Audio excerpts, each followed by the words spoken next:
Chapter 298. In Crepe Myrtle Palace, Li Mu hid behind a pillar, wishing he could tear Zhou Zhong's mouth apart. He still had his young energy. Not only did he not feel ashamed, he even felt a little proud.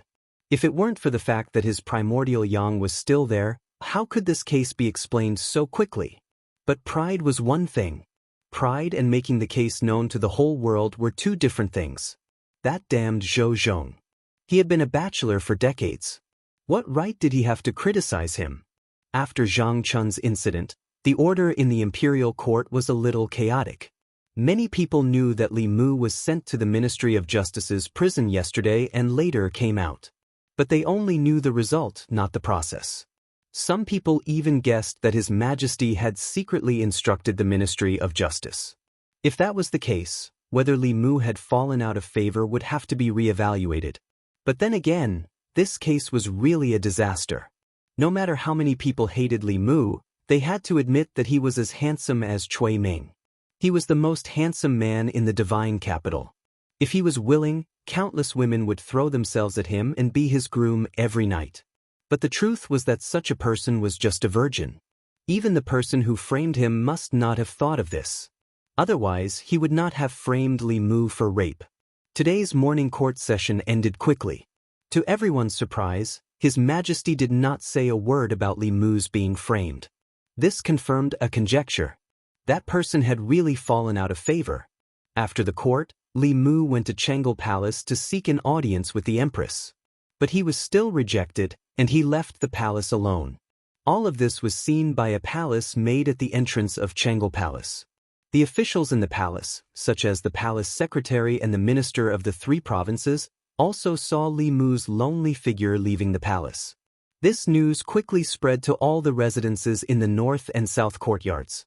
Zhu residence. Zhu Qi was lying on his bed. In the morning, his cultivation had been restricted, and he had been caned 10 times. He had just taken a medicinal pill to treat his injuries. When he heard the news, he immediately sat up in bed and gritted his teeth. Li Mu, just you wait. Then, a scream came from the room, followed by the sound of something heavy falling on the bed. Wu Manor. Although the old Taichung Temple deputy had supernatural powers and cultivation base, his cultivation base was limited when he used the cane. He endured 10 canes with his old bones. At this moment, he was also lying on the bed and asked, "Is what you said true?" A middle-aged man said, "It's absolutely true." He was framed, and the Empress didn't say anything. This time, he must have really fallen out of favor. Taichung Temple's deputy prime minister said gloomily, "When I recover in 2 days, it will be the time of Li Mu's death." Wei Estate. Wei Teng was limping around in the courtyard. He had taken some medicinal pills and used fulu. His injuries were much better now. When he heard about what had happened after the court was dismissed, he was overjoyed. This would be the last time he suffered a loss at the hands of Li Mu. As long as the emperor no longer protected him, with the power of the old party, Li Mu would be at their mercy. Ministry of Rights Assistant Minister's estate. A woman said hatefully, "I didn't succeed last time. This time, I'll make sure she dies without a complete corpse." The news that Li Mu had fallen out of favor caused quite a stir among the officials and nobles. In front of the Li Manor, Zhang Chun knocked on the door with a worried expression. This time, he was really panicking. Li Mu had been framed, but the emperor was indifferent. After the court was dismissed, he went to see the emperor but was rejected. The matter was much more serious than he had imagined. He didn't want to live in a big house with 5 entrances. He also didn't want to have a group of maids and servants. As a friend, he had to remind Li Mu to leave the divine capital as soon as possible. He had to get further and further away from here and never come back. As for himself, he had to consider resigning from his position. Zhang Chun knocked on the door of the courtyard. As soon as the door opened, he smelled a fragrance. It was the familiar fragrance of hot pot.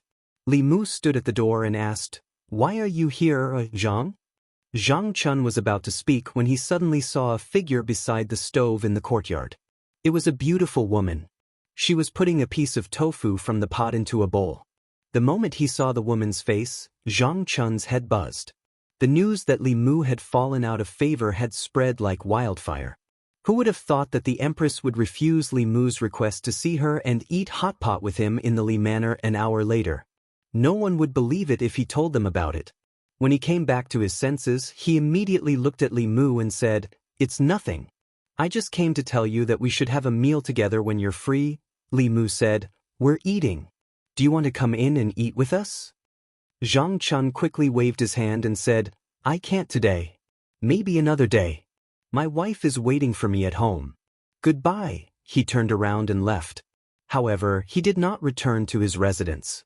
Instead, he went to a broker in the Divine Capital and said to a broker, "Check if there are any empty courtyards in the Divine Capital.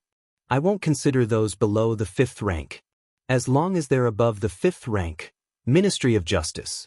After the director of the Ministry of Justice reported to Zhou Zhong, he could not help but ask, "Sir, has Lord Li really fallen out of favor?" Zhou Zhong said calmly, "I'm afraid only His Majesty knows about this." The director shook his head and said, "What a pity." He then realized that he had misspoken. He looked up and was relieved when he saw that the assistant minister did not hear him. Zhou Zhong stood up and walked out of the Ministry of Justice.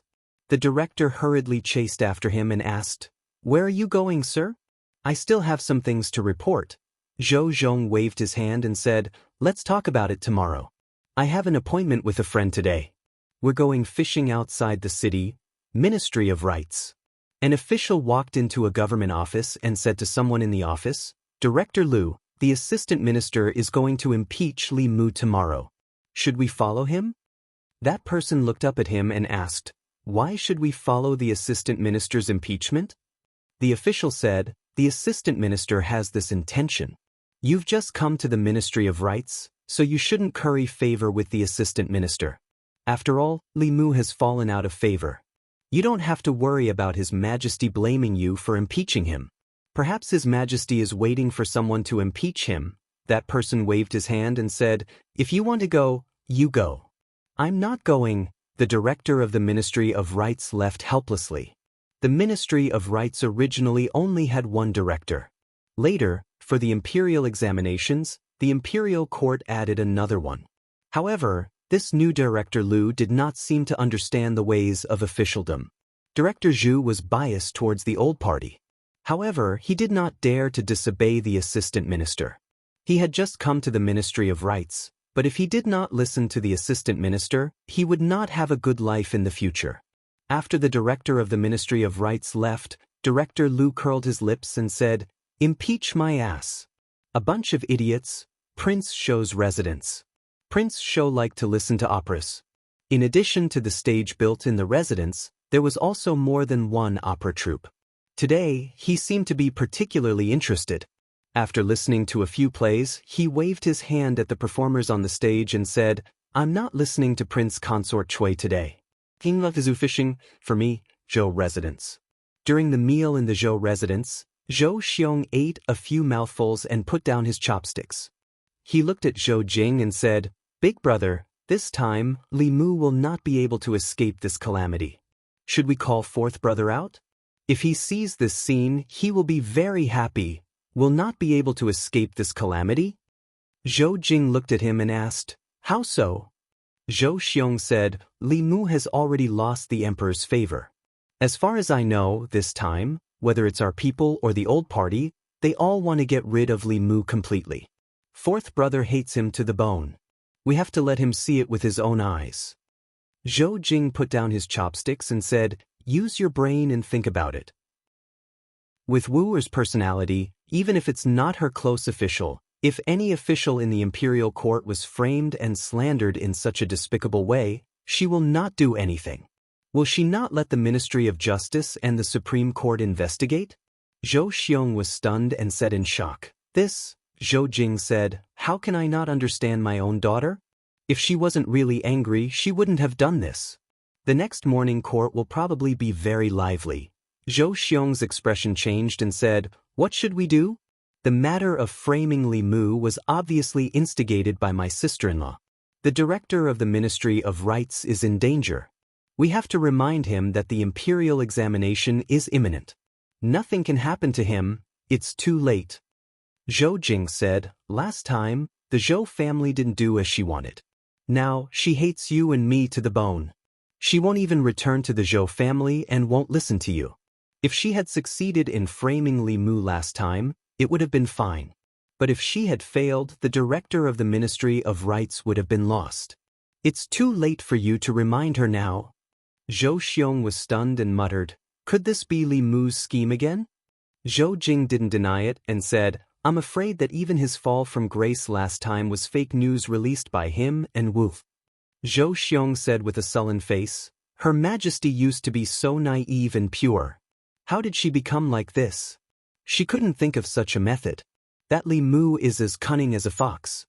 He must have taught Her Majesty the wrong things." He thought for a moment and asked, "Should we remind the others?" "No need." Zhou Jing shook his head and said, "If they can't even see through such a simple trick, they are useless. They should give up their positions as soon as possible and let someone capable take over Li residence." Li Mu put the fish and tofu that the Empress liked to eat into the pot and asked with concern, "How is Her Majesty's inner demon?" Zhou Yi picked up a piece of tofu and blew on it gently. She took a small bite and said, "It's all thanks to the chant you taught me. It's much better now." For some reason, ever since her inner demon first appeared, she would see Li Mu and it would throb uncontrollably. But after the morning court session, even without the chant, the inner demon didn't appear again. Perhaps it was because she imagined that Li Mu had been through hundreds of battles, which left such a shadow in her heart. But in reality he was just like her, inexperienced. After realizing this fact, she felt much better. Li Mu was relieved when he heard this and picked up a piece of tofu for himself. According to the Empress's intentions, she would expose the director of the Ministry of Rights during today's morning court session, cripple his cultivation, and banish him. But Li Mu stopped her. Li Mu knew very well that the director of the Ministry of Rights and the mother behind him weren't the only ones who wanted his life. This time, he might as well take advantage of the situation and give them a collective surprise. So he proposed to join forces with the Empress and pretend that he had fallen out of favor. This would send a wrong signal to those who were ready to make a move. Finally, with the help of the case of the assistant director of the Ministry of Rights, they could catch them all in one fell swoop. After this incident, he believed that the remaining people would be much more obedient. The Empress agreed to Li Mu's plan without even thinking about it. The two of them had already put on the show and released the bait. Now, they were just waiting for the fish to take the bait. Crepe Myrtle Palace. Today's morning court session was held as scheduled. Since the end of the previous morning court session, many people in the court had been looking forward to today's session. The morning court session had just begun when another official stood up and said loudly, "Your Majesty, I have a memorial." The minister-counselor of the Ministry of Revenue held up a memorial and said, "I would like to impeach the constable of the Luoyang Yamen, Li Mu.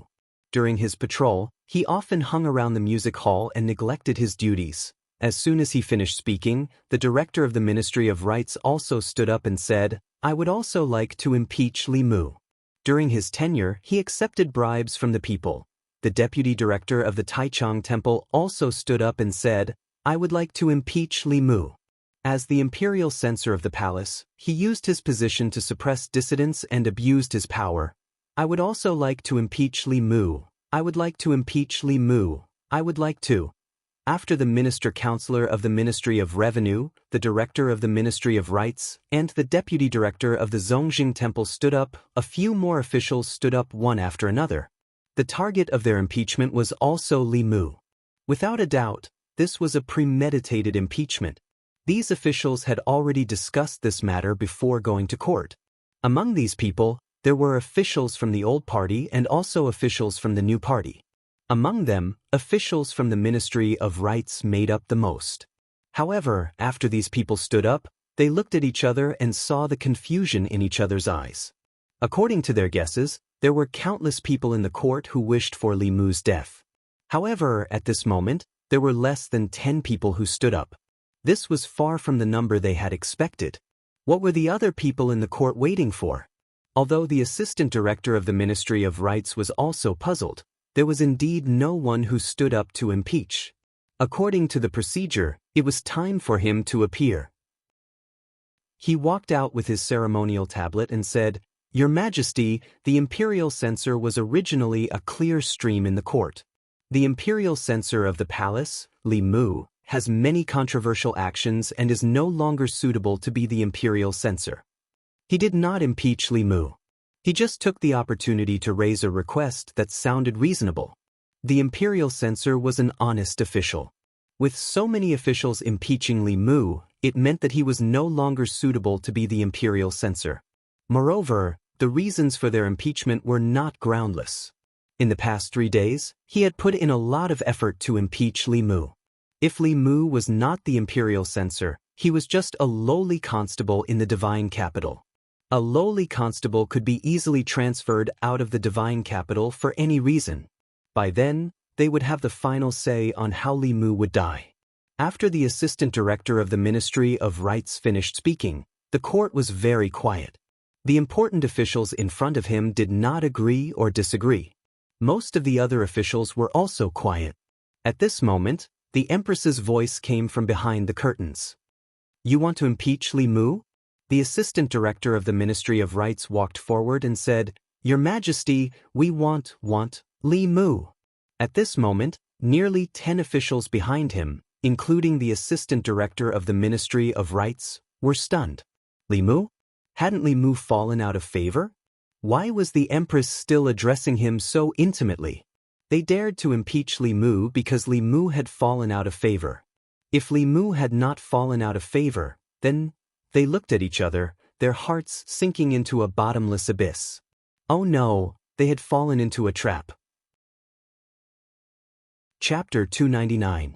The Empress's words of Minister Li caused the noisy court to fall into a temporary silence. Her Majesty rarely said the words, "Beloved Minister." She only addressed the ministers in the imperial court as ministers. How could she address a minister who had fallen out of favor as beloved minister? The only possibility was that Li Mu's falling out of favor was just an illusion. Other than those who stood out to impeach Li Mu, most of the officials in the court showed a look of understanding. Today's scene was within their expectations. This was a trap set up by the Empress and Li Mu together. His Majesty and Li Mu teamed up to act as bait in order to lure these people out, and they really took the bait. At this moment, Zhang Chun cleared his throat and stood out.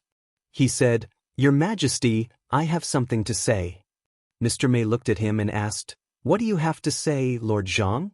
Zhang Chun pointed at the Minister-Counselor of the Ministry of Revenue and said, "Lord Wei said that Constable Li spent time in the music hall during his patrol and neglected his duties.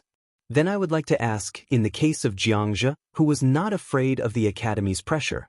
As a constable, Constable Li patrolling brothels, music halls, and restaurants is his duty. If it were not for the outlaws of Luoyang who often bullied the weak and humiliated the musicians, would Constable Li frequent these places?" Wei Ting opened his mouth and was speechless. He knew that Zhang Chun was not entirely right, but at this moment, it was not important. The Empress, Minister Li, just now made him completely panic. As long as Li Mu did not fall out of favor, no matter what they did, it would be in vain. At this moment, Zhang Chun pointed at the Minister-Counselor of the Ministry of Rights and said, "You said that Li Mu accepted bribes when he was on duty. As everyone knows, Constable Li is not afraid of power and wholeheartedly serves the people. He has brought justice for many innocent people in Luoyang. The people respect him and love him. When he was patrolling the streets, they understood his hard work and served him tea to quench his thirst and a bowl of noodles to allay his hunger. This is the people's kindness to him. You call this accepting bribes?" He snorted and looked around at the people in the court. He said, "If this is called accepting bribes, then I hope that all of my colleagues in the court today can make the people willingly accept bribes. Touch your conscience. Can you?" The Minister-Counselor opened his mouth but could not refute. He knew what Zhang Chun said better than anyone else, but so what? His Majesty doted on Li Mu, so the people gave him these gifts to show their love and respect for him.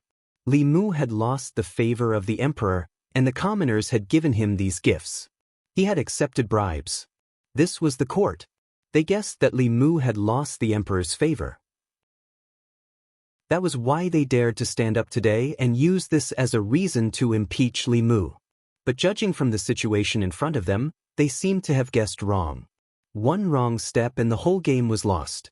In the end, Zhang Chun pointed at the senior minister of Taichung Temple and said, "You said that His Excellency Li took advantage of his position to attack dissidents. What is dissident and what is self? His Excellency Li has a noble character and has never formed cliques for personal gain. On the contrary, you all consider yourselves as the new and old cliques. The crime of disrespect in front of the palace was set by the late emperor. His Excellency Li respected the late emperor and carried out the law set by the late emperor, so he punished you. How dare you?" The minister Taichung Temple's face turned red. "You are slandering me." Many people in the court looked at Zhang Chun with disdain. There were indeed people in the court who respected the late emperor, but Li Mu was definitely not one of them. Li Mu's passion in the past few months was to overthrow the late emperor's old system. Who in the court did not know that? Zhang Chun, Li Mu's dog, was really shameless to protect his master. But no matter what, his words were watertight and no one could refute. Moreover, the situation in the court was not clear yet. No one was willing to stand up and refute. Whether Li Mu was guilty or not depended on whether the empress was willing to protect him. If the empress was willing to protect him, he would be innocent even if he was guilty. If the empress was not willing to protect him, he would be guilty even if he was innocent. At this time, the empress's voice came from behind the curtain again. A few days ago, Minister Li was maliciously framed. Did the Ministry of Justice find out who was behind it? Everyone in the court was shocked when they heard this. This happened in the last morning court. The empress did not say anything about it last time. But today, she suddenly mentioned it. The meaning behind it was self-evident. The assistant minister of Rights's eyelids twitched. He could not help but lower his head. Zhou Zhong stood up and said, "Your Majesty, the culprit disguised himself as Lord Li and committed the crime. After that, he disappeared. The Ministry of Justice has not found any clues. If we wait for the Ministry of Justice to find clues, how long will Minister Li be wronged?" The Empress looked at him and said coldly, "Mei Wei, bring him here." Mr. Mei looked outside the hall and said, "Bring him here." Two women escorted a middle-aged man into the hall. When he saw the middle-aged man, the Assistant Minister of Rights finally could not control his expression. After the deed was done, he had ordered this person to leave Luoyang and never come back. He did not expect to see him in the court. Mr. Mei looked coldly at the middle-aged man and said, "Speak. Who ordered you to frame Lord Li?" When he said this, the officials were shocked again. They did not expect the Empress to have already captured the culprit. This person used fulu or pills to disguise himself as Li Mu. Even the Ministry of Justice would not be able to find him. The internal guards would not be able to find him. The Empress must have done it herself. The power of a transcendent powerhouse was beyond their imagination. Of course, more importantly, the Empress had done it herself for Li Mu. This was enough to prove one thing. The middle-aged man knelt on the ground and pointed at the Assistant Minister of the Ministry of Rights. He said, "It was Lord Qin. It was Lord Qin who gave me the fake form pill and told me to pretend to be Lord Li and rape that woman to frame him. Nonsense." The Assistant Minister of Rights' face was pale. He pointed at him with a trembling finger and said, "I have no grudge against you. Why did you frame me?" The middle-aged man shook his head helplessly and said, "Lord Qin, it's useless. They all know." "Just admit it," the Assistant Minister of Rights said sternly. "What nonsense are you talking about? I don't even know you." Although his voice was not soft, everyone present could hear the trembling in his voice. Clearly, he was not confident. They all realized something. They did not expect the Assistant Minister of Rights to be the one who would frame Li Mu like this. When they thought about it more carefully, the Assistant Minister of Rights' wife was Zhou Chu's sister. Zhou Chu had died at Li Mu's hands. He had enough motive to frame Li Mu. The middle-aged man waved his hand and images appeared in front of everyone's eyes. In the image, the Assistant Minister of the Ministry of Rights handed a pill to the middle-aged man and seemed to whisper a few words into his ear. If this middle-aged man was the adulterer who framed Li Mu, then it went without saying who the real mastermind behind this was. Seeing these images, the Assistant Minister of Rights trembled and fell to the ground powerlessly. At this moment, no explanation would be of any use. With witnesses and evidence present, they could perform a soul search on him. At that time, no matter what secrets he had in his heart, he would not be able to hide them. In the end, this matter was still due to his negligence. His negligence was that he did not kill this person and completely destroy the evidence after the deed was done. His negligence was that he was too anxious and believed the dowager consort's words. He thought that Li Mu had fallen out of favor with his wife, which was why he dared to act so recklessly. Now that things had come to this, there was no use regretting it. He hung his head and sat on the ground, not saying a word. Clearly, he had accepted his fate. The Assistant Minister of Rights' actions had completely confirmed his crimes. He was even spared from unnecessary interrogation. At this moment, the Crepe Myrtle Palace was completely silent. Everyone's hearts were extremely heavy because the entire palace was enveloped by a powerful aura. This aura came from the curtain in front of them. Under this aura, even the 5th and 6th level courtiers felt as if Mount Tai was pressing down on them. It was obvious that Her Majesty was extremely angry. First, you secretly framed him. Then, you joined forces with the imperial court to impeach him. You said that Minister Li was suppressing his dissidents. Who exactly was the one doing so? Hiring a murderer to frame a colleague. The Assistant Minister of Rights will be removed from his position and sent to the border counties. The Ministry of Justice will investigate this case strictly. Do not leave out anyone who participated in this case. The Assistant Minister of Rights, the Assistant Minister of Revenue, the Minister of Taichung Temple, and the others formed a clique for personal gain and attacked dissidents. They will be removed from their positions immediately and will never be employed again. All those related to this case will be severely punished. In the imperial court, the Empress was furious. She dismissed all the officials who had impeached Li Mu today. Ever since she ascended the throne, the courtiers had never seen her so angry. The Assistant Minister of Rights and the others were just ordinary impeachments. Even if the reason for the impeachment was wrong, the consequences would not be so severe.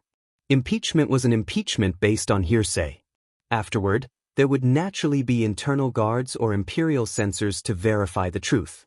Every official in the imperial court had the power to impeach. However, they had chosen the wrong time. The Assistant Minister of Rights had hired a murderer to frame a colleague in the imperial court. This was something that the imperial court could not tolerate. There were disagreements and conflicts between courtiers. This was normal. However, there must be a bottom line in any conflict. The Assistant Minister of Rights' actions had crossed the bottom line of the imperial court and the bottom line of the law. The Assistant Minister of Rights, the Assistant Minister of Revenue, and the others happened to be implicated by him. What should have been a normal impeachment became a conspiracy. In the end, not only did they lose their official positions, but they also had to face prosecution. This was obviously a test by Her Majesty. While testing the courtiers, she also caught all the courtiers who were tempted to take action against Li Mu in one fell swoop. She was using this method to protect her favored courtiers. She was also using the fate of these people as a warning to others. After today, everyone would know that Li Mu was the Empress's man. If they tried to slander or frame him through clumsy means, they would eventually pay with their lives. Chapter 300. The Minister of Rights, the Minister of Revenue, the Minister of Taichung Temple, and the others stood in the main hall. The Empress's voice was still echoing in their ears. It was not easy for them to enter the 4 great academies. After leaving the academies, they had to wait for a long time before they could fill a vacancy. They had also worked hard in the bureaucracy for many years before they could reach their current positions. Decades of hard work had turned into bubbles in a single day. They should have known that Li Mu was as cunning as a fox. How could he suddenly fall out of favor?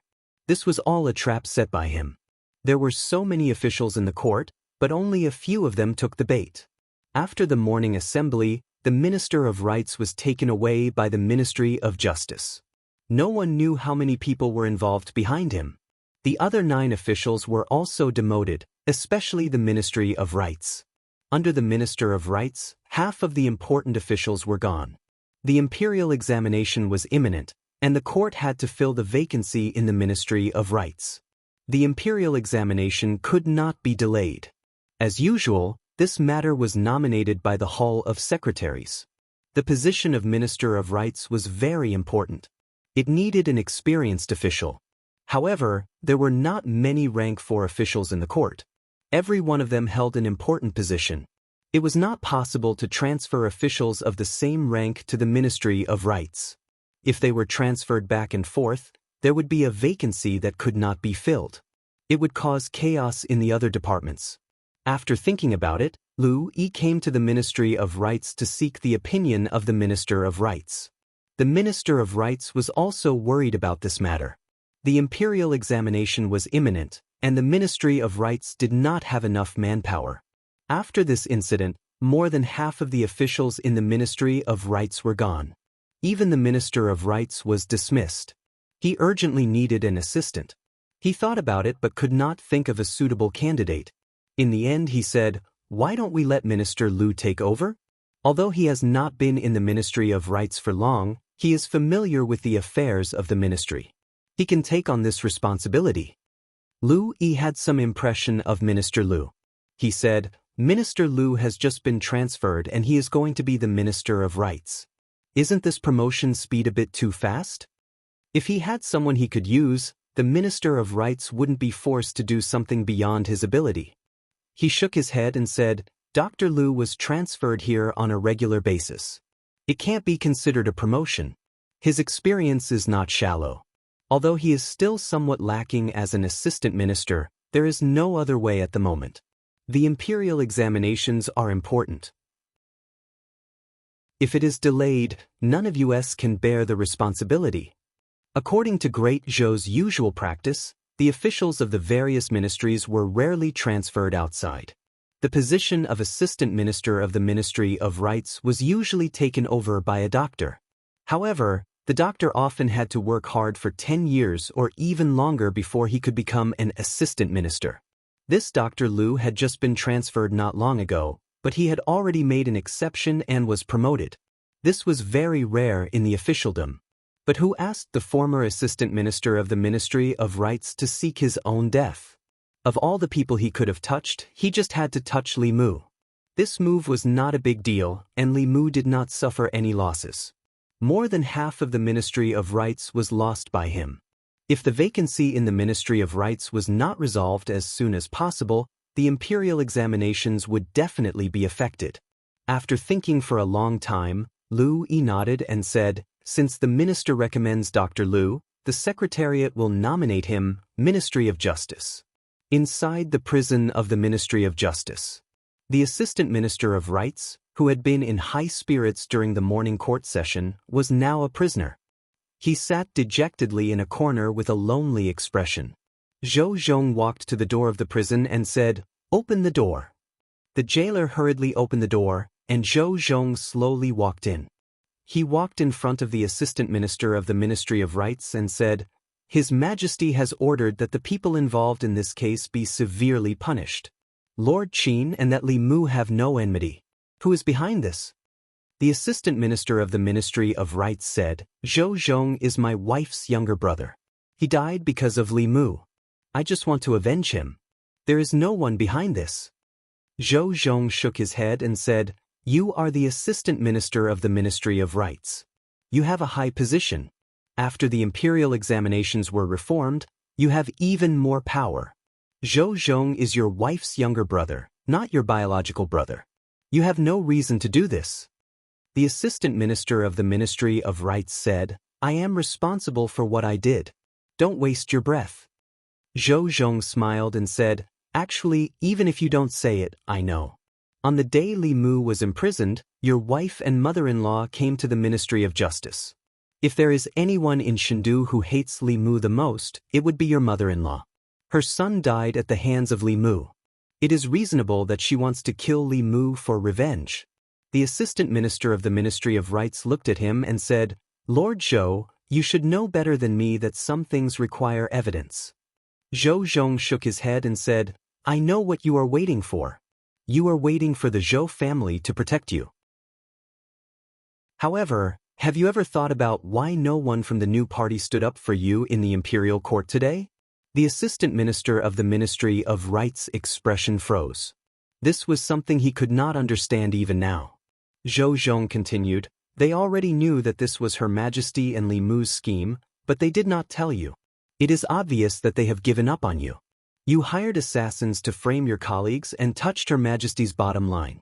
The Zhou family cannot protect you, and they have no way to do so. Regardless of whether you give them up or not, you will be sent to the battlefield at the border.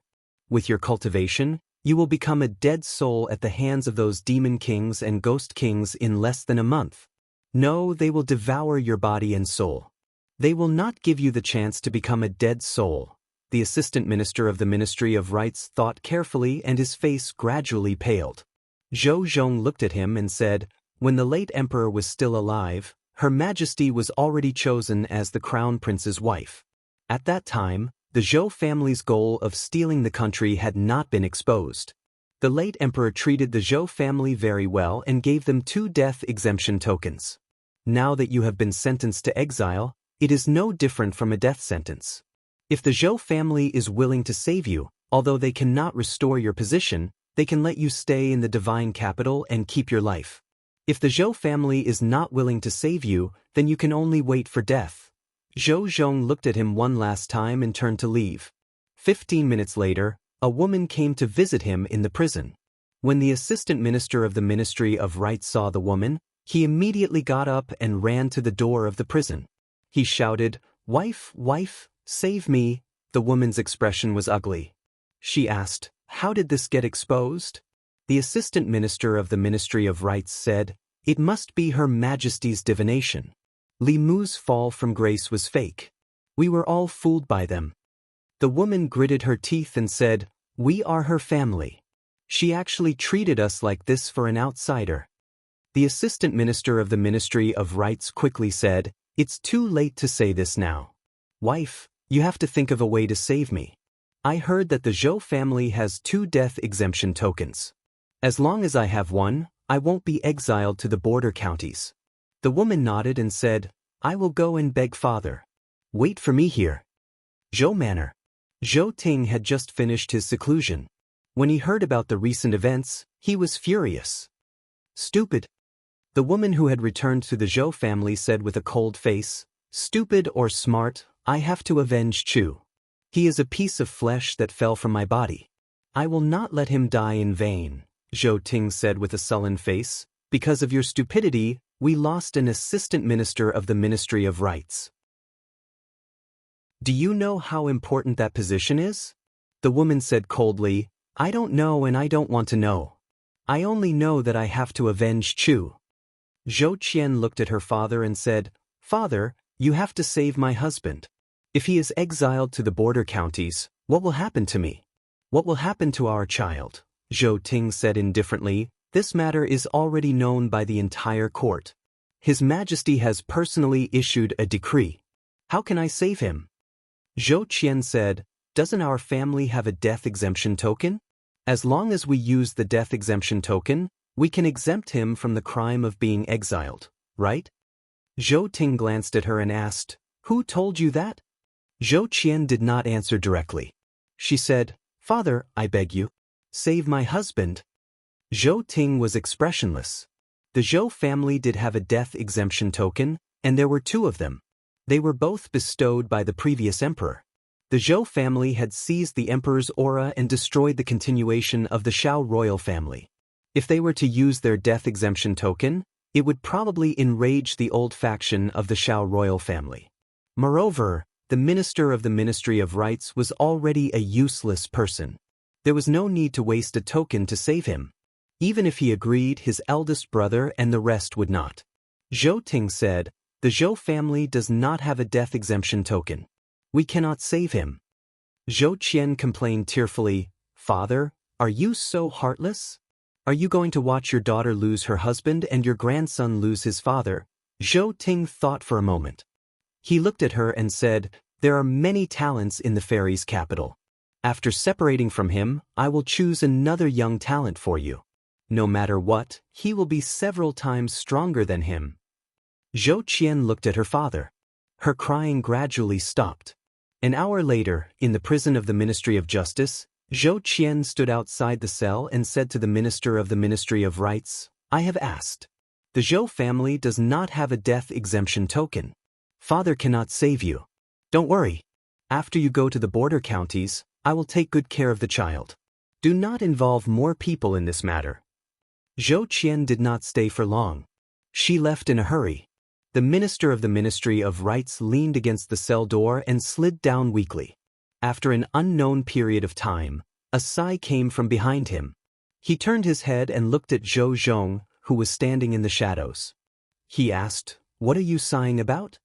Zhou Zhong looked at him and said slowly, "I feel bad for you. You are doing well as the Minister of the Ministry of Rights. You have no enmity with Li Mu. But because of someone else, you got into trouble. Your efforts in the first half of your life have been wasted. You do not have long to live. And the person who caused you to fall to this state is not even willing to save you. I believe you know very well that the Zhou family has a death exemption token. It is just that they are not willing to save you." The Minister of the Ministry of Rights looked at him with a cold smile and said, "Don't you want me to give up more people? I am afraid you will be disappointed. This matter was done by me alone. It has nothing to do with anyone else." Zhou Zhong looked at him and said with a faint smile, "Have you ever thought about what you will be like after you die?"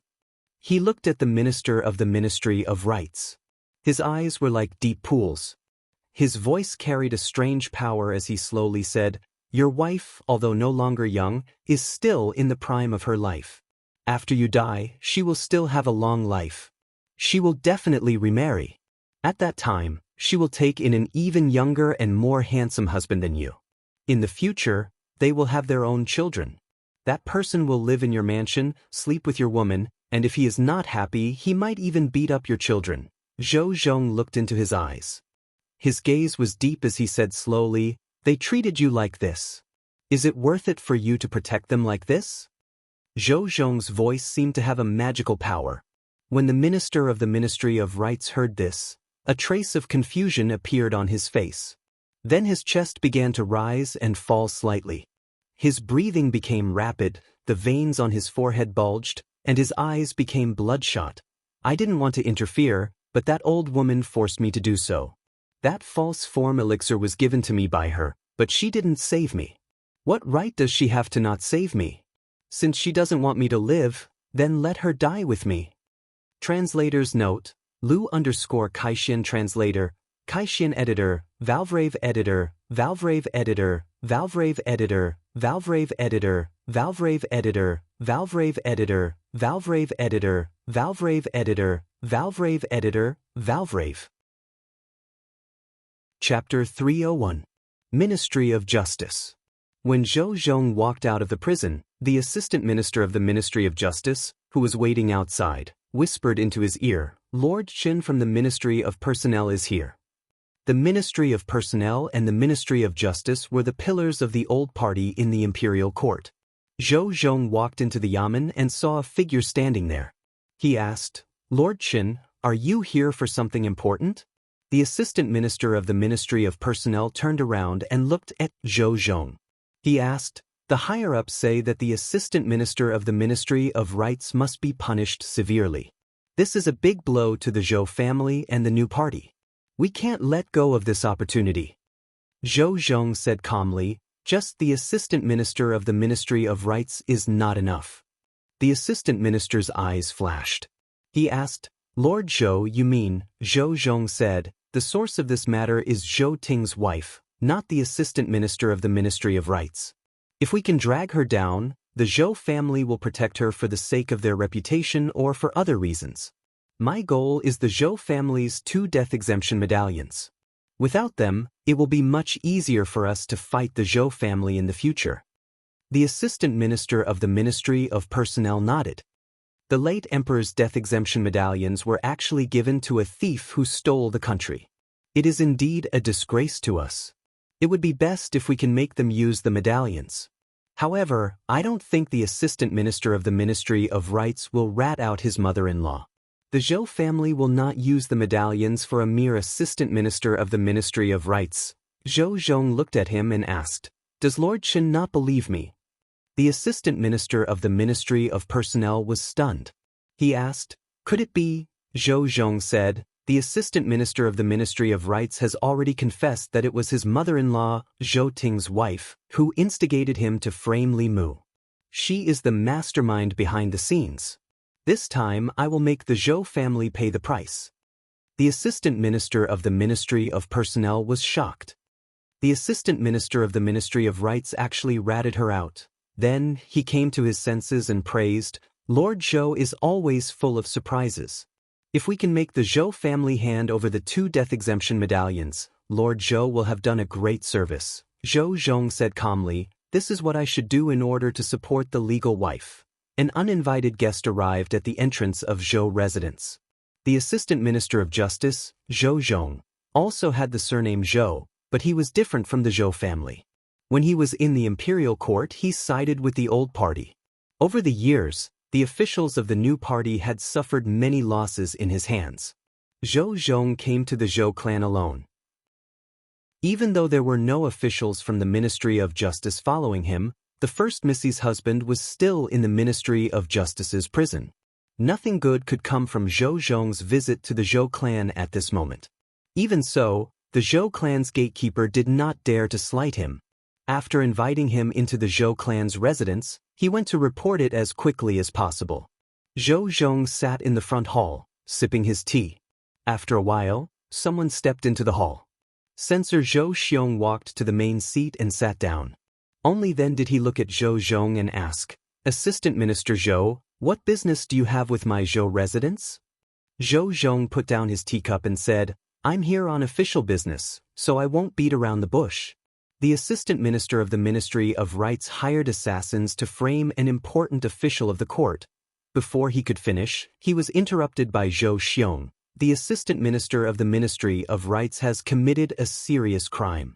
The Ministry of Justice will punish him accordingly. The Zhou clan will abide by the law and will not interfere." Zhou Zhong nodded and said, "That's good. In that case, I'll have to trouble Censor Zhou to invite Madame Zhou out so that I can bring her back to the Ministry of Justice for interrogation." Zhou Xiong's expression changed when he heard this. He forced himself to calm down and glared at Zhou Zhong. He asked, "What does the case of the assistant minister of the Ministry of Rights have to do with Madame Zhou? She's the wife of the court. How can you interrogate her just because you want to?" Zhou Zhong's expression was calm as he said slowly, "His Majesty has decreed that the Ministry of Justice will handle the case of Lord Li being framed. Anyone involved in the case, regardless of identity or status, will be punished severely. The Assistant Minister of the Ministry of Rights has already confessed that Madame Zhou is the mastermind behind the case of Lord Li. If the Zhou clan does not hand her over, it will be considered as defying the decree. Is the Zhou clan going to defy the decree?" The veins on Zhou Xiong's forehead throbbed. He quickly regained his composure and said, "Assistant Minister, please don't cross the line." Zhou Zhong said calmly, "If I didn't cross the line, the person who came to the Zhou residence today would be the constable of the Ministry of Justice." Zhou Zhong's words were very clear. As the assistant minister of the Ministry of Justice, he did not have to arrest criminals personally. However, he had shown enough respect to the Zhou clan by coming here alone. If the Zhou clan still insisted on being stubborn, they would be asking for it. This also meant that the Ministry of Justice was determined to take Madame Zhou. There was no room for negotiation. Even though Zhou Xiong wanted to kill the assistant minister of the Ministry of Rights, he had to admit that this matter had blown up. After he calmed down, he looked at Zhou Zhong and said, "Sir Zhou, please go back first. I'll personally go to the Ministry of Justice to deal with this matter in 2 hours." Zhou Zhong stood up and said, "I'll be waiting at the Ministry of Justice." A moment later, in a courtyard of the Zhou residence, a woman grabbed her messy hair and gritted her teeth as she yelled, "Bastard, bastard! I didn't agree to Qian Qian marrying him back then, but you insisted. Do you see his face now?" Zhou Ting slapped her face and said angrily, "Shut up. If it wasn't for you, things wouldn't have turned out this way. The woman covered her face. After being stunned for a moment, she completely exploded. She grabbed Zhou Ting's neck and said crazily, "How dare you hit me? How dare you hit me?"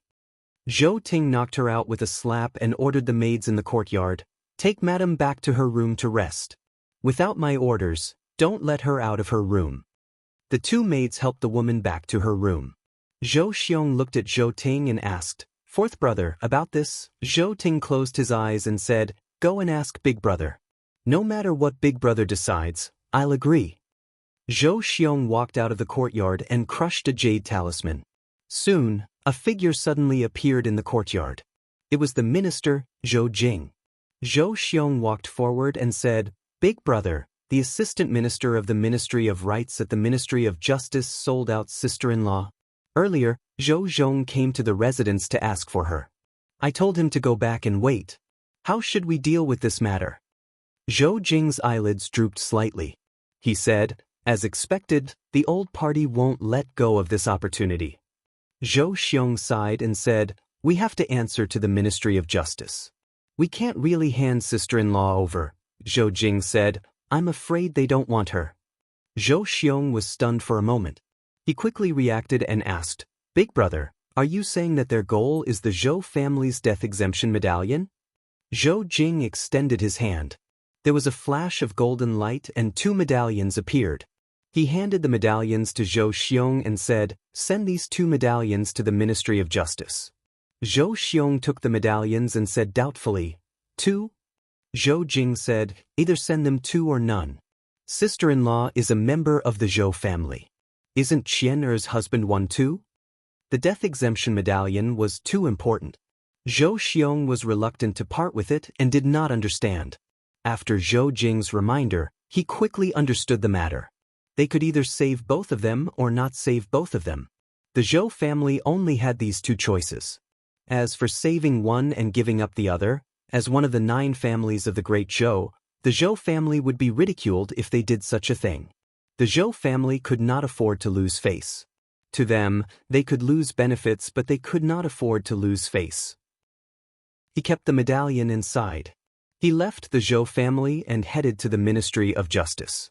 A moment later, at the Ministry of Justice's assistant minister's office, Zhou Xiong slammed a medallion on the table and asked Zhou Zhong, "The death exemption medallion is here. Can I take the assistant minister of the Ministry of Rights away?" Zhou Zhong picked up the medallion and looked at it. He said, "The late emperor gave you the death exemption medallion. It can even exempt you from the death penalty. Men, take Lord Zhou to the prison and release the assistant minister of the Ministry of Rights." Zhou Xiong turned to leave. Zhou Zhong said, "Wait." Zhou Xiong's eyelids twitched. He asked, "Is there anything else?" Zhou Zhong said, "The assistant minister of the Ministry of Rights can be exonerated. However, in this case, Madame Zhou is the mastermind. If the Zhou family does not send her to the Ministry of Justice by today, I will send someone to take her away." Smith. Zhou Xiong took out another death exemption medallion and slammed it on the table. He said, "Is this okay now?" Zhou Zhong nodded and said, "Please go ahead." Zhou Xiong snorted and turned to leave. Not long after, he walked out of the Ministry of Justice with the former assistant minister of the Ministry of Rights. He looked at him angrily and said, "Remember, the Zhou family wasted a death exemption medallion for you. Treat Qianqian better in the future. Don't be ungrateful." The assistant minister of the Ministry of Rights nodded. Zhou Xiong, who had already turned around, did not notice that there was no gratitude in his eyes. There was only hatred. This matter had nothing to do with him, but in the end he was implicated and almost lost his life. First, the Zhou family gave up on him. Now they made such a face. Who were they trying to impress? Ministry of Justice. In the assistant minister's office, Zhou Zhong flipped open a book on the table. He flipped to a certain page, picked up a pen, and gently crossed off the 2 Zhou family on the list. Then he closed the book and said slowly, "There are 7 more." Li Mu walked on the streets. The people of Fairy's capital greeted him warmly.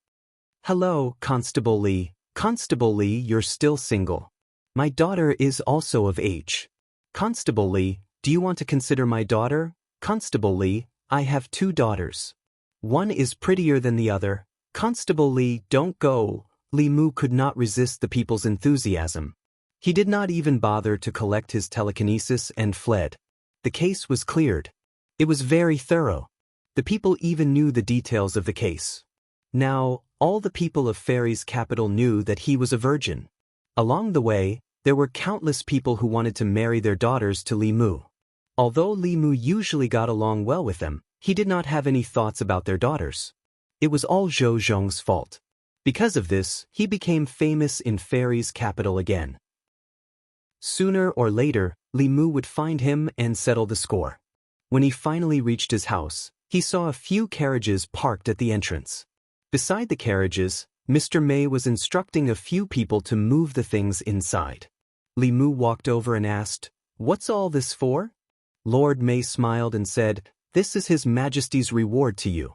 There are precious fabrics, rare flowers, and some rare items that were offered as tributes from various places.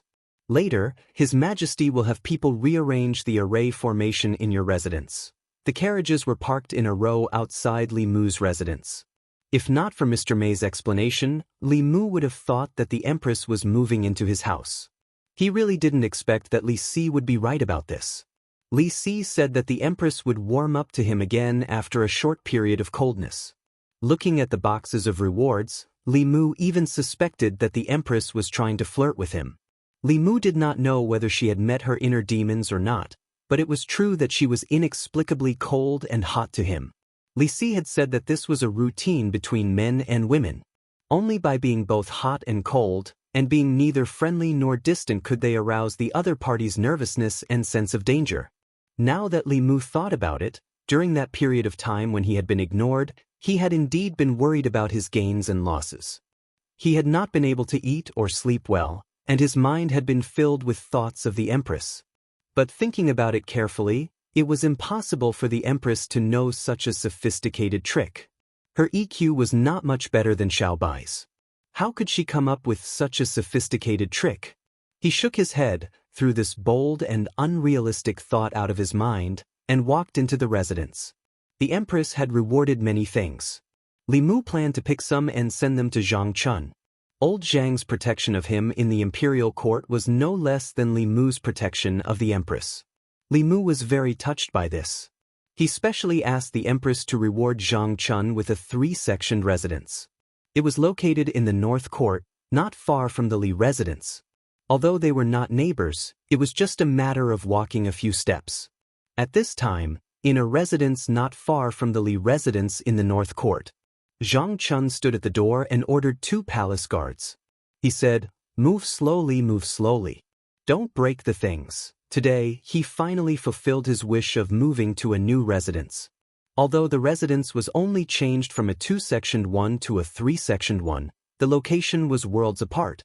This was the North Court, where the real high-ranking officials and dignitaries lived. If he lived here, he would not be embarrassed to say that he was an official in the imperial court. Zhang Chun pulled Madame Zhang around the new residence and asked, "How is it?" Madame Zhang said, "It's big enough, but the furniture is a bit old. Why don't we order some new ones?" Zhang Chun shook his head and said, "There's no need to waste money. It won't be too late to change after a few days when we get a bigger residence." Madame Zhang was shocked. She said, "This is already big enough. You want a bigger one?" Zhang Chun nodded firmly and said, 3-sectioned is nothing. At this rate, it's not impossible for us to get a 5-sectioned one. You can just wait to enjoy your life. Tidy up the room first. When you're done, I'll take you to Lord Li's residence for a walk." Madame Zhang sighed and said, "I knew that Constable Li had a bright future. I asked you to set him up with Yi, but you were unwilling. Now, there are so many girls in the Immortal's capital who want to marry him." Shu, Zhang Chun covered her mouth and said, "Didn't I tell you not to mention this in the future? You must remember this.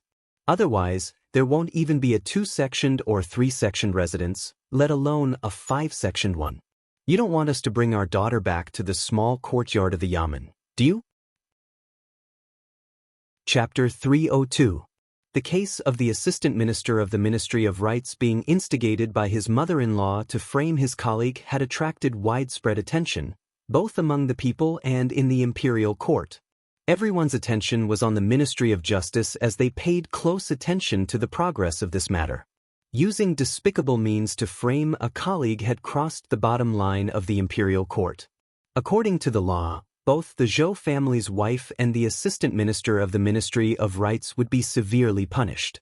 However, in the end, the assistant minister of the Ministry of Rights was only demoted from his position, while the fourth wife of the Zhou family only lost her status as a madam. This was because the Zhou family had taken out the 2 death exemption tokens bestowed by the late emperor. Although it was a bit wasteful to use death exemption tokens to absolve the crime, they had no choice but to do so. According to the law, as the mastermind, the fourth wife of the Zhou family would not only be stripped of her status as a madam, but she would also be demoted to a lowly status. If the Ministry of Justice was more ruthless, it would not be impossible for her to be classified as an official prostitute. The Zhou family was now considered a royal family.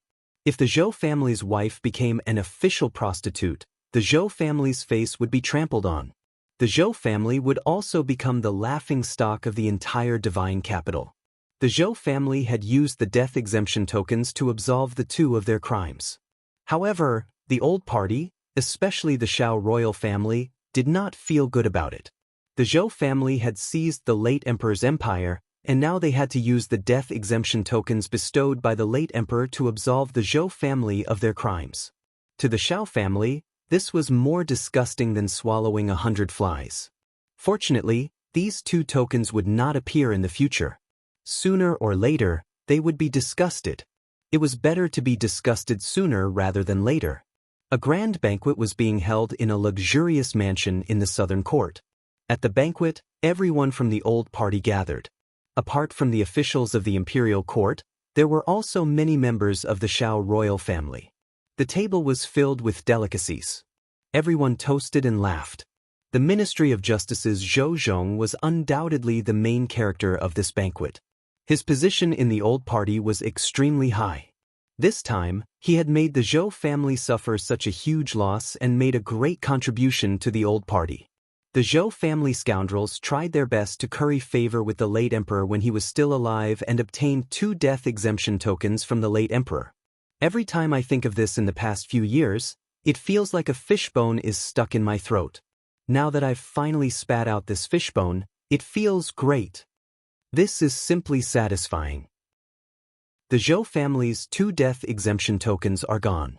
We have one less worry. Lord Zhou, let me toast to you. Lord Zhou, let me toast to you. Zhou Zhong was the main character of today's banquet. Even the original members of the royal family of the Shao clan gave him enough respect. This also made the other officials present envious. Zhou Zhong held a high position, had the ability and the means, and was also highly regarded by the Shao clan. After today, he would probably come into contact with even more secrets of the royal family. His future was limitless, and definitely would not be limited to the position of Assistant Minister of the Ministry of Justice. Once the Shao clan regained power, his position in the court would be even higher than it was now. Imperial Palace, in front of Chengal Palace. A palace maid on duty was on duty. A few figures came from afar and stopped beside her. She looked up and immediately bowed. "Greetings, Commander Mei." Mr. Mei glanced at her and said, "Take her away. Slap her 100 times and flog her 20 times. Send her to Fusho Palace." The palace maid seemed to realize something. Her face paled and her body trembled uncontrollably. Mr. Mei asked calmly, "Do you know why I punished you?" The palace maid knelt on the ground and said in a trembling voice, "Commander Mei, I know I was wrong. I know I was wrong." Mr. Mei glanced at her one last time and said, "As a servant in the palace, you have to abide by the palace rules. Don't listen to what you shouldn't hear, and don't say what you shouldn't say. Take her away and flog her outside Fusho Palace." Fusho Palace. Fusho Palace was located in the West Palace. It was originally the residence of the imperial concubines. The current empress didn't have any imperial concubines, and she didn't drive the former emperor's imperial concubines out of the West Palace. Fusho Palace was the residence of the old Empress Dowager. In the West Palace, the Empress Dowager was the leader, followed by the old Empress Dowager. Since the death of the former emperor, the old Empress Dowager had basically been in a state of seclusion. The West Palace was usually very quiet. Today, the silence of the West Palace was broken by a series of screams. A palace maid was escorted to the entrance of Fusho Palace by 2 internal guards. First, she was slapped 100 times.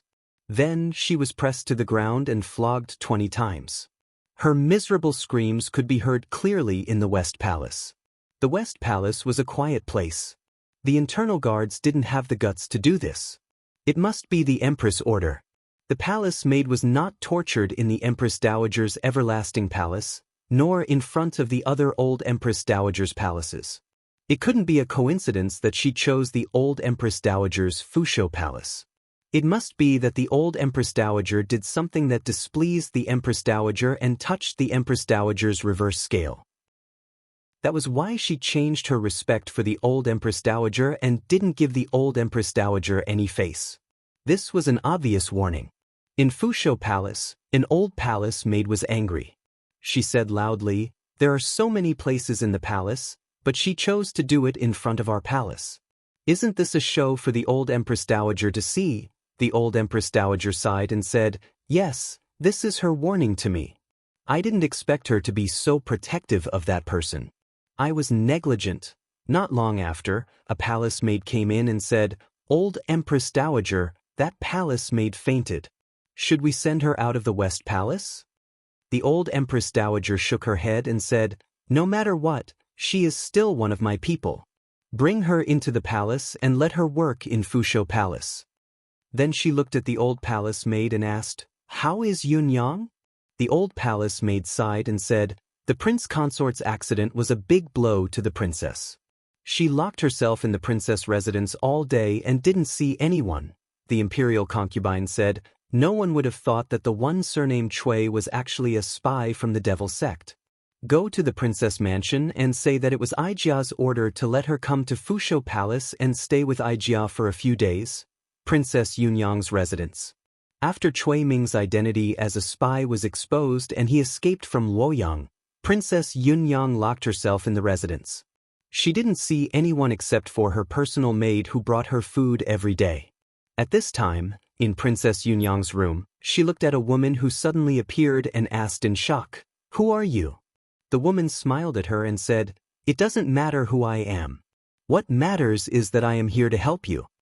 Princess Yunyang said warily, "Leave quickly or I will shout for help." The woman shook her head and said, "Go ahead. I have sealed this place with an array. Even if you shout until your throat breaks, no one will hear you." Princess Yunyang said with a pale face, "What do you want?" The woman looked at her and said slowly, "Didn't I say that I am here to help you? Do you want to see the prince consort again? Do you want to sit on the highest position?" The woman's voice was bewitching. Princess Yunyang asked blankly, "What is the highest position?" The woman said, "Of course it is the supreme position. The position of the emperor." Princess Yunyang was shocked and said, "How is that possible?" The woman smiled and said, "If other women can sit there, why can't you? Don't forget that you have the blood of the Shao royal family and are the daughter of the late emperor. You are more suitable to sit on that position than her." In the room, Princess Yunyang pondered over her words and the wariness on her face gradually disappeared. Li residence. Li Mu already knew that the Zhou clan had used 2 death exemption gold medallions to save the assistant minister of the Ministry of Rights and Zhou Chu's mother. He did not expect that the Zhou clan would have death exemption gold medallions. Although the 2 culprits were not severely punished by the law, it was not like they did not gain anything. Things like death exemption gold medallions should not exist in the first place. Using them meant 1 less piece. After he was done with this, Li Mu would find a way to destroy them sooner or later. But right now, he had more important things to do. The imperial examination was just around the corner. Even if he wrote the outline, the examination questions were set by the various ministries. He had to prepare. If he failed, not only would he lose face, he would also lose face for the empress. In addition, Chui Ming's matter had a great impact on the imperial court. The most direct impact was that the officials in the imperial court thought that everyone was a spy from the demon sect, especially those who were good-looking. They were especially suspected. After all, even the emperor's son-in-law, a fourth-rank official, had been infiltrated by the demon sect. They had set up a trap on Cui Ming for 20 years. Who knew if they had infiltrated other places? But for this kind of thing, besides soul-searching, it was almost impossible to find out the other party's identity after the spy was exposed. The imperial court was now in a state of panic. It made the officials panic and was not conducive to the stability of the situation. Li Mu had to advise the empress to stop investigating the demon sect's spies. Historical experience showed that this kind of heavy pressure was very disadvantageous to stability. In addition to what had just happened, many officials of the old and new parties were directly dismissed. There was already some turmoil in the imperial court. The imperial court could not be allowed to continue to be chaotic. The director of the Ministry of Rights, the vice director of the Ministry of Revenue, and the deputy minister of the Taichung Temple were dismissed. Those empty important positions were quickly filled. Many officials were promoted, and their original positions were left empty. It was just right to fill them after the imperial examination. The biggest winner of this framing storm was not Li Mu, but someone else. The assistant director of the Ministry of Rights had ruined his own future. His position was replaced by another director of the Ministry of Rights.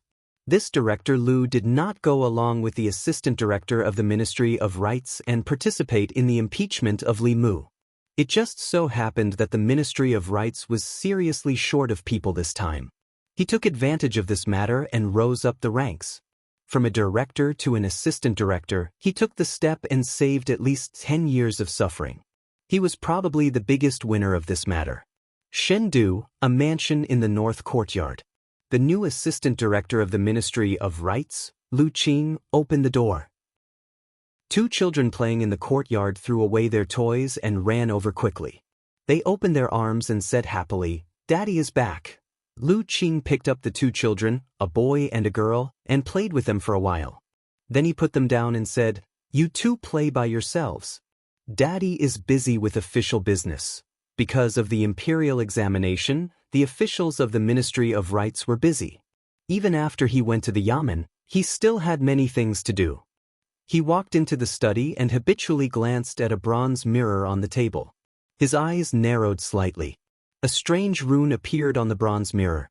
Lu Qing set up a soundproof formation and picked up the bronze mirror. After activating it with his spiritual power, a man's face appeared on the bronze mirror. Lu Qing's face darkened. He said, "You finally contacted me. How long do I have to stay in the Shendu?" The man said, 3 years. Lu Qing's face was filled with anger. He said sternly, 3 years again. That's what you said 3 years ago. 3 years ago, 3 years ago, you still said the same thing. I've been in the Shendu for 10 years. In order to not arouse suspicion, I bought a house, married a wife, and even had 2 children. I went from an 8th-rank official to an assistant director of the Ministry of Rights. Now you're telling me 3 years again. How many years has it been? The man frowned. Watch your attitude. Don't forget who helped you avenge your parents. Lu Qing snorted coldly. If it weren't for this matter, do you think I would listen to your nonsense here? Tell me, you haven't contacted me much in the past 10 years. What do you want me to do this time? The man said, I didn't contact you for your safety. Now, there's something important that I need your help with. The imperial examination is coming soon. I've arranged for some of our people to participate in the examination. You have to help them pass the examination. That's impossible. Lu Qing flatly rejected him. I don't need to say more about the importance of the imperial examination to the imperial court. This is the first year that the imperial court is free from the 4 academies. There must be countless eyes watching. The Ministry of Personnel, the Imperial Ancestral Temple, and the Internal Guards. No matter who has the ability, they can't do anything to the imperial examination. The man said lightly, as far as I know, the imperial examination is organized by the Ministry of Rights. You are the assistant minister of the Ministry of Rights. Isn't it easy to help a few people? Lu Qing shook his head. The risk is too great. I can't do it. Who knew that Cui Ming was also your spy and accidentally exposed himself? Now the imperial court is investigating spies very closely. People like me are the main suspects. Every day, I go to the imperial court in fear. Do you know how much pressure I'm under? The man's voice was unquestionable. This is an order. I'm not discussing it with you. Don't forget who avenged your parents. If I didn't send you to the academy, you wouldn't be where you are today. You should know the consequences of disobeying orders. Your wife, your children, and you will all die without a burial place. Lu Qing looked out of the window at the two children who were laughing and playing in the yard. After a while, he withdrew his gaze and asked, "Aren't you afraid that I'll be exposed?" The man said lightly, "Cui Ming's identity was accidentally exposed. You are different from Cui Ming. You're my spy. Only I know your identity. As long as I don't say it, no one will know." Lu Qing was silent for a moment and said, "Okay." The man said, "I'll give you the list as soon as possible." Lu Qing asked, "Do they know my identity?" The man said, "No. The fewer people who know about your identity as a spy, the better." Lu Qing nodded and said, "I'll do my best to help them. But I can't guarantee that I won't be exposed. Over the years, I've been undercover in the imperial court and found a lot of secrets. Just in case, I have to give these things to you first. You need to come to Luoyang." The man was silent for a moment and said, 3 days later, 300 miles northwest of Luoyang. Chapter 303. After the morning court session, Li Mu did not leave the palace immediately. Mr. Mei was waiting for him outside the Ziwei Palace. She had received a signal from Li Mu during the court session. Seeing Li Mu walk out, she asked, "What's the matter?" Li Mu replied, "It's nothing important. How's the matter with Cui Ming?" Li Mu had been delayed by the case of the assistant minister of the Ministry of Rights, so he did not pay attention to the matter with Cui Ming. Ever since he escaped from Luoyang and Shangguan Li led people to hunt him down, there had been no news of him. Mr. Mei shook his head and said, "There's been no response from Ali for the time being. Cui Ming is now wanted by the 36 counties, so he definitely won't dare to show himself. He's probably hiding somewhere." Li Mu could only blame himself for not foreseeing this. If he had the sound-transmitting conch with him, Cui Ming's soul would have been scattered by now. But it was too late for regrets. Li Mu asked again, "How's the investigation of the demon sex spies going?" Mr. Mei shook his head and said, "Nothing. Even a fourth-rank official had been infiltrated. It was impossible to say that there were no spies from the demon sect in the Great Zhou court. Perhaps they were hiding in the court, but no one knew about them. The demon sect was after the Great Zhou. They had been infiltrating the court since 100 years ago and constantly stirring up trouble everywhere. Those who could be chosen as spies were not ordinary people.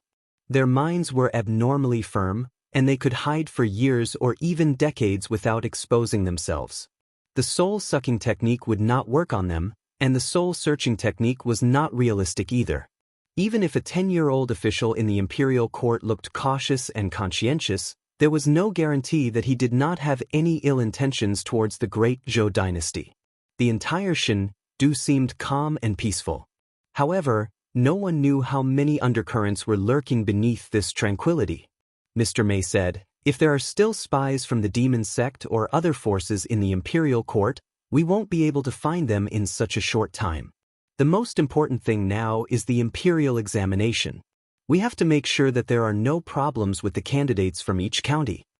Li Mu had already discussed this matter with the others when he was in the secretariat. Talents for the imperial examination were recommended by each county. The advantage was that it could break the academy's monopoly on the officials and reduce the omission of talents. The disadvantage was that the people recommended by each county were both good and bad. It would be fine if they were not talented, as they would not be able to pass the imperial examination. However, if they were talented but not virtuous, or were simply spies sent by various forces with ulterior motives, the harm to the Great Zhou was continuous. Therefore, the selection of talents for the imperial examination was also regulated by the Hall of Secretaries when they formulated policies. The people chosen by the local government had to come from the local area and have a household register. Furthermore, within 3 generations, they could not commit any serious crimes. After passing the imperial examination, they would be further investigated by the Ministry of Justice. This would be able to keep out most of the people who broke the law. If they were still infiltrated under such high pressure, the imperial court would have to admit defeat. They could not search everyone's soul, and even if they did, they could not be 100% sure that there would be no problems. In order to prevent the spread of Taoist magic arts, the Haotian Taoism would let their core disciples cultivate some secret arts to prevent their secrets from being discovered. It was very likely that the demon sect also had such secret arts. That day in the Golden Palace, Cui Ming could fearlessly ask the Empress to search his soul. It was very likely that he was confident that he would not be discovered. Unfortunately, he had encountered an unreliable teammate. From this, it could be seen that the fewer people who knew about such a secret, the better. After leaving the palace, Li Mu returned to the North Court. There was still some time before the imperial examination, so he had enough time to prepare. Walking on the quiet streets of the North Court, he passed by a mansion. A woman came down from a carriage parked in front of the mansion. This woman did not expect to meet Li Mu here. She stared at him with hatred in her eyes. Li Mu and Zhou Chu's mother looked at each other. This woman with madness in her eyes was the mastermind behind this case. If it was not for the Zhou family's death exemption medallion, she would be in the prison of the Ministry of Justice, just like the former assistant minister of the Ministry of Rights. The woman looked at Li Mu with madness in her eyes and said, "I let you escape this time. Next time, I don't know if you will be so lucky." Li Mu looked at her and said with a smile, "This is what I wanted to say to you. You are lucky this time. If there is a next time, do you think the Zhou family will still be able to protect you with a death exemption medallion?" Although Li Mu was smiling, his gaze made her feel cold. The woman did not dare to look at him again. She looked away and hurriedly walked into the mansion. In the mansion, a woman came up to her and supported her. She said, "Mother, why didn't you tell me you were coming? I would have asked Zhuang Yun to send someone to pick you up." A man also came up and bowed to her. He said, "Your son-in-law greets mother-in-law." The woman said, "I came here to ask Zhuang Yun for help." The man raised his eyebrows, but the smile on his face became even brighter. He asked, "What do you need, mother-in-law? Just say it." The woman gritted her teeth and said, "You know that Chu died tragically at the hands of that evil man, Li Mu. Your father is cruel and did not avenge Chu.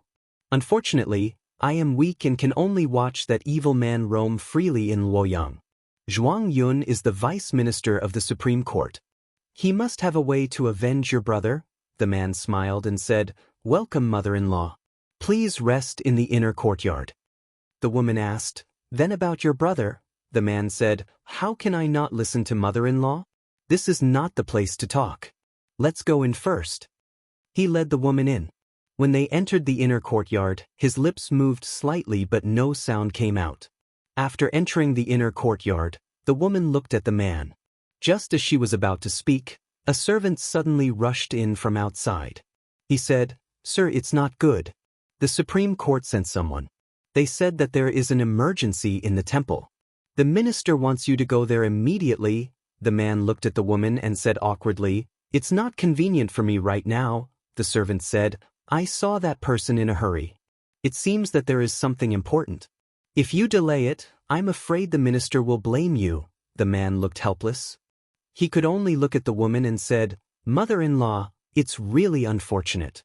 The Supreme Court has an emergency and needs me to deal with it. I will be back soon." After saying that, he strode out of the inner courtyard. He did not slow down until he walked out of the mansion. He said to the servant, "Stay at home. When she leaves, come to the Supreme Court and inform me." The servant asked, "What if she doesn't leave?" The man said, "In a while, get someone to buy a bedding and send it to the Supreme Court. There are too many old cases in the Supreme Court. I'm afraid I will have to live in the Supreme Court from now on." When Li Mu returned home, he saw that the Empress was also there. Xiaobai was teaching her how to make dumplings. This was something he envied the Empress for. The two of them left court at the same time, but she always arrived home earlier than Li Mu. Li Mu only needed to cross 2 streets to get home from the palace. She only needed a thought. The Empress was a cultivation genius. Her learning ability was naturally extraordinary. Chinese chess was taught to her by Li Mu, but she only used an hour to defeat him. As for making dumplings, Xiao Bai demonstrated it to her a few times, and she was able to make it look like it was real. After she learned how to make dumplings, Xiao Bai seemed very accomplished. She said, "I will teach Sister Zhou how to make dumplings later. In the future, if you want to eat them, you can make them at home." Zhou Yi put down the dumplings in her hands and said calmly, "Sister doesn't have a home." Xiao Bai was stunned for a moment. Then she smiled and said, "Sister Zhou, you can treat this as your home in the future. When Sister Lu and Sister Wan come back, we can make dumplings together." Li Mu could understand the Empress's feelings. To a certain extent, they were the same kind of people. They both had a home that they could not return to. The Empress's home was still there. However, to her, that home was not a home. Li Mu really could not return to his own home. Sensing Li Mu's sudden depression, Zhou Yi looked at him in confusion and asked, "What's wrong?" Li Mu shook his head and said with a smile, "It's nothing." His sadness only lasted for a moment. If he were given 2 choices, to return to the world he was familiar with or to stay here, Li Mu would choose the latter without hesitation. In the other world, he had no more worries. In this world, not only could he realize his childhood dreams, but there were also many people he cared about. During this period, the Empress had been coming to Luo Yunyang more often. She also stayed longer and longer. In the morning court, she was the lofty and majestic Empress. After the morning court session, she was the big sister next door, Zhou Qiong. She cooked together with Xiao Bai, went shopping together, and trimmed the garden together. Perhaps even the courtiers would not dare to believe that the person they saw on the streets was Her Majesty the Empress. As the day of the imperial examinations approached, the atmosphere in Chengdu gradually became tense. Students from all over the country gathered there. They were about to take part in an examination that could change their fates for the rest of their lives. Everyone cherished this opportunity very much. This was especially true for those who did not come from noble families or noble families. This was their only chance to change their fate and bring benefits to their juniors. This was an opportunity given to them by the Empress.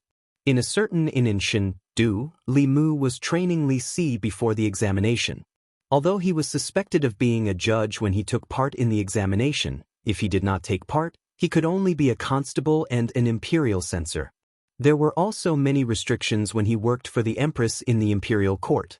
During this period, many inns in Chengdu had earned a lot because the imperial examinations were approaching. Even though they had raised the price several times, the rooms still could not meet the demand. In a certain room on the 2nd floor of a remote inn far away from the imperial city, 4 figures were gathered around a table, staring at a bronze mirror on the table. One of them used blood to write a complicated rune on the bronze mirror.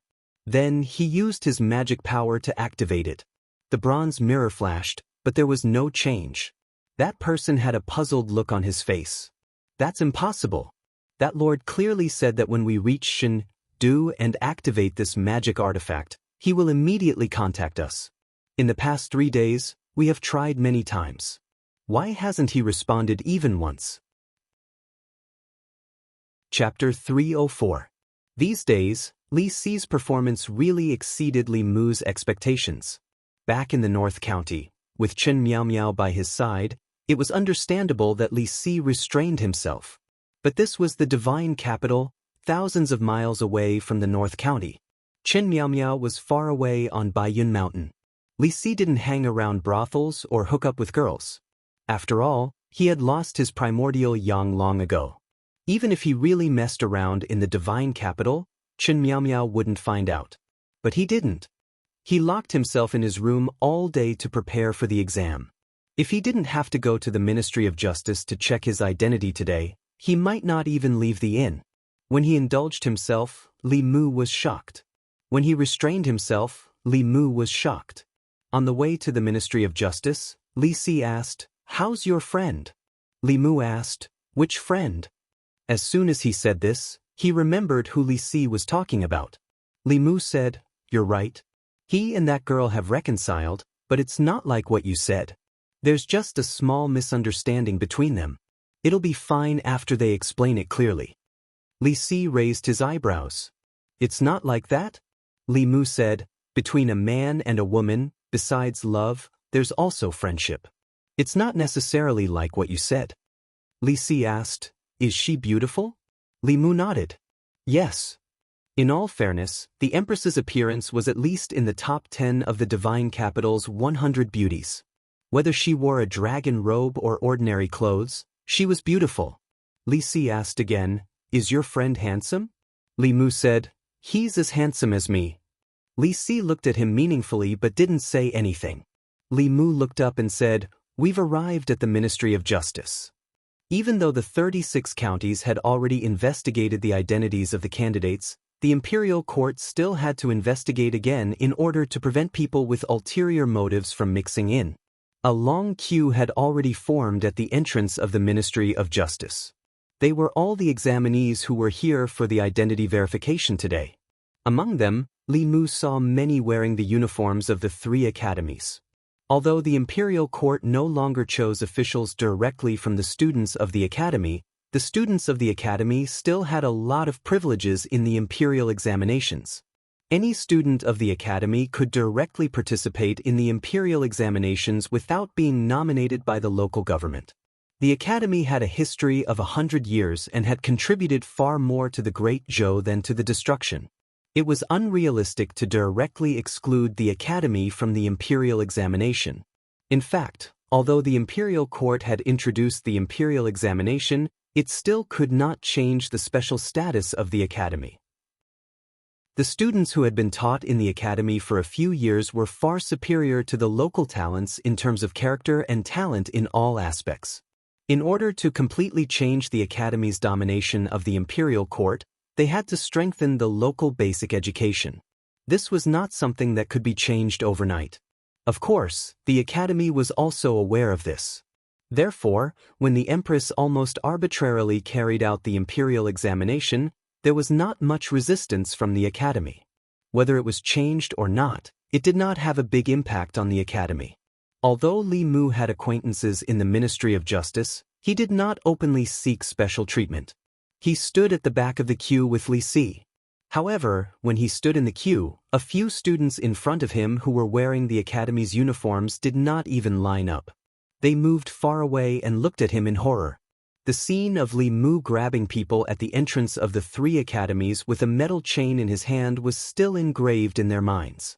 They were really worried that Li Mu would suddenly conjure a metal chain in his hand and directly put it around their necks. In the 3 academies, Li Mu's name was taboo. The bailiffs of the Ministry of Justice quickly noticed the abnormality here. They thought that someone was causing trouble. Immediately, 2 bailiffs came over. When they saw Li Mu, they were shocked and quickly invited him into the Ministry of Justice. Li Mu was here to check his identity this time, not to cause trouble. However, it was obvious that his presence here would affect the normal order of the examination. He had no choice but to walk into the Ministry of Justice with Li Si. The examination this time was supervised by the Ministry of Justice, the Ministry of Personnel, the Ministry of Rights, and the Imperial Clan Temple. In the front yard of the Ministry of Justice stood several officials from different offices. It was obvious that the imperial court attached great importance to the imperial examination. Zhou Zhong walked over slowly and asked, "Lord Li, what brings you to the Ministry of Justice today?" Li Mu said, "To participate in the identity examination." Zhou Zhong asked, "Lord Li wants to participate in the imperial examination?" Li Mu glanced at him and asked, "Can't I?" The officials then realized that although Li Mu had caused a lot of trouble in the divine capital, he was not an official of the imperial court from the academy. He was only a bailiff and an imperial censor, but he was already able to cause a lot of trouble in the imperial court. If he passed the imperial examination and had an official identity, what would happen? Yes. Zhou Zhong nodded and said, "Lord Li, you don't have to be examined anymore." Li Mu shook his head and said, "There are no exceptions before the imperial examination. Lord Zhou, Just treat me as an ordinary examinee. Zhou Zhong did not say anything else. He brought Li Mu to a government office. In the office, an official from the Ministry of Justice was sitting and questioning a young man. Name: Chen Liang. Place of birth: Jiangyin County, Jiangqing County. Who recommended you? The county magistrate of Jiangqing. There was a small bell on the table in front of the young man. It should be a Dharma instrument used to detect lies.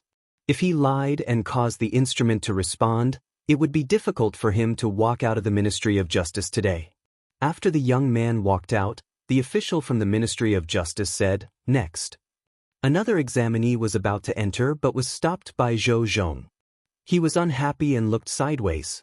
Then he immediately retracted his head and took a step back to make room. Li Mu walked in under Zhou Zhong's signal and placed the examination papers on the table. The official from the Ministry of Justice did not even raise his head and asked, "Name?" "Li Mu." "Place of birth?" "North County, Yangqiu County." "Who recommended you?" "Your Majesty." "Who?" The official from the Ministry of Justice raised his head. The people recommended by the local people were usually the county magistrate or governor. He did not know who the emperor was. When he raised his head to confirm, he saw Li Mu and was stunned for a moment. He immediately stood up and said, Lord Li, that's enough."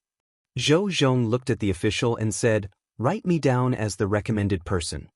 This kind of examination was just a formality. It was difficult to detect people with ulterior motives through the Dharma instrument. After the imperial examinations ended, those who passed would be examined in more detail.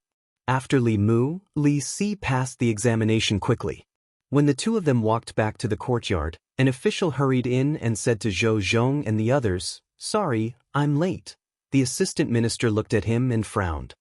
The imperial examinations are the most important thing in the imperial court. How can you be so careless? Sorry, cough cough. The official said apologetically. Suddenly, he covered his mouth and coughed. There was blood coming out of his mouth. The officials were shocked and quickly asked, "Lord Lu, what's wrong?" The official waved his hand and said, "Something went wrong with my cultivation last night and I suffered internal injuries." "It's nothing," one of the officials said. "Lord Lu, why don't you return to your residence and rest? With us here, nothing will happen. Lord Lu, take care of your body is more important." The official shook his head and said, "The imperial examinations are the most important thing in the imperial court. How can I leave my post without permission? It's just a small injury. It's nothing." Li Mu already knew the identity of this person. He was the new assistant minister of the Ministry of Rights. Last time, when Li Mu was framed, this person was the one who benefited the most. When the Ministry of Rights was short of manpower and was facing the imperial examinations, they urgently needed officials to preside over them. He, who had just been transferred to the Ministry of Rights, was promoted to Assistant Minister of the Ministry of Rights. This saved him at least 10 years of struggle. Seeing him vomit blood, there were still officials who asked uncertainly, "Lord Lu, are you really okay?" Lu Qing wiped the blood from the corner of his mouth and said, "I'm fine." When the crowd saw this, they could not help but respect him. Before today, when they mentioned this assistant minister of the Ministry of Rights, they only thought that he was lucky to climb to his current position.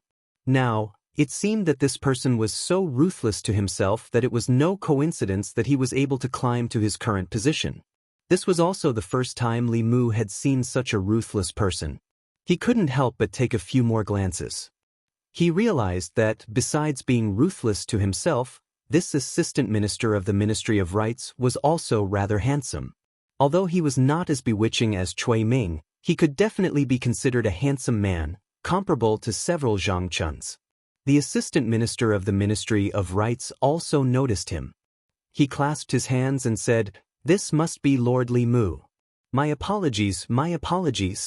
Li Mu clasped his hands and said, "Lord Lu has truly worked hard for the imperial court." Lu Qing chuckled and said, "This official is only doing what is required of me. I can't compare to Lord Li's contributions to the imperial court." As the two exchanged a few words of praise, they suddenly heard quarreling from the side. Why can't I take the examination? Give it back to me. Go, go, go. Don't delay the others here. Li Mu turned his head and saw a familiar figure. Wei Peng was being pushed out by two officials from the Ministry of Justice. His face was red as he argued with them about something. Li Mu quickly understood the reason. If Wei Peng had come to the Ministry of Justice to examine his qualifications for the imperial examination, there was a very high chance that he would not pass. His father, the minister-counselor of the Ministry of Revenue, Wei Teng, had just been removed from his post by the Empress. According to the rules, the first 3 generations of the Wei clan could not participate in the imperial examination. Wei Peng was currently the son of a guilty official, so he naturally could not pass the examination of the Ministry of Justice. Zhou Zhong walked over and glanced at Wei Peng. He asked the official from the Ministry of Justice, "What's going on?" The official bowed and said, "Lord Lu, this person is the son of a guilty official. According to the law, he cannot participate in the imperial examination." Zhou Zhong said, "The minister-counselor of the Ministry of Revenue was convicted after he received the examination. The Ministry of Justice's examination is only for those with bad intentions. Since he received the examination, he has the qualifications to participate in the imperial examination. The Ministry of Justice has no right to take away his right to participate." Since the assistant minister had already spoken, the official from the Ministry of Justice did not dare to say more. He obediently returned the examination to Wei Peng. Wei Peng took the examination and bowed to Zhou Zhong. "Thank you, Lord Lu." Zhou Zhong indifferently glanced at him and said, "I am acting according to the law." Chapter 305. Li Mu did not expect Zhou Zhong to help Wei Peng out of trouble. In principle, Wei Teng had already become a criminal. The 3rd generation of the Wei family could not take the imperial examinations. As Wei Teng's son, Wei Peng did not even have the right to take the imperial examinations. Zhou Zhong's reason, if one looked closely, did not hold water. However, he was the assistant minister of the Ministry of Justice. The reason he gave sounded a little reasonable. Since he protected Wei Peng, the officials of the Ministry of Justice did not dare to say anything. The officials of the Ministry of Personnel, the Ministry of Rights, and the Ancestral Temple also did not stand up against him for such an insignificant matter. After the examination, Li Mu and Li Si left the Ministry of Justice. As the crowd at the entrance of the Ministry of Justice moved, another examinee stepped into the yamen to be questioned by the officials of the Ministry of Justice. Name. Place of birth. Yushan County. Outside the yamen, upon hearing this name, the eyes of the assistant minister of the Ministry of Rights flashed. He suddenly said, "This is the first imperial examination of the imperial court. It is of great significance to the great Zhou. I fear that there will be various factions trying to disrupt the examination. We must be careful." The minister said, "It is precisely because of this that the Ministry of Justice is conducting today's examination." Lu Qing shook his head slightly and said, "In my opinion, the magic treasure used by the Ministry of Justice to detect lies is more like a decoration. Those who are magnanimous will naturally not fear it. Those who are truly guilty will definitely have something to rely on if they dare to come to the Ministry of Justice.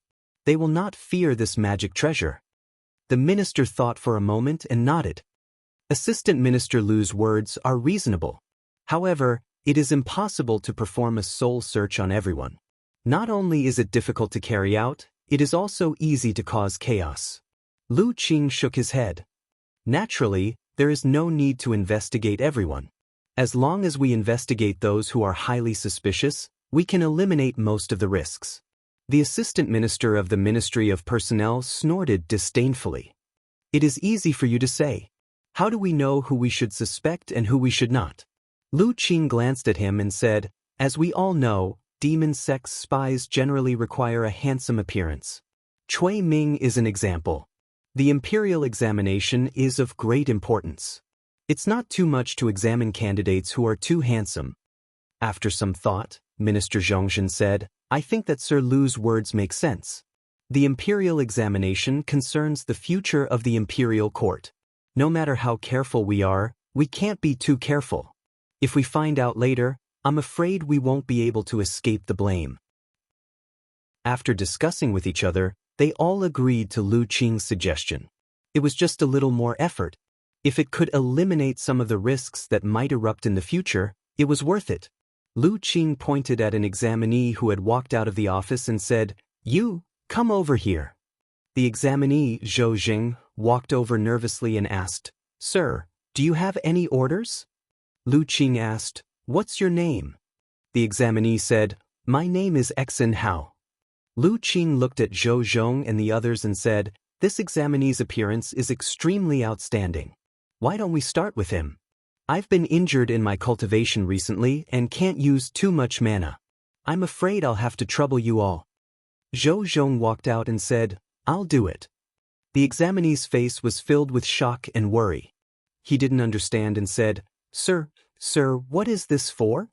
Lu Qing patted him on the shoulder and said, "Don't worry. We're just going to perform a simple soul search on you.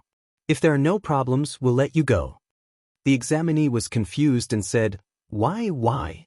We didn't say that today's examination needed a soul search. Why didn't the others use it?" Lu Qing comforted him and said, "Don't be afraid. Sir Zhou is just going to ask you a few simple questions. After you're done, you can leave." The young man called Xen Hao, although his expression was calm, the fear in his heart had already reached an extreme. That official didn't tell him that the Ministry of Justice's initial investigation required a soul capture. He only said that they had people in the court who would help them pass the imperial examination and avoid the subsequent investigations. Without any prior preparation, he couldn't guarantee that he wouldn't say something that he shouldn't say when his soul capture was carried out. Lu Qing saw his hesitation and asked, "What, is there a problem?" Xen Hao shook his head and said, No. If he did not resist, he might be able to get away with it. As long as he showed the slightest sign of resistance, he would probably immediately give himself away. In order to ensure that nothing went wrong, he had already obtained a secret dossier beforehand. Within the dossier, there was detailed information on most of the officials in the court. This Zhou Zhong, the Assistant Minister of Justice, had the strength of the Fifth Realm. In order to resist a soul search, he had deliberately trained his mind. With the strength of the Assistant Minister of Justice, it should be impossible for him to break through the defenses in his heart. Thinking of this, he was much more relieved. He walked up to Zhou Zhong of his own accord and said, "Sir, you may begin." Zhou Zhong nodded and said, "Look into my eyes." Xen Hao raised his head and looked into Zhou Zhong's eyes. He only felt that Zhou Zhong's eyes had suddenly become a whirlpool, as if trying to suck in all of his mind. However, his mind was extremely firm. Although there was confusion in his eyes, as if his soul had already been searched, in the depths of his heart, he had always maintained a clear mind. Xen Hao thought that Zhou Zhong would immediately ask him questions, but he quickly discovered that Zhou Zhong's soul search had not stopped. On the contrary, the whirlpool in Zhou Zhong's eyes spun faster and faster. It was so fast that the part of his mind he used to maintain his consciousness was uncontrollably sucked in by the whirlpool. In his shock, Xen Hao wanted to immediately look away. It was also at this moment that the whirlpool in Zhou Zhong's eyes spun at its peak speed, completely controlling his mind. After an unknown amount of time, Xen Hao finally felt his consciousness return. He saw Zhou Zhong looking at him expressionlessly. The officials standing around him all had shocked expressions. Xen Hao had already realized what had happened. Without hesitation, he activated a magic treasure he had hidden in his sleeve. His body disappeared from where he stood. The next time he appeared, he was already outside the Ministry of Justice. He placed a fulu on his body and turned into a ray of light, dashing into the distance. Trying to run? They are indeed spies from the demon sect. How dare they? A few auras shot into the sky from the Ministry of Justice and headed in the direction he had disappeared. The sudden change of events stunned the candidates who were still queuing up outside the Ministry of Justice. On the streets of the divine capital, Li Mu had just parted ways with Li Si. He was about to head home when he suddenly raised his head and looked behind him. A figure could be seen flying across the sky at a rapid speed. In the divine capital, unless there were special circumstances, flying was prohibited. There were a few figures chasing after the person. Li Mu sensed a familiar aura among the figures. After he reacted, he raised his hand and a golden ray of light flew out from his hand. After the sound of wind breaking, the figure that was flying in front suddenly stopped. His body was tied up by a golden rope, and the Fa Li in his body was quickly sealed. He fell from the sky and fainted. When Li Mu walked to his side, the other figures also descended from the sky. He looked at Zhou Zhong and asked, "What's going on?" Zhou Zhong glanced at the person on the ground and said, "This person is a spy from the demon sect. After I used the soul assimilation technique on him, he tried to escape." "Thank you for your help, Lord Li," Li Mu said. "It was just a matter of convenience. You could have caught him even if I didn't do anything." Then, he asked in surprise, "How did you find out that he was a spy from the demon sect?" Zhou Zhong said, "This person is handsome and attracted Lord Lu's suspicion. After I used the soul assimilation technique on him, I found out that he was a spy from the demon sect." The assistant minister of personnel looked at Lu Qing and said, "Lord Lu's eyes are as sharp as torches. You saw through his identity with a single glance."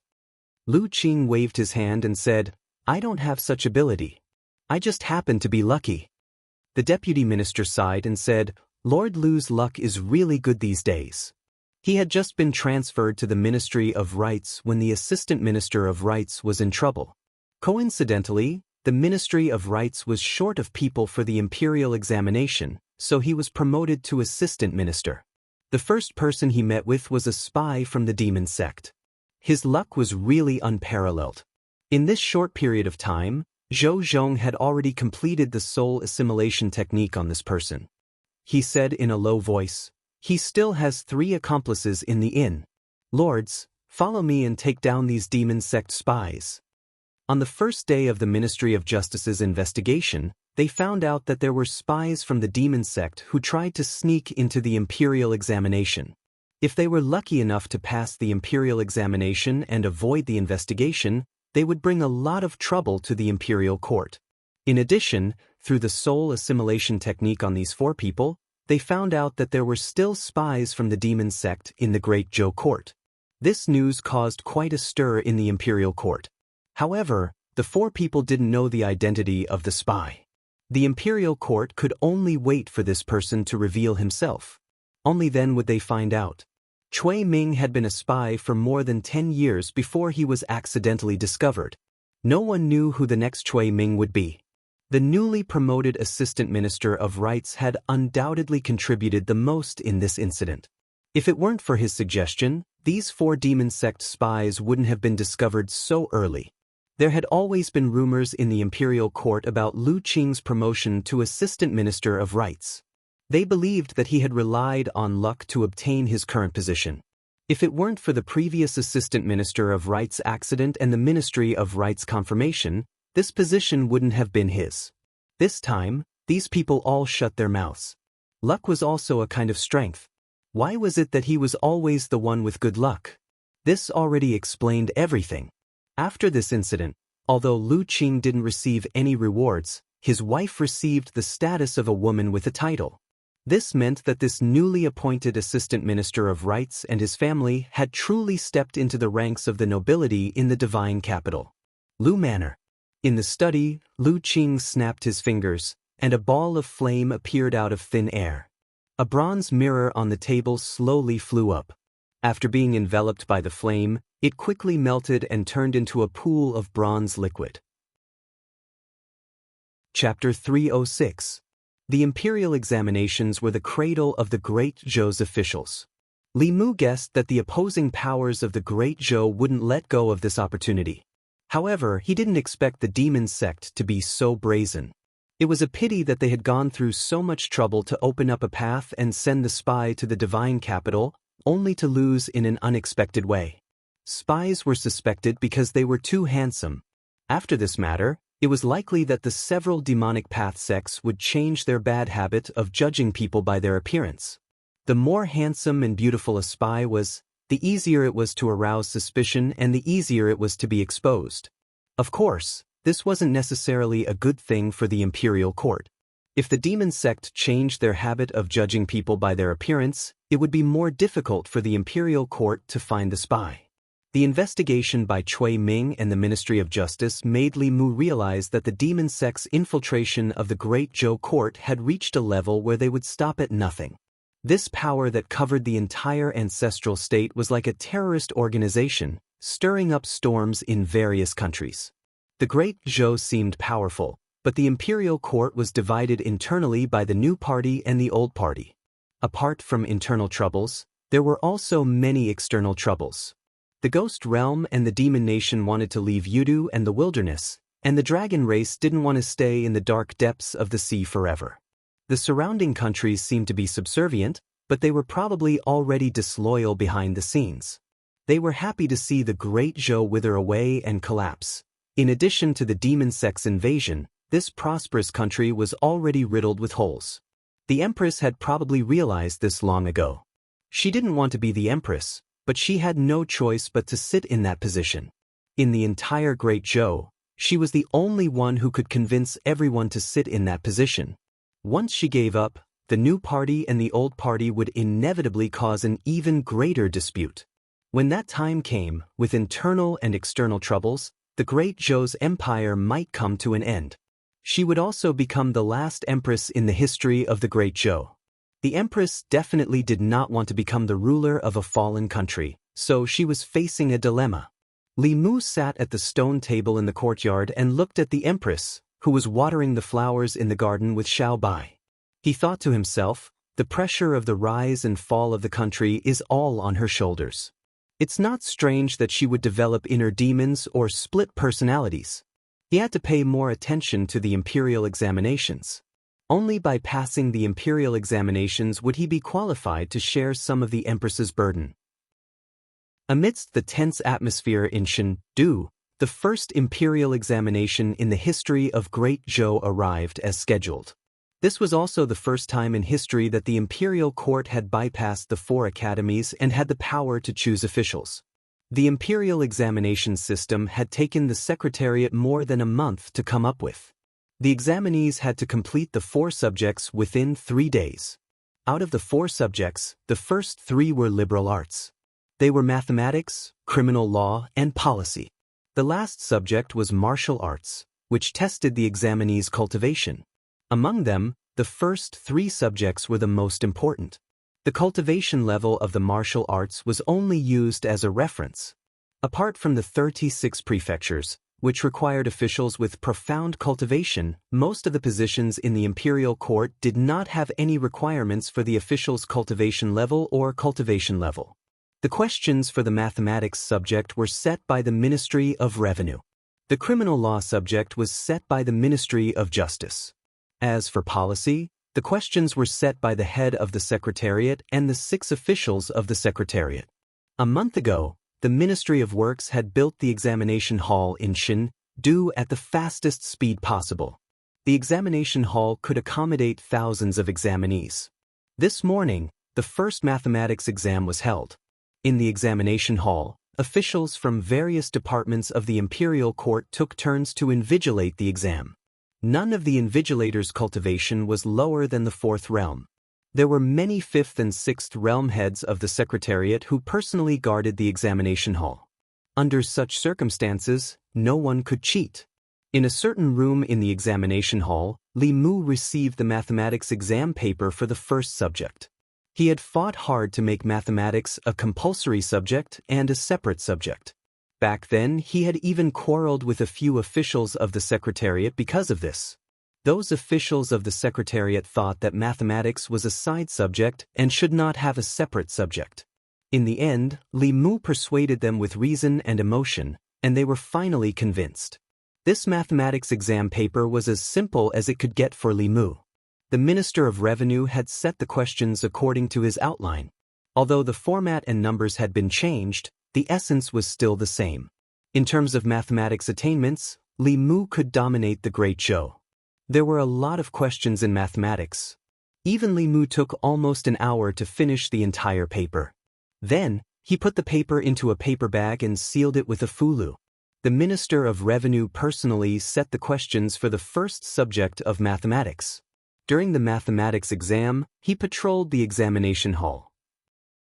According to his estimation, out of the thousands of examinees, not many could finish all the questions in 4 hours.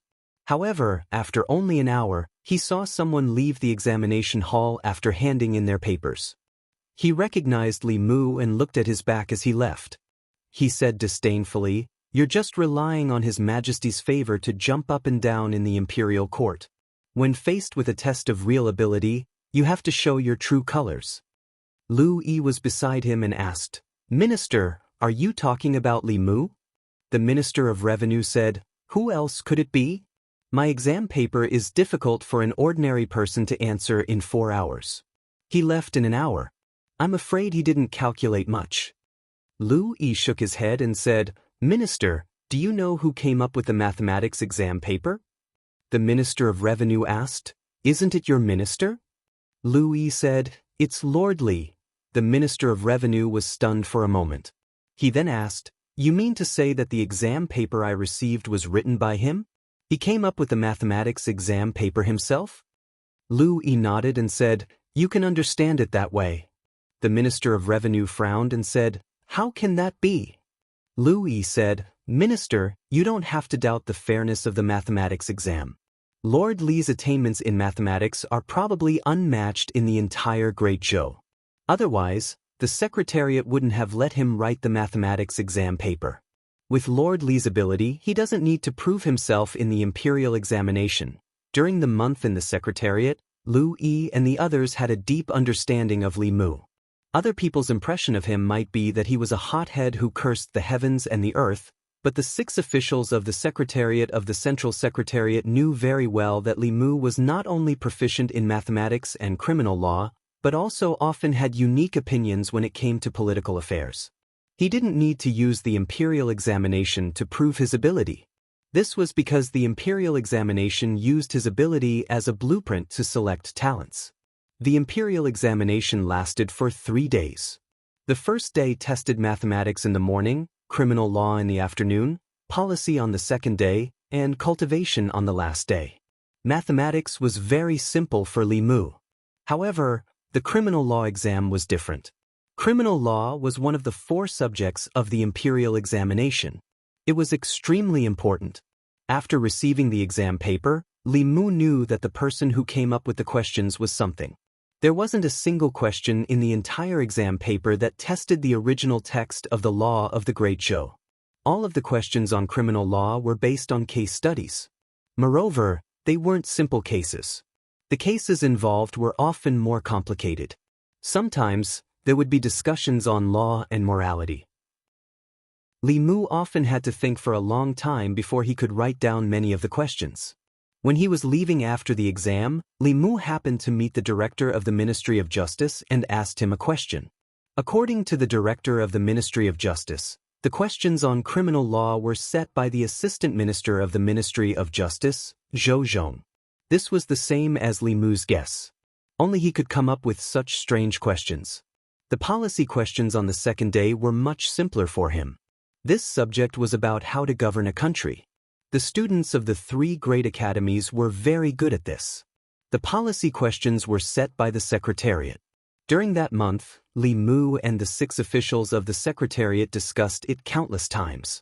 Other than the criminal law exam, the other 2 subjects were basically the same as the questions that Li Mu came up with and answered by himself.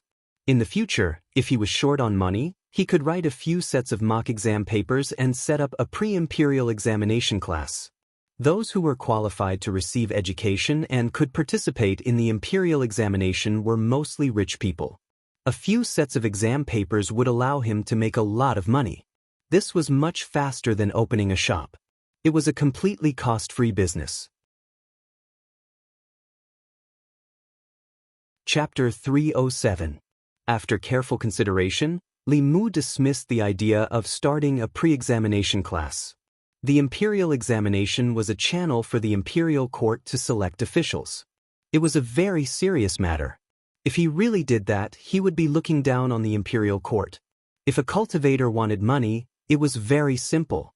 They could draw a few fulu and sell them to mortals. They would be able to obtain countless gold and silver items.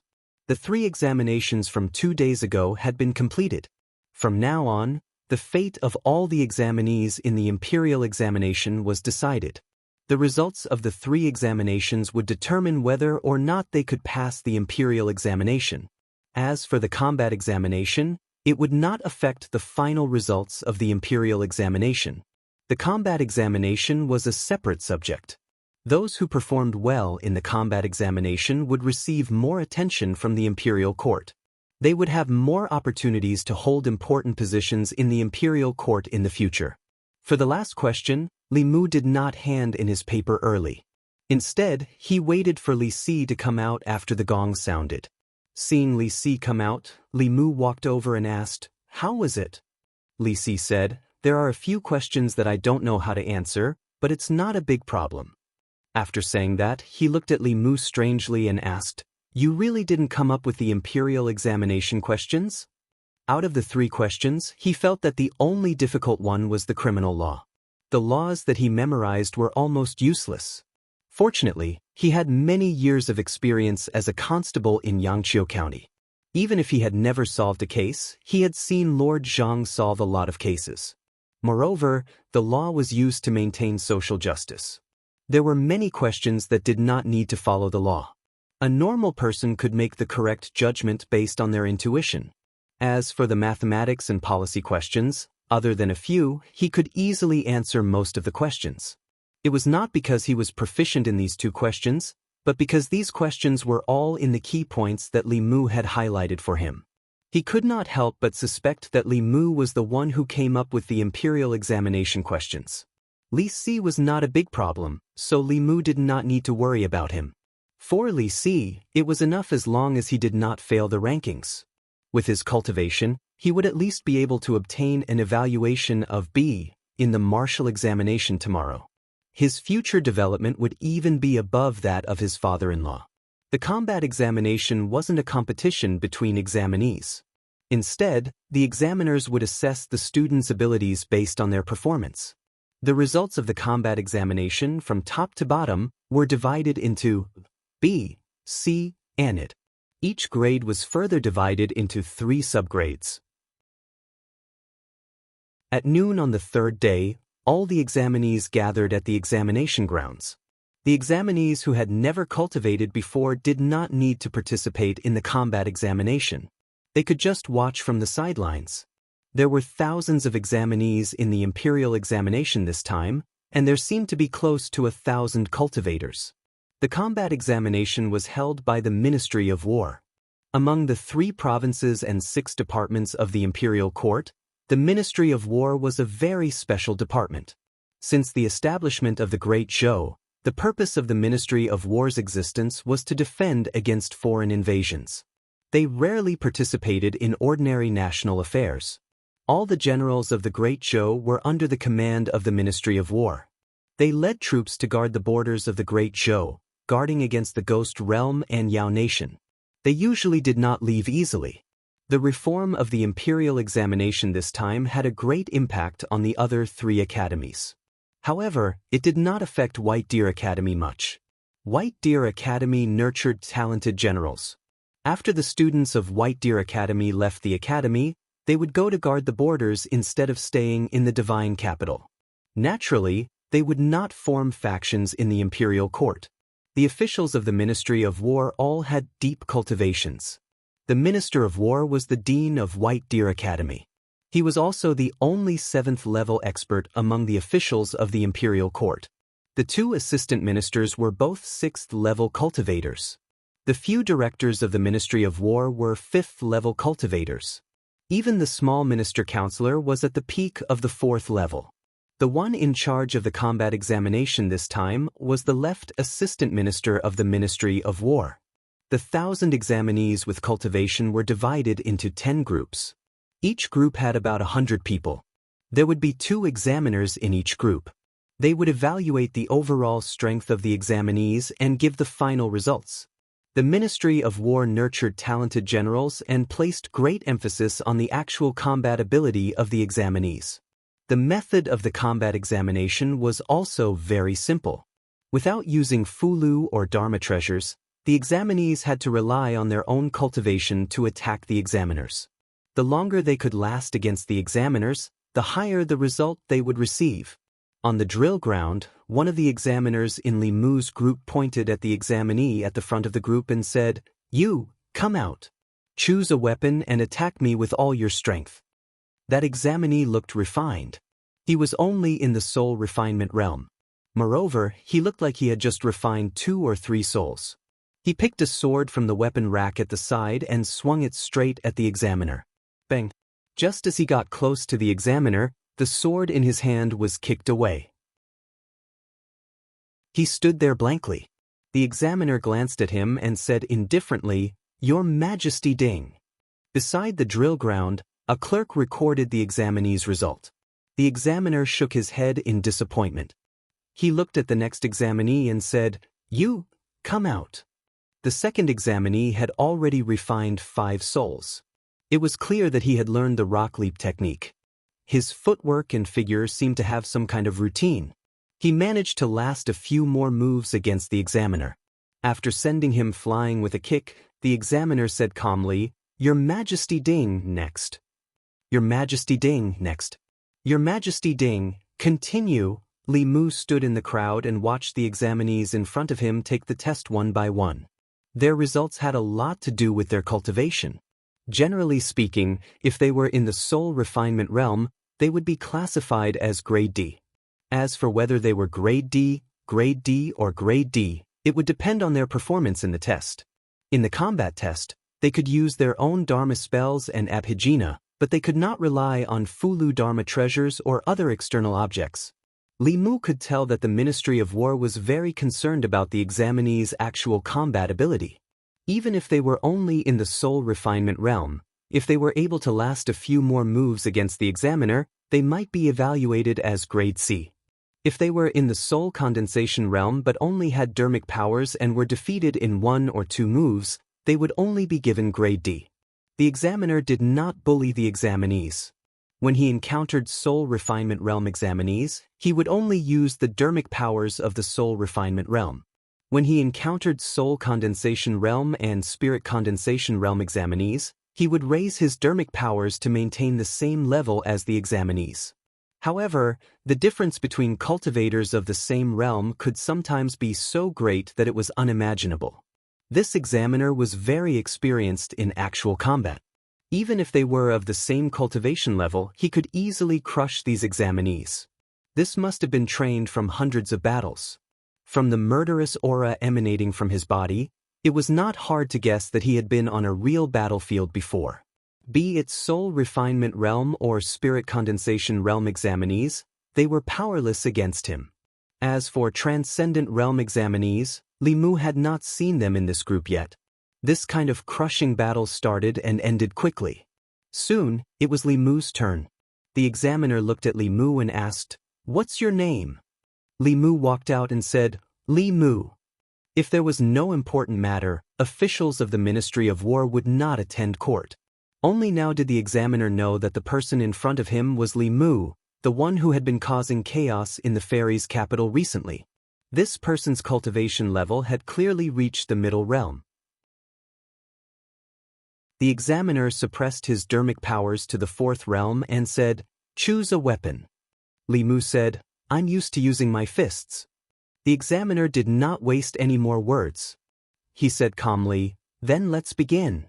As soon as he finished speaking, Li Mu's figure disappeared. Bang! He punched out and the 2 fists collided. Both of them took a few steps back. The examiner's expression changed. He had thought that Li Mu, as a favored official of His Majesty, whose cultivation level had been forcefully raised by His Majesty, was just for show. However, this punch made him realize that the dermic powers in his body were solid and deep. In other words, he truly had the strength of the 4th realm. The examiner laughed loudly. "Finally, I've met an interesting one." With that, he took the initiative to attack Li Mu. Seeing that the examiner had no intention of using his divine powers, Li Mu was too lazy to use them. He fought bare-handed with the examiner. This person was indeed experienced in battle, but Li Mu's fighting formula was not to be trifled with. The examiner used his consciousness and experience to fight, while Li Mu used Taoist techniques to drive his body's instincts. Bang, bang, bang. Dust flew up from the drill ground. Neither of them used any divine powers. They fought purely with their physical bodies. The more the examiner fought with Li Mu, the more shocked he became. From the beginning, he had been searching for Li Mu's weakness, but until now, he had not been able to find it. Li Mu's battle experience was not at all inferior to his. In fact, he was even more experienced than him. As long as he revealed the slightest weakness, he would pursue and attack relentlessly. Gradually, as an examiner, he was actually at a disadvantage. The examiner was shocked. The surrounding examinees all stared with their eyes wide open. Especially the examiner who had just been completely defeated by the examiner. He knew very well how terrifying the examiner was. However, such a terrifying existence was actually being suppressed by someone and could only passively defend. At the side of the field, another examiner watched for a while. He laughed loudly and said, "Examiner, let me help you." With that, he flew into the fray. Fighting 1 against 2, one of them was already in the divine powers realm, while the other had suppressed his strength to the divine powers realm. The pressure should have increased greatly.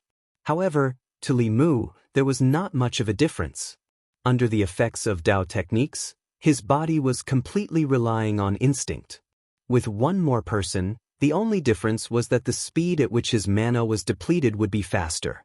Seeing that the two examiners had attacked at the same time and could only barely salvage the situation, not only were the surrounding examinees shocked, even the examiners from the other two groups not far away had gathered around. Who is this person? How can he be so fierce? Fighting 1 against 2, and still have the upper hand, there are no flaws in his body. He must have extremely rich battle experience. The fierce generals in the army are only SOSO. If he was at the border, he would definitely be a fierce general. On the drill ground, besides the officials from the Ministry of War, officials from the Ministry of Rights, Ministry of Appointments, Imperial Clan Court, and the Hall of Governmental Affairs were also swiftly supervising. The commotion here very quickly attracted the attention of the officials. When Lu Yi walked over and saw that Li Mu was suppressing the two officials from the Ministry of War, he almost thought that his eyes were playing tricks on him. In his heart, Li Mu had always been a civil official. He was skilled in mathematics and was proficient in criminal law. The path of policy and inquiry was his forte. He had taken most of the credit for the establishment of the imperial examination system. In the Hall of Governmental Affairs, he had chatted and laughed with his subordinates. He had looked extremely refined. Looking at this moment, the two officials from the Ministry of War, fierce generals who had killed countless enemies on the battlefield, were actually unable to retaliate in the slightest under his hands. One could not help but wonder who was the examiner in this competition. In a place further away, an official from the Ministry of War glanced over and said to another examiner beside him, "If this continues, how long will the examination take? Why don't we also learn from them and test two people at once?" The other official nodded. Just as he was about to speak, he suddenly paused and said in shock, "That's not right. The two people being suppressed and beaten seem to be Director Chin and Minister Counselor Ma." Chapter 308. The two officials from the Ministry of War stared blankly in that direction, suspecting that they were hallucinating. The Ministry of War was different from the other 5 ministries. The officials from the Ministry of Revenue, Ministry of Rights, and other ministries did not have any requirements for cultivation.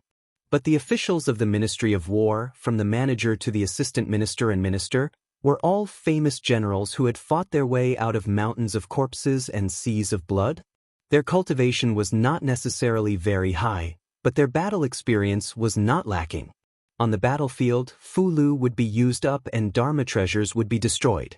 The only thing that could be relied on was one's own body. These generals who had retired from the battlefield all had rich experience in close combat. In a true battle of life and death, they could crush those of the same level. But now, 2 examiners from the Ministry of War were actually at a disadvantage against 1 examinee. With their eyesight, they could naturally see that other than suppressing their cultivation to the early 4th level, Director Chen and Minister Counselor Ma did not hold back in any other aspects. Dao techniques consumed less dermic powers than abhijnas. However, it was not beneficial for Li Mu to maintain it for a long time. Although these 2 officials from the Ministry of War had suppressed their cultivation, their mana was much thicker than Li Mu's. Li Mu did not want to continue. He slapped one of the examiners on the chest and kicked the other examiner in the waist. The 2 of them retreated a few steps before stabilizing themselves.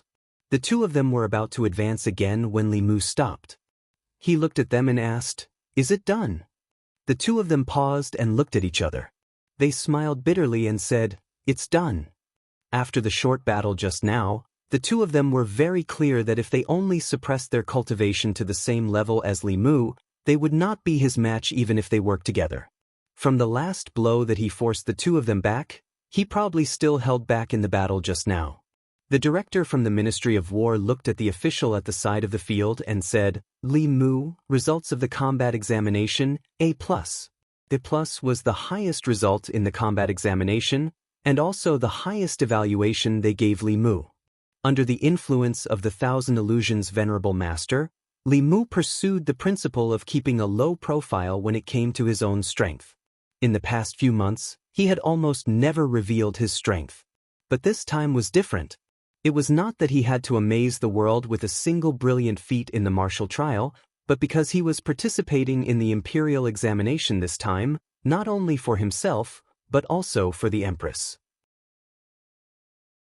Only if his performance was eye-catching enough, the officials in the court, including the people of the world, would not think that the Empress favored a mediocre person who had no good points other than being handsome. He wanted to prove to the court officials and the world that the Empress was not obsessed with his looks. After a short interlude, the combat test continued. After seeing how the 2 examiners had been defeated by Li Mu, the remaining examinees felt less fearful of them. Perhaps it was just that those people before Li Mu were too weak. Although they were not as good as Li Mu, they would not be ravaged too badly. Then, they experienced the cruelty of reality. Perhaps it was because the 2 examiners were depressed after losing to the examinees, but they did not show any mercy to the following examinees. Even if they suppressed their cultivation to the same level as the examinees, not a single examinee could last more than 10 moves from them. In a group of 100 examinees, there was only 1 A+, a dozen B+, and the rest were C+ and D grades. The examination of the other 9 groups also ended very quickly. Among the 1,000 examinees, including Li Mu, 12 examinees obtained A+ results. Among these 12 examinees, 6 A+, 2 A+, and 4 A+. The other 3 examinees who obtained A+ also defeated the examiners in their group. This made Li Mu pay more attention to the other 3 examinees. Those who could defeat the examiners of the Ministry of War with their own strength without using Fulu or Dharma treasures were not to be trifled with. They were all at the 4th realm, and if they were not restrained, their true strength would be above the 4th realm. However, Li Mu did not recognize these 3 examinees. He walked to Lu Yi and asked, "Lord Lu, do you know the identities of these 3 examinees?" Lu Yi looked in the direction Li Mu was pointing and said, "The 2 young men are called Zhou Zheng and Zhou Feng. They are the sons of the Minister of War, and the last one is the Crown Prince of the South." Zhou Zheng, Zhou Feng. Li Mu couldn't help but look at the 2 young men a few more times. They were the sons of the minister and the younger brother of the Empress.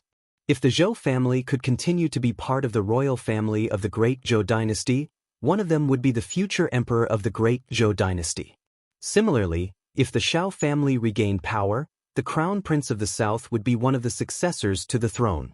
Although the former emperor had many concubines, he only had 1 son with the Empress and 1 daughter with the imperial noble consort. They were the deceased Crown Prince and the current Princess Yunyang. It was said that this was because something went wrong with his cultivation in his early years, and he was devoured by the world and lost his fertility.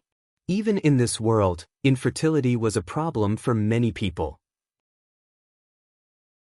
As such, according to the rules of the past, if the emperor did not have a son, he would have to choose one from the next generation of the imperial family. In principle, all the crown princes had a chance. In short, these three were the true sons of the great Zhou's top nobles. They were the true crown princes, and were not on the same level as the foppish sons Li Mu had met before. Li Mu looked at the three and could not help but sigh. So that's how it is. No wonder their strength is so abnormal. Lu Yi glanced at him, but did not dare to say anything. Zhou Zheng, Zhou Feng, and the crown prince of the south were powerful, but they had only defeated one examiner, and it was a narrow victory. Compared to them, the person who had single-handedly suppressed the two examiners and beaten them up was more deserving of this title. Not only that, but the Zhou brothers and the crown prince of Prince Nan were already nearing their 30s. On the other hand, Li Mu was probably not even 20 yet. Not only was he good-looking, he was also well-versed in both the pen and the sword. Even the brightest pearls of the Zhou family and the Shao family paled in comparison to him. If Li Mu were a son of the Shao clan or the Zhou clan, he would definitely bring unparalleled pressure to the other clan. The martial trial was a supplement to the written trial. It was graded according to B, C, and ID for the imperial court's reference. It would not give a specific ranking to everyone, but it would determine the top 3 foot A's. This was the ranking for Li Mu, the Zhou brothers, and the crown prince of the south. After a discussion, the officials of the Ministry of War listed the rankings. Li Mu was first in this martial trial, Zhou Zheng was second, then the crown prince of the south, and Zhou Feng was last. Zhou Feng was not satisfied with this result. He frowned and asked, "The 4 of us are all ace, so why is this person first?" Although Zhou Zheng and the crown prince of the south did not speak, they clearly had the same idea as Zhou Feng. The Minister of War said, "Li Mu's martial attainment far surpasses that of the other candidates. The 3 of you are ace because you have the strength of ace. He is ace because the highest result in the martial trial is ace." Zhou Feng shook his head and said, "I'm afraid that your words will not convince the public." The Minister of War thought for a moment and said, "If you are not convinced, you can try." Zhou Feng waved his hand, and a wooden sword flew into his hand. He pointed the wooden sword at Li Mu and said, "Choose a weapon. Let me see the strength of your first place in the martial trial." Li Mu said, "I don't use a weapon." Zhou Feng glanced at him and said, "I won't hold back just because you don't use a weapon." As soon as he finished speaking, his body turned into an afterimage. The wooden sword cut through the air, making a sound like tearing silk as it headed straight for Li Mu. Li Mu leaned to the side and stretched out his hand. He used 2 fingers of his right hand to pinch the blade of his sword. His left hand formed a sword finger and pointed at his throat. Although it was only a finger, if he circulated his mana or used a sword technique, these 2 fingers could easily pierce through his throat. Of course, Zhou Feng must have some life-saving means on him. However, this was the martial trial. It was a test of martial arts. One could only rely on one's own strength and not external objects. Zhou Feng's challenge to Li Mu was defeated in 1 move. The Minister of War looked at Zhou Feng and asked, "Are you convinced?" Zhou Feng put down his sword and said, "I'm convinced." The Minister of War looked at Zhou Zheng and the Crown Prince of the South and asked, "What about the 2 of you?" Zhou Zheng said, "First place in the martial trial. He deserves it." The Crown Prince of the South shook his head and said, "In terms of martial arts, I'm not his match." The Minister of War added, "If the Crown Prince is dissatisfied with your ranking, you can also challenge young Master Zhou Zheng." The Crown Prince of the South said, "There's no need. I'm not his match either." In this way, no one objected to the ranking of the 4 people. In this imperial examination, the results of the academic trial had not been released. The first place in the martial trial had already been announced. The Crown Prince of the South looked at Li Mu's back and said, "I lost to him in the martial trial. I can only wait for the academic trial to regain my face." As a descendant of the Shao royal family, he had countless resources piled up since he was young. The teacher who taught him martial arts was also a famous general who had been through hundreds of battles. For him to lose to such an unknown person in the martial arts examination was indeed a loss of face. The academic trial was different from the martial trial. As a descendant of the royal family, and a descendant of the royal family who was being nurtured as the future emperor, his strength was in politics. He was also proficient in mathematics and criminal law. Other than the Zhou brothers, he could ignore anyone else. Lu Yi, who was passing by, heard his words and shook her head slightly. They still had hope of defeating Li Mu in the martial trial. However, they had no chance in the academic trial. This imperial examination was actually unfair to them. They thought that Li Mu was an examinee like them, but in fact, they were examinees and Li Mu was the examiner. Reality was often so cruel. Chapter 309. The combat examination had ended, and so had the first imperial examination of the imperial court. What the examinees needed to do next was to wait for the results of the written examination. Li Mu was about to leave the drill ground when a voice came from behind him. "Martial scholar, please wait." Li Mu turned around and followed the source of the voice. He saw a figure walking towards him. That person had a tall stature and a square face. As he slowly walked over, an extremely strong oppressive feeling also came rushing over. All the examinees knew this person. He was the chief examiner of this examination, the assistant minister of the Ministry of War, and also a cultivator of the Sixth Realm. Li Mu clasped his fists and asked, "Is there anything else, Lord Assistant Minister?" The assistant minister of the Ministry of War smiled and said, "I have left the army for many years. It has been many years since I've seen such an exciting battle of the martial way. I'm excited by the prospect and can't help but want to spar with the martial scholar." Li Mu looked at him in shock. No matter how confident he was in himself, he was not arrogant enough to challenge the Dongxian. As if reading his thoughts, the assistant minister of the Ministry of War added, "Rest assured, martial scholar. We will not use spells or supernatural powers. We will only spar with martial arts. We will not go overboard." Since it was like this, Li Mu couldn't refuse anymore. He nodded and pointed at the drill ground beside him. "Please." On the drill ground, the examinees and the examinees were about to leave when they suddenly stopped. On the drill ground, two figures were engaged in close combat. It was difficult to tell who had the upper hand. At first, the official of the Ministry of War thought that someone was fighting on the drill ground. When he got closer, he realized that it was the assistant minister and the martial scholar, Li Mu. Soon after, many people's faces were filled with extreme shock. Who was the assistant minister? Before he became the assistant minister of the Ministry of War, he was a famous general in the Great Zhou. He had killed countless cultivators of the Yao Kingdom on the battlefield. In terms of martial arts, there were not many people in the Great Zhou who could beat him. A young man who was not even 20 years old was actually on par with him in martial arts. One had to know that martial arts and spells were different. As long as one had enough mana, they could learn spells and spells. However, without experiencing life and death battles, without a lot of battle experience, it was very difficult to make any progress in martial arts. He was so young, but his attainments in martial arts were so profound. It was simply inconceivable. If they hadn't seen it with their own eyes, they wouldn't have believed it. The Zhou brothers and Prince Nan's crown prince watched from afar with fear on their faces. They had stayed in the academy for 2 years and had heard of Li Mu's name, especially the Zhou brothers. Because of Zhou Chu's death, Li Mu and the Zhou family had an irreconcilable blood feud. However, this did not mean that they would take Li Mu seriously. Everything that he had done was merely because he had the support of the Empress. If it had been anyone else, the result would have been the same. However, today's combat examination had greatly shocked them. They had been trained as the crown prince. A qualified crown prince had to be able to rule the country and maintain order in martial arts.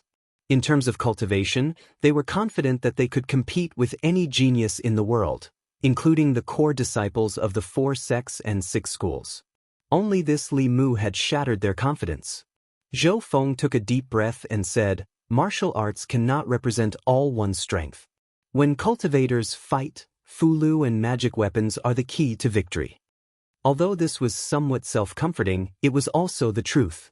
A low-level cultivator using a high-level Fulu to instantly kill a mid-level cultivator was not uncommon in the cultivation world. In most cases, when cultivators fought, it was still based on who had more Fulu, better pills, and stronger magic weapons. Other than on the battlefield, martial arts did not have much use. Such a person could be a good general, but no matter how powerful a general was, he was still just a subject. After being shocked, Zhou Feng breathed a sigh of relief. Fortunately, Li Mu's surname was Li, and not Xiao. Otherwise, many people in the Zhou clan would not be able to sleep because of him. The Crown Prince of the South also breathed a sigh of relief. Fortunately, Li Mu was not a member of the Zhou clan. Otherwise, he would have become the greatest obstacle to the Xiao clan regaining the throne. On the drill ground, Li Mu and the assistant minister of the Ministry of War had been in a stalemate for 15 minutes. In the past quarter of an hour, Li Mu finally realized what a real powerhouse was. The assistant minister of the Ministry of War was extremely experienced in battle. After 100 moves, Li Mu still had not found a flaw. This kind of person's comprehension of martial arts had probably reached an extremely profound level. Across from Li Mu, the assistant minister of the Ministry of War's gaze grew more and more shocked. Li Mu had not found a flaw, and he had also not found a flaw in Li Mu's.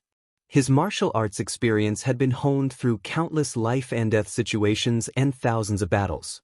No matter how talented a young man was, it was impossible for him to achieve this. The only possibility was that he had completely inherited the martial arts attainments of a martial arts expert. In the martial examination, other than Fulu and magic treasures, Taoist techniques and Abhijna were all allowed. Even if he had completely inherited the martial arts attainments of a martial arts expert, it was still within the limits of the martial examination. After a few more moves, more and more people had gathered. Li Mu could not defeat the assistant minister of the Ministry of War, but the assistant minister of the Ministry of War also could not defeat him. He took the initiative to retreat and said, "Why don't we call it a day?" The left assistant minister of the Ministry of War nodded and then asked, "The martial arts scholar's attainments in martial arts are no weaker than a fierce general who has been through hundreds of battles. It is truly rare among the younger generation. Who is his master?" Li Mu replied, "My master's Taoist name is Laozi." The assistant minister of the Ministry of War thought for a while and shook his head. "I am ignorant and have never heard of him." Li Mu smiled and said, "Master is like a wild crane in the clouds, pursuing the supreme Tao wholeheartedly. Not many people in the world know his name." The assistant minister of the Ministry of War did not pursue this question and said, "What plans does the martial arts scholar have after the examination?" Li Mu said, "I don't have any plans for now. I will follow your Majesty's arrangements." The assistant minister of the Ministry of War sized him up and said, "I can see that the psyche power in the martial arts scholar is not inferior to that of an old official who has been in the court for decades. With such attainments in martial arts, if he were to become a general, he would definitely be a valiant general." After all this time, it turned out that the assistant minister of the Ministry of War wanted to poach the empress. Li Mu could not refuse directly and said politely, "Let's talk about it in the future." The assistant minister of the Ministry of War did not force him. He glanced at him and asked, "The psyche power in the martial arts scholar is dense but very messy. Do you not know how to control psyche?" Li Mu froze and asked, "What's psyche control?" The assistant minister of the Ministry of War saw that he really did not know, but he did not directly explain. He said, "You will know when you experience it for yourself." As he spoke, Li Mu suddenly sensed an invisible aura emanating from the assistant minister of the Ministry of War. Under this aura, Li Mu couldn't help but take several steps back, shock on his face. Just now, the assistant minister of the Ministry of War had erupted with a powerful psyche power that made Li Mu think of Vice Principal Huang.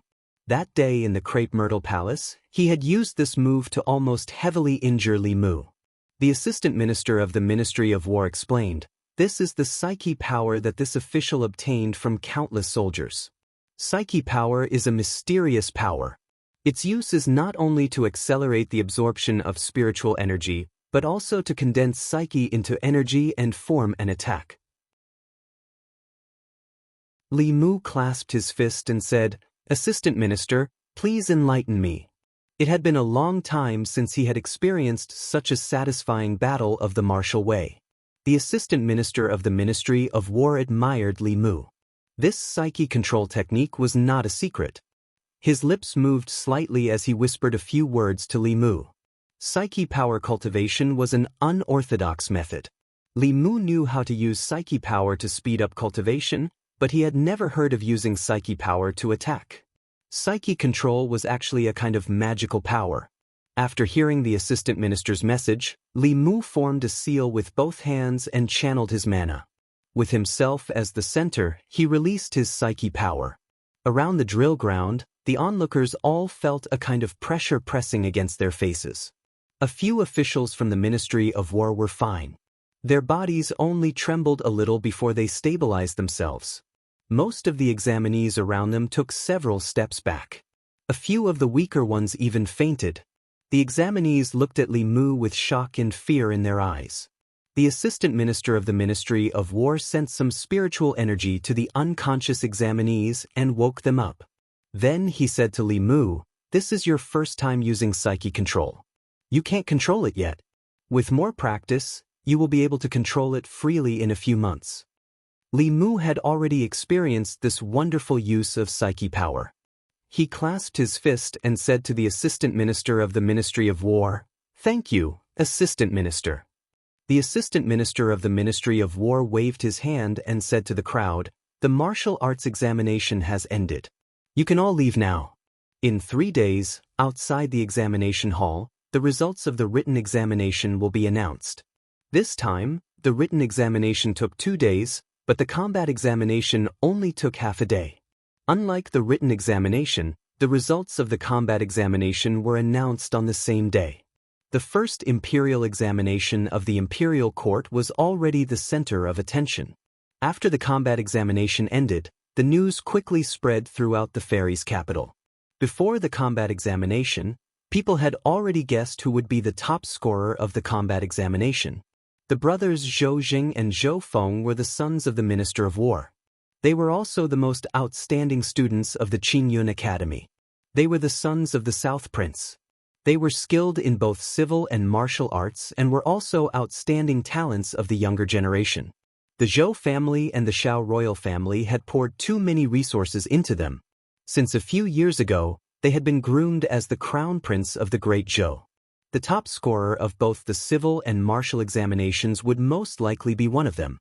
No one had expected that the top scorer of the martial examination would be Li Mu. Li Mu was naturally well known in the fairy's capital. However, the reason why he was famous was because he punished young ruffians and forced the imperial court to abolish unfair laws. It was also because he spoke so bluntly that the court officials could not raise their heads. It was also because he stood up for the people and was not afraid of the nobles and the academy. He had completely changed the unrighteous trend in the fairy's capital. He was famous for his courage, his passion, his righteousness, and his good looks. After the combat examination, Li Mu used facts to show them that he was not only capable of these things. The Li residence. When Li Mu walked into the house, Xiaobai ran over excitedly and said, "Sister Zhou, let us see everything just now."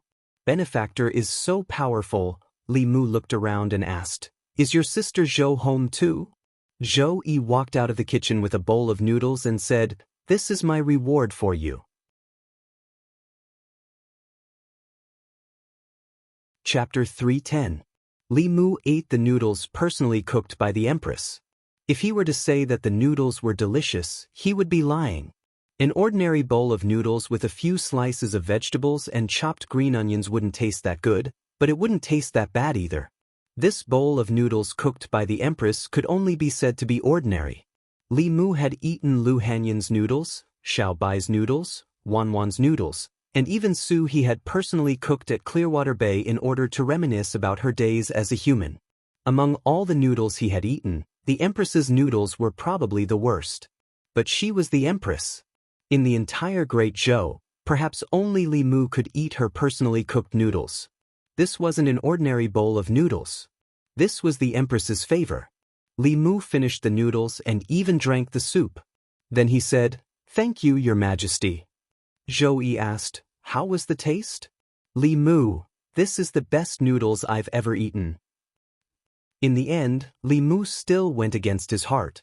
For someone who was cooking for the first time, to be able to cook to this extent was already very good. At this time, he couldn't find fault with her. Instead, he should encourage her. This was one of the reasons.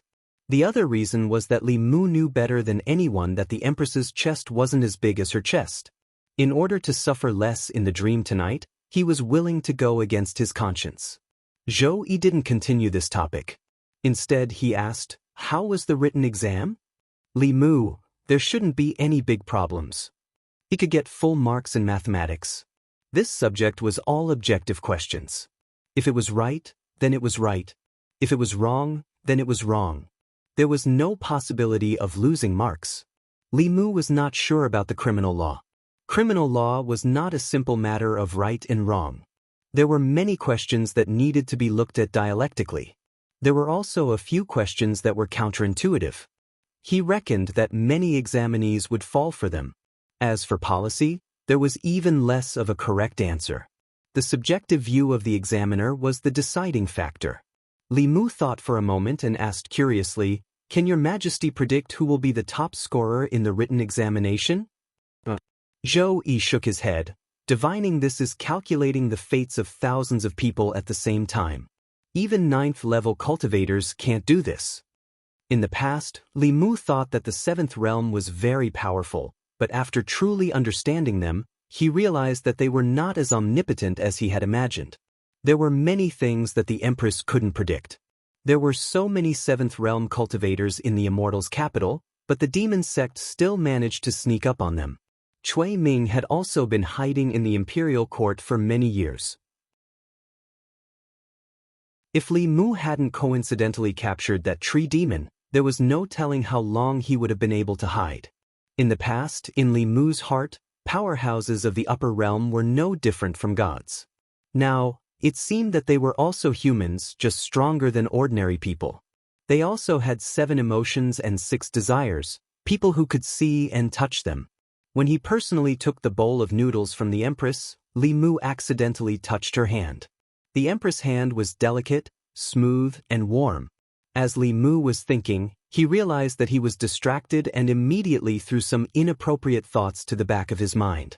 Of course, it would be good to be the top scorer in the written examination. Being the top scorer in both civil and martial arts would make the Empress proud. It didn't matter if he didn't get it.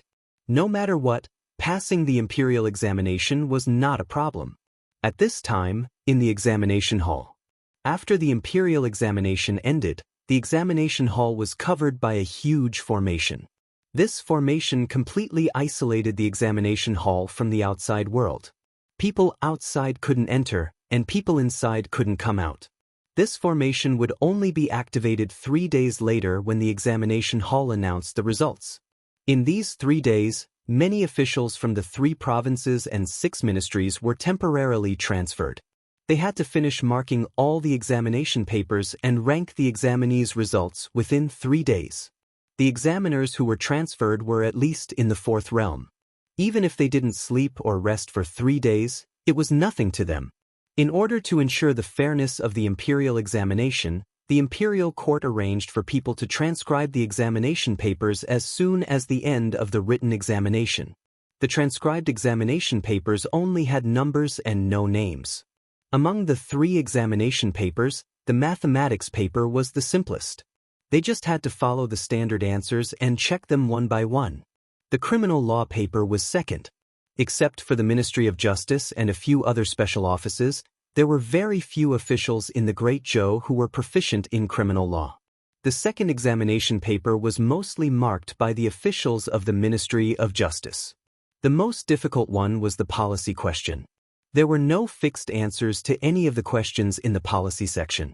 The officials who reviewed the exam papers had to carefully review each examinee's exam paper.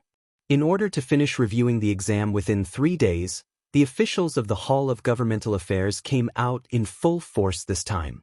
2 days later, under the review of dozens of officials without sleep and rest, all the examination papers were marked. The next thing to do was to summarize the results of the 3 examinations and rank the examinees according to their scores.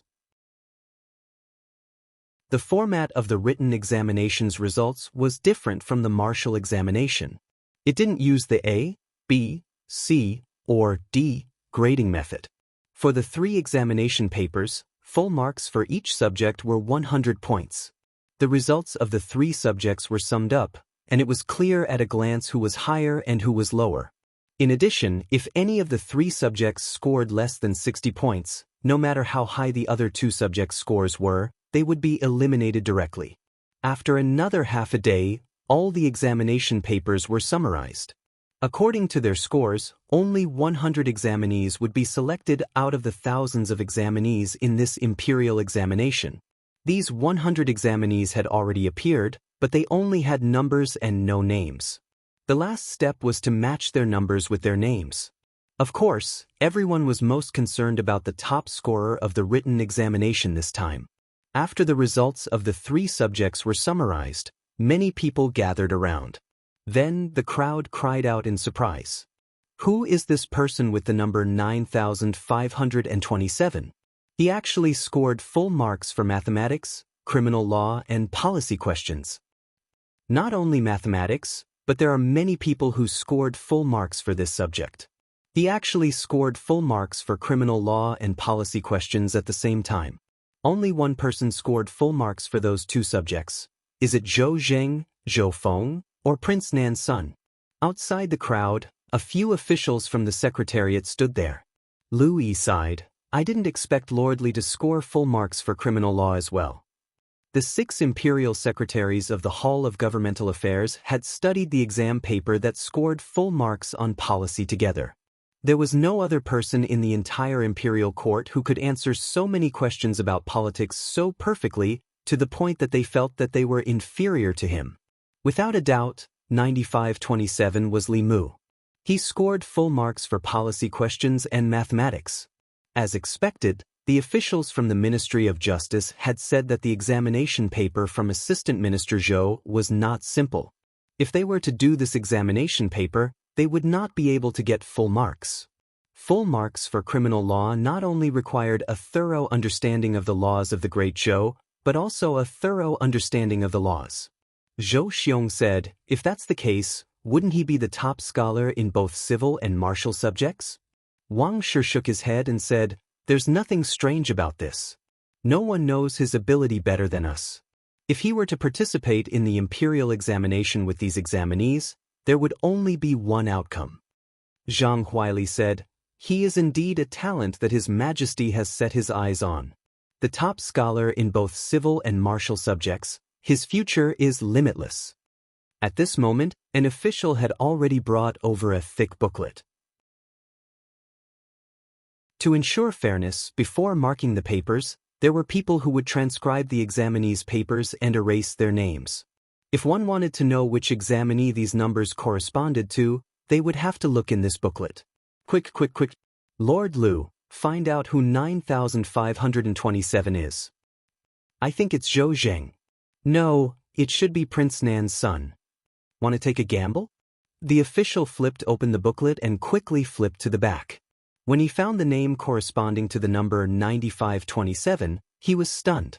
The officials could not help but urge, don't just stand there. Who is it? The official placed the booklet on the table and said, everyone, take a look. Everyone looked over, and after a short moment of silence, the atmosphere exploded. Hiss, Li Mu, it's still Li Mu. 9527 is Li Mu. Not only is he the top scholar in both civil and martial subjects, that's impossible. Could it be that someone leaked the questions to Li Mu? The last person had just opened his mouth when his close colleague covered it. That person was stunned and immediately lowered his head, not daring to speak. In order to ensure the fairness of the imperial examination, the imperial court had taken many measures. Not only did the subjects not communicate with each other, even the Empress did not know the questions. Suspecting that someone leaked the questions to Li Mu meant suspecting the Minister of Revenue, the Assistant Minister of Justice, and all the officials in the Hall of Secretariat. Cheating in the imperial examination was a serious crime. Suspecting this would mean suspecting them. Who would dare to frame so many important figures in the imperial court at the same time? At this moment, Lu Yi walked forward and explained, "You may not know this, but the establishment of the imperial examination system is mostly due to Lord Li Mu. Lord Li is not only proficient in mathematics, he is also well-versed in criminal law. He also has insightful views on national affairs. It is not surprising that he was able to take the first place in the written examination. This is because Lord Li and I worked together to create the imperial examination. The imperial examination was related to the foundation of the country.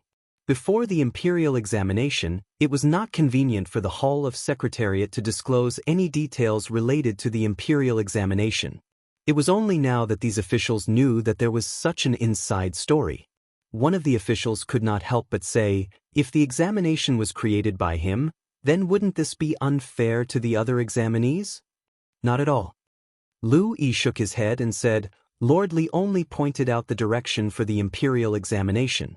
The examination questions were created by many officials. There is no way that they were leaked.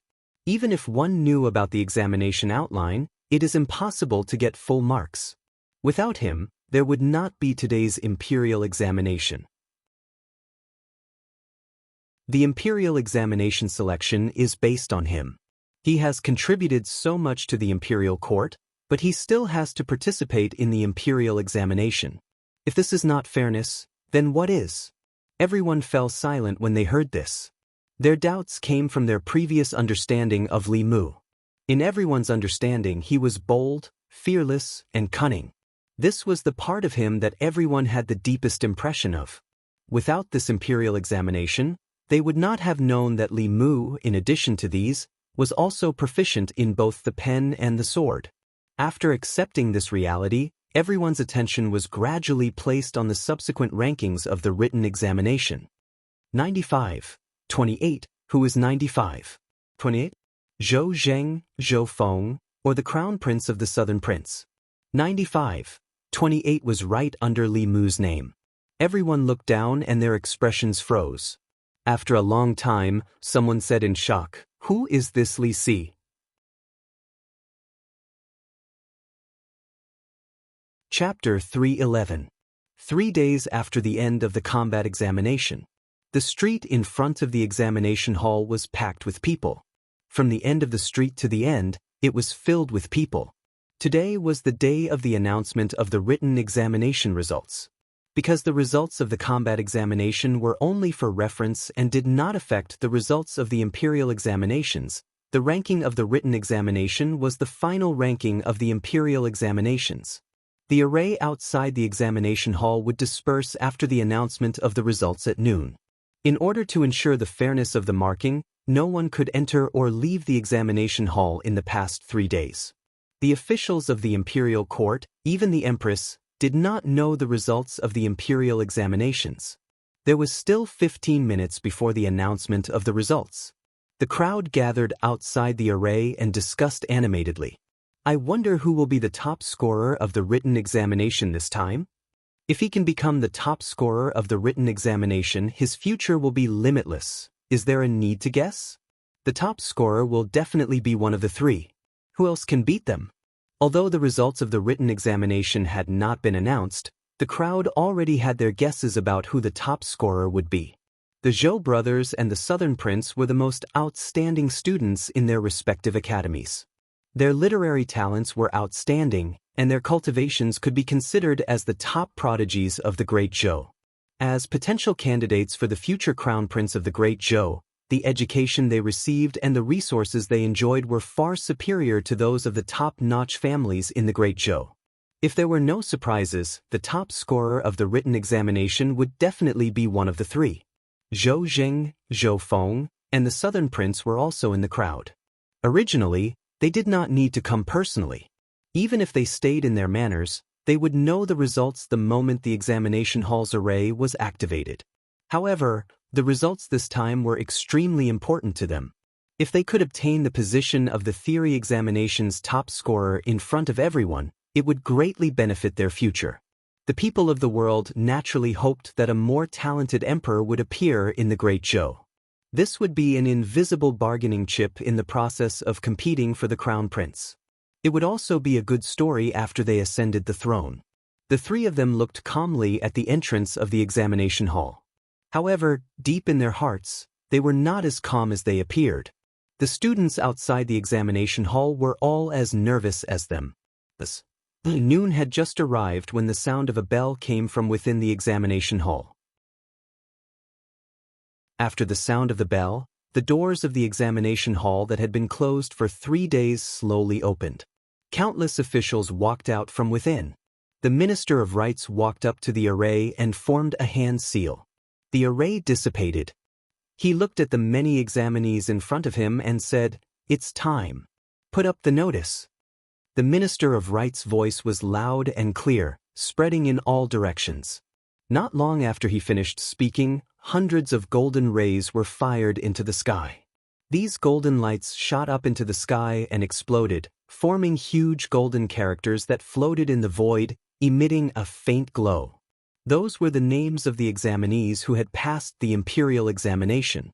At the very front of the 100 names was the words Ascension Rankings. The Azure Cloud Rankings had the meaning of one step into the clouds. It implied that those on the rankings would have a meteoric rise in their career. At this moment, the entire divine capital saw the strange phenomenon in the sky. The words were condensed in the air using a great supernatural power. Everyone could see the Azure Cloud leaderboard clearly from all directions of the divine capital. In their eyes, the Azure Cloud leaderboard was always right in front of them. Since the Ascension Rankings had been released, countless examinees immediately shot their gazes over. On the Azure Cloud Rankings, the font of the first name at the top was larger and brighter than all the other names. That was the honor of being the top scholar of the written examination. The two words Li Mu were clearly reflected in everyone's eyes. After a short moment of silence, countless exclamations erupted from all corners of the divine capital. Outside the examination hall, many examinees were in disbelief. Why is it him again? How is this possible? He's the top scholar of both the written examination and the combat examination. In the combat examination 3 days ago, many examinees had seen the scene of Li Mu fighting with the examiner. Scholars pursued elegance, while cultivators were more proficient in supernatural powers and spells. They would also try their best to avoid close combat. After the combat examination, everyone's impression of him was that he was a boorish man, a refined beast. However, 3 days later, Li Mu showed another side of him in front of them. Everyone had taken the written examination and knew how difficult the questions were. It was impossible to get first place in the written examination without real talent. In the past, they only knew that Li Mu was brave and fearless. Now, they knew that he was well-versed in both the pen and the sword. At the same time, every corner of the divine capital was filled with the surprised cries of the people. "It's Constable Li." Constable Li is the top scholar of the imperial examination. He's the top scholar of both the martial and literary examinations. What can Constable Li not do? I can't call him Constable Li anymore. I have to call him the top scholar. Sigh, I regret it. Constable Li is still unmarried. This time, many people will want to marry their daughters to him. I'm afraid there's no hope for the 2 beautiful girls in my family. In the divine capital, Li Mu was the protector of the people. Countless people were sincerely happy for him. In front of the examination hall, the Zhou brothers and Prince Nan's crown prince looked at the 2 shining golden words in the sky. They felt that they were abnormally dazzling. It was one thing to be the top scholar of martial arts, but even the title of top scholar of literature had been snatched by Li Mu. This made the 3 of them lose all face. They had received the best education since they were young and enjoyed the best resources. In terms of writing and martial arts, they did not lose to any of their peers or even their elders.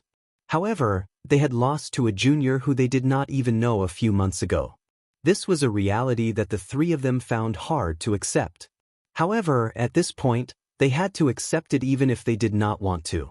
Fortunately, Li Mu's name was known throughout the divine capital. He was also the Empress' favorite subject. If he was mediocre, Wouldn't it mean that the Empress did not have a good eye for talent? Li Mu's reputation had already spread far and wide. It was still acceptable to lose to him. However, if they lost to some unknown person, it would be truly humiliating. There was no need to ask for the top scholar of literature. They just wanted to see who got the second place. The three of them looked to the left. To the left of the top scholar was the name of the second place. In the next moment, extreme shock appeared on the faces of the three people at the same time. It really was Li Si. The three of them were dumbfounded when they saw the second shining name on the azure sky roll. It was fine if it was Li Mu, but where did this Li Si come from? Like the Zhou brothers and Prince Nan's crown prince, the other candidates in front of the examination hall and the people of the divine capital were also puzzled. Compared to the top scholar of the theory examination, the name of the second place was too unfamiliar and too ordinary. Li Si was a name that people would believe even if they said that he was a dog on the streets of the divine capital. However, as the second place in the theory examination, they felt that it was lacking in style. More importantly, no one had ever heard of his name before, whether it was the people present or the people of the divine capital. After Li Si, there was no suspense in the rankings. Third place in the theory examination, Zhou clan's Zhou Zheng. Fourth place in the theory examination, Prince Nan's crown prince Xiao Yu. Fifth place in the theory examination, Zhou clan's Zhou Feng. To others, this was a good result that could bring glory to their ancestors. However, to these three people, it was no different from a humiliation. The three of them quickly left. The remaining people were either happy or sad. My name is up there. I'm ranked 73rd. Sigh, I didn't. Neither did I. Looks like I'll have to take the exam next time. Who is that Li Si? Is he here? Can he show himself? At the very back of the crowd, a figure slowly walked away. He came to a mansion in the northern court and knocked on the door. The one who opened the door was Li Mu. Li Si stood at the door and said, "Congratulations, top scholar of both the civil and martial examinations." Li Mu invited him in and said, "You're not bad either." Li Si being able to get second place in the theory examination was something that Li Mu had not expected. The Ministry of Rights had already given out the books that the candidates had taken. Although Li Mu had highlighted some important points for Li Si, it was not everything. More than 90% of the reason why Li Si was able to pass the imperial examination and get second place in the theory examination was due to his own hard work. Li Mu knew Li Si very well. Normally, Li Si looked sloppy and carefree, going in and out of the brothel every few days without any self-control. However, as long as he was determined to do something, even Li Mu would be ashamed of his perseverance and determination. From sleeping in the brothel every night to not even looking at the brothel when he passed by, it was only a matter of a thought from him. When he decided to take the imperial examination, he locked himself in the inn and did not leave the inn for 2 months. If he asked himself honestly, Li Mu would not be able to do it. Although his cultivation was not high, he always gave Li Mu an unfathomable feeling. Li Mu walked into the courtyard and looked around. He saw an unfamiliar figure and asked, "Is there a guest in the house?" The Empress was in the middle of planting flowers in the garden. Li Mu coughed lightly and said, "That is Miss Zhou, a friend of mine." Li Si looked in the direction of the garden and his eyes showed understanding. He then said, "I just want to congratulate you. If there is nothing else, I will go back first. The results of the imperial examination are out and I have to send a message to my father-in-law." Li Mu sent him out. When they reached the door, Li Si asked, "She is a friend of that friend of yours, right?" Li Mu nodded. Li Si looked at him meaningfully and said, "That friend of yours is very lucky." Li Mu was puzzled and asked, "What do you mean?" Li Si looked ahead and said, "I can see that she is very arrogant. This kind of arrogance comes from her bones. If she is not a noble lady, she will not have this kind of temperament." Li Mu nodded. In the past, the Empress was a noble lady. Now, she was the biggest noble lady.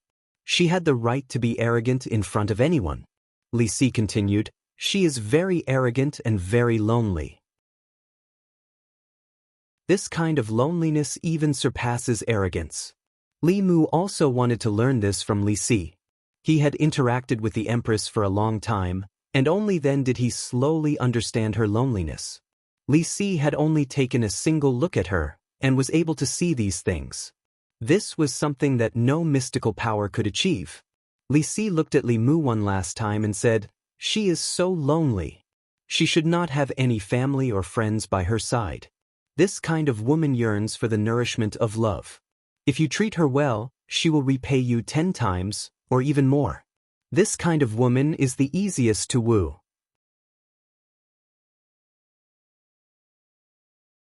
Chapter 312. Li Mu wanted to remind Li Si not to say anything out loud, but it was clearly too late. The Empress couldn't know everything that happened in the Immortal's capital, but in this courtyard, nothing could escape her ears. Disaster comes from the mouth. If a person could control their mouth, they would be able to avoid many unnecessary disasters. Li Si left and everything seemed to be fine, but Li Mu knew that something was brewing in the dark. Sure enough, just as he approached the courtyard, the Empress walked out of the garden and asked, "What were you talking about?" Li Mu said nervously, "Li Si can't control his mouth. Your Majesty is a magnanimous person, so please don't lower yourself to his level. Your Majesty, what do you want to eat today? I'll make it for you." Zhou Yi glanced at him and said, "I heard Xiao Bai say that there's a dish called Wenxi tofu. How come I've never heard of it?" Li Mu said, "I'll go buy some tofu now." The Empress liked to eat tofu, so Li Mu made her tofu every day, and the dish was different every day. With the frequency of the Empress coming to Li Mu's residence, it wouldn't be long before all the tofu dishes in Li Mu's mind would be squeezed dry by her. Although Wenxi tofu was a test of knife skills, it wasn't difficult for the current Li Mu. A divine ability cultivator could control their body to a very delicate level. There was no more tofu in the house, so he walked out and prepared to buy a piece on the street. Not long after, he saw a person crawling out of a ditch on the side of the road. The man's body was covered in vegetable leaves and dirty water. Even from afar, Li Mu could smell the stench. He immediately held his breath. Just as he was about to leave, he took a closer look and realized that it was Li Si. Li Mu was stunned. "What's wrong with you?" Li Si shook his head and said, "I was walking on the road and accidentally stepped on air. I'll go to your house to wash up and change my clothes. There's no need." "Let's do it here." Li Mu formed a seal with both hands, and a water column condensed in the void. It poured down from the top of Li Si's head and washed away the filth on his body. How could a mighty assembled spirit cultivator fall into a ditch by the roadside for no reason? Li Si was not surprised by this at all, as if he really treated it as an ordinary accident. Li Mu couldn't think of anyone else who could do this without anyone noticing. No one knew better than him how petty the Empress was. If Li Si were to return to the Li residence, it would not be as simple as falling into the gutter. He waved his hand to disperse the stench around him and said, "When you see Miss Zhou in the future, don't shoot your mouth off. She has a powerful background. With just a thought, she can make you unable to survive in Fairy's capital." In the sky above the Fairy's capital, the names on the honor roll were still shining with golden light. This list would stay in the air for 3 days. Every name on it would be bestowed with glory. At the entrance of the examination hall, countless examinees sighed and left. The way of the imperial examination was like 1,000 soldiers and 10,000 horses crossing a single wooden bridge.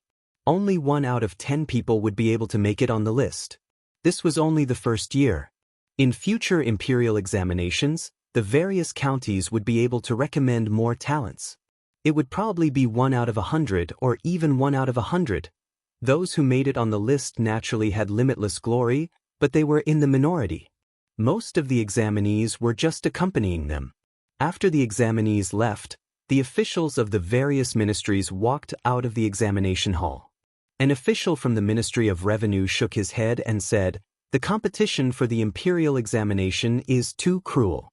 Many examinees who scored full marks in mathematics could only miss the list because of criminal law." Another official said, "The questions on criminal law are too difficult. I've seen the test paper. Even if I did it myself, I'm afraid I wouldn't be able to pass. Who knew that there are so many twists and turns in criminal law?" An official sighed and said, Lord Li was able to score full marks in the criminal law exam paper. This is simply unimaginable. He really is worthy of being the person that the emperor values. The director of the Ministry of Justice was also somewhat regretful. He said, the majority of the examinees put their focus on policy questions. There aren't many who are truly willing to settle down and study criminal law. It's so hard to find someone who only answered one question wrong. His mathematics and policy questions are too mediocre. He has no chance of making it onto the list. What a pity, what a pity. At the entrance of the examination hall, Wei Peng raised his head and looked at the list in the sky. He shook his head and left. Suddenly, a voice came from behind him. For the criminal law exam, Li Mu scored full marks. You scored 95. Do you know where you went wrong? Wei Peng turned his head and bowed to Zhou Zhong. He said, please enlighten me. Zhou Zhong said lightly, a woman was walking at night and met the villain Zhang San. He wanted to rape her. This woman pretended to agree and first tricked Zhang San to the river. While he was undressing, she pushed him into the river. Zhang San wanted to go ashore many times but was stopped by the woman. In the end, Zhang San was washed away and drowned. Zhang San's family reported this woman to the Ministry of Justice and asked her what crime she committed. If you were an official of the Ministry of Justice, how would you judge the case? Wei Peng said, excessive self-defense is the crime of murder. But considering that Zhang San committed the crime first, the woman could be given a lighter sentence. Zhou Zhong said, Li Mu's answer is not guilty. Li Mu scored full marks for criminal law. This meant that the Ministry of Justice also believed that the woman was not guilty. This was far from Wei Peng's judgment. Wei Peng raised his head and said, I don't understand. The law says that a human life is greater than the heavens. That woman had already defended herself. There was no need to stop Zhang San from saving himself. In the end, he drowned. Even if it wasn't intentional murder, it was negligent homicide. Zhou Zhong asked, if you were that woman, what would you have done? Wei Peng thought for a moment and said, after pushing Zhang Shan into the river, I would immediately run away. Zhou Zhong looked at him and asked, when Zhang San comes ashore, it won't be long before a weak woman like you, even if you run a few dozen steps ahead, what can you do? He will still catch up to you. When that time comes, what do you think will happen to you? Wei Peng was stunned. Clearly, he didn't think of such a situation in the examination hall. After he came to his senses, he lowered his head and said, I would be raped. Zhou Zhong said lightly, if you were Zhang San and were tricked by a weak woman, pushed into the river and almost drowned, what would you do when you crawled out of the river and caught up to her? In the past, Wei Peng was just a bit of a playboy. He would never rape a woman. With his status, he could have as many women as he wanted. When he told Wei Peng about his identity as Zhang San, Wei Peng was suddenly startled awake. For a villain who would block a woman's way in the middle of the night and attempt to rape her, if he was plotted against instead and almost lost his life, after he escaped from the trap, he would fly into a rage out of humiliation. His original plan to rape her might turn into murder. He finally realized where he was wrong. He protected the law, while Li Mu protected the people. In his heart, there was only the law and that one life. He didn't consider the actual situation of the case. In that situation, the only way for the woman to save her life was to stop Zhang San from going ashore. Zhou Zhong said lightly, there are many officials in the Ministry of Justice who can recite the law of the Great Zhou backwards, but they still can't be good officials. This is because they are too proficient in the law. They only know how to use the law to judge cases, and thus lose their humanity. For this kind of case, if you judge it from the perspective of hindsight, you will get the same result as you. Wei Peng bowed and said, this student understands. Zhou Zhong suddenly asked, why do you want to study the law? Wei Peng thought for a while, then shook his head and said, I don't know. At first, I wanted to protect myself and not be bullied by Li Mu. Later, I felt that the law was quite interesting. Interesting? Zhou Zhong looked at him lightly and said, if you want to be an official, come find me at the Ministry of Justice tomorrow morning.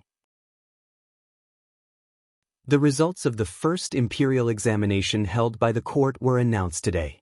Until night, the 100 golden names were still shining in the night sky. The name of the top scholar, Li Mu, was the biggest and the brightest. As the top scholar in both civil and military affairs, he was naturally the topic of the people's discussion the most. He beat up playboys and punished young villains. He dared to question the officials of the Ministry of Justice, and also dared to scold all the officials in the court. Those who didn't like him talked about him behind his back. They said that other than his good looks, he had no other abilities. They said that he only relied on the support of the Empress. Without the Empress, he was nothing. They said that everything he had today was obtained by flattering the Empress. In this imperial examination, he once again proved himself to the people of the world.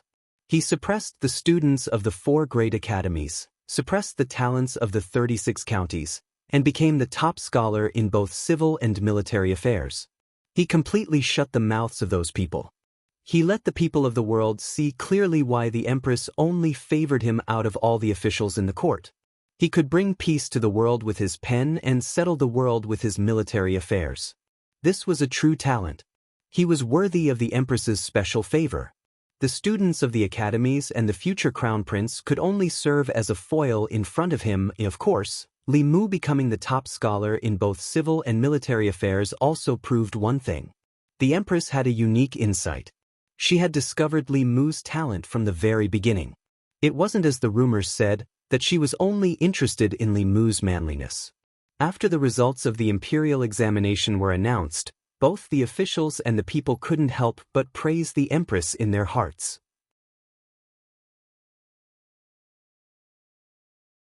Chapter 3:13.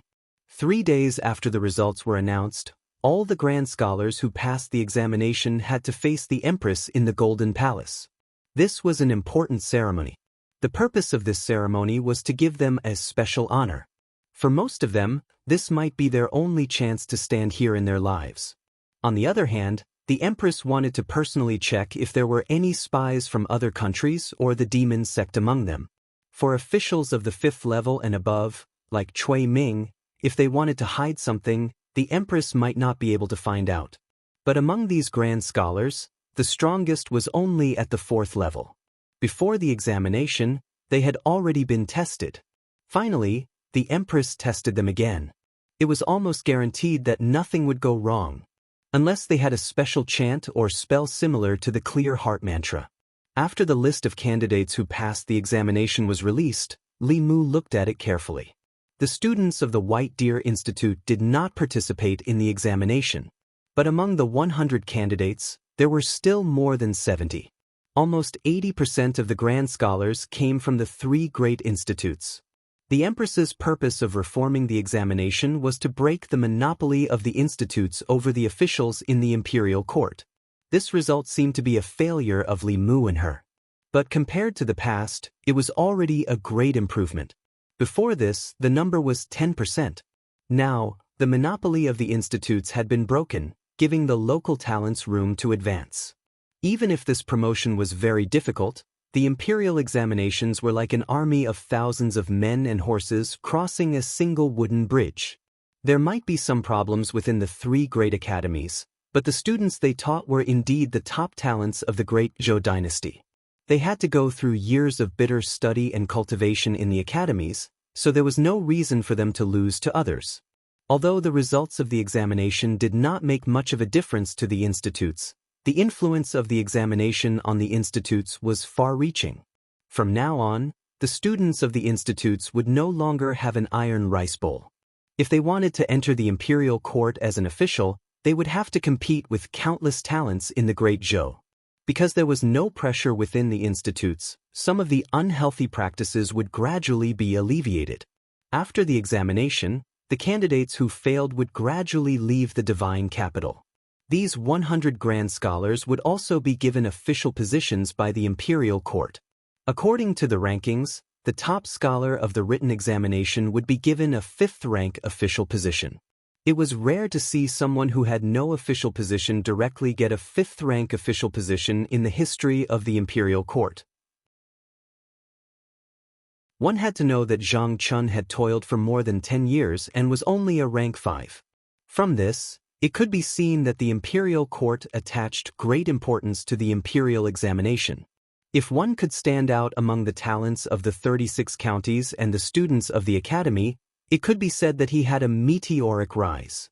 Those who placed second and third in the written examination would be granted official positions of grade 6. The officials after that were rank 6 and below. Those with good grades could stay in Fairy's capital and be assigned to the 6 ministries or the 9 temples for a year of probation. Those with bad grades would have to go to other places and assume positions such as county deputy or county lieutenant, assisting the county magistrate in governing the local area. They also needed to be probationary for a year. After a year, if they passed the assessment, they could be promoted to official positions. Ever since Cui Ming's official position was abolished, the position of assistant minister of the secretariat was vacant. Lu Yi took his position and became the new assistant minister of the secretariat. As a result, only 5 of the 6 palace secretaries were left. Although the position of the secretary of the secretariat was not high, he had great power. He was in charge of the important affairs of the country. The vacancy of the secretary of the secretariat naturally caused the competition of various forces. Both the new and old parties wanted this position. However, an imperial edict personally written by the empress made them give up on this idea. The new top scholar, Li Mu, would be appointed as the secretary of the secretariat. Before the imperial examination, no matter how much the empress favored Li Mu, letting him take on such an important position would have attracted the opposition of all the court officials. Firstly, Li Mu was not from the 4 great academies.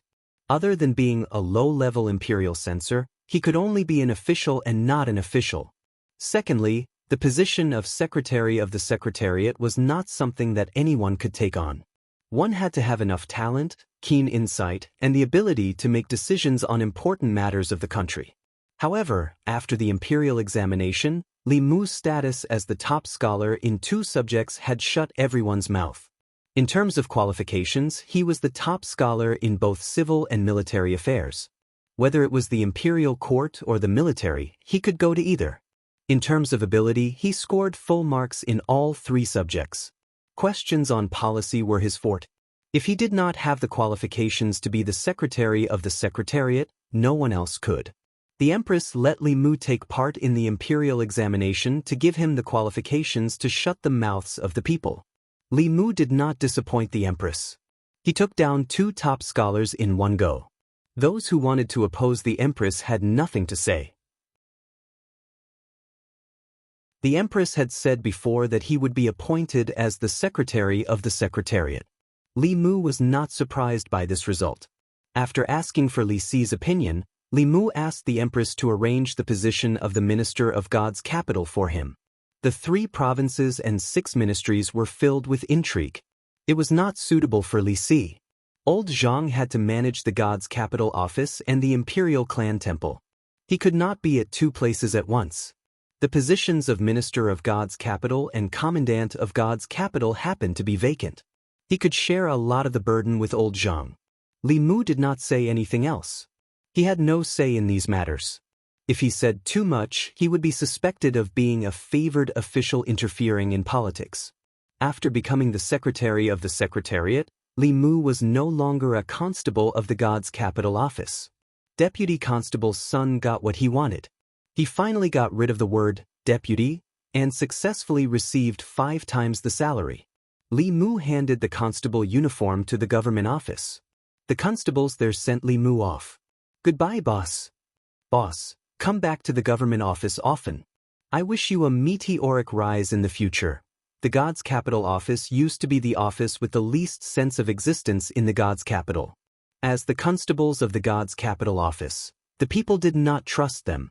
The constables of the Ministry of Justice looked down on them.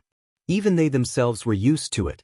All this changed after Li Mu came to the God's capital office. The God's capital office was no longer the cowardly office it used to be. They had beaten up the rich and foppish and captured the students of the academy. The people would choose the God's capital office as their first target. The constables of the Ministry of Justice would no longer look at them differently.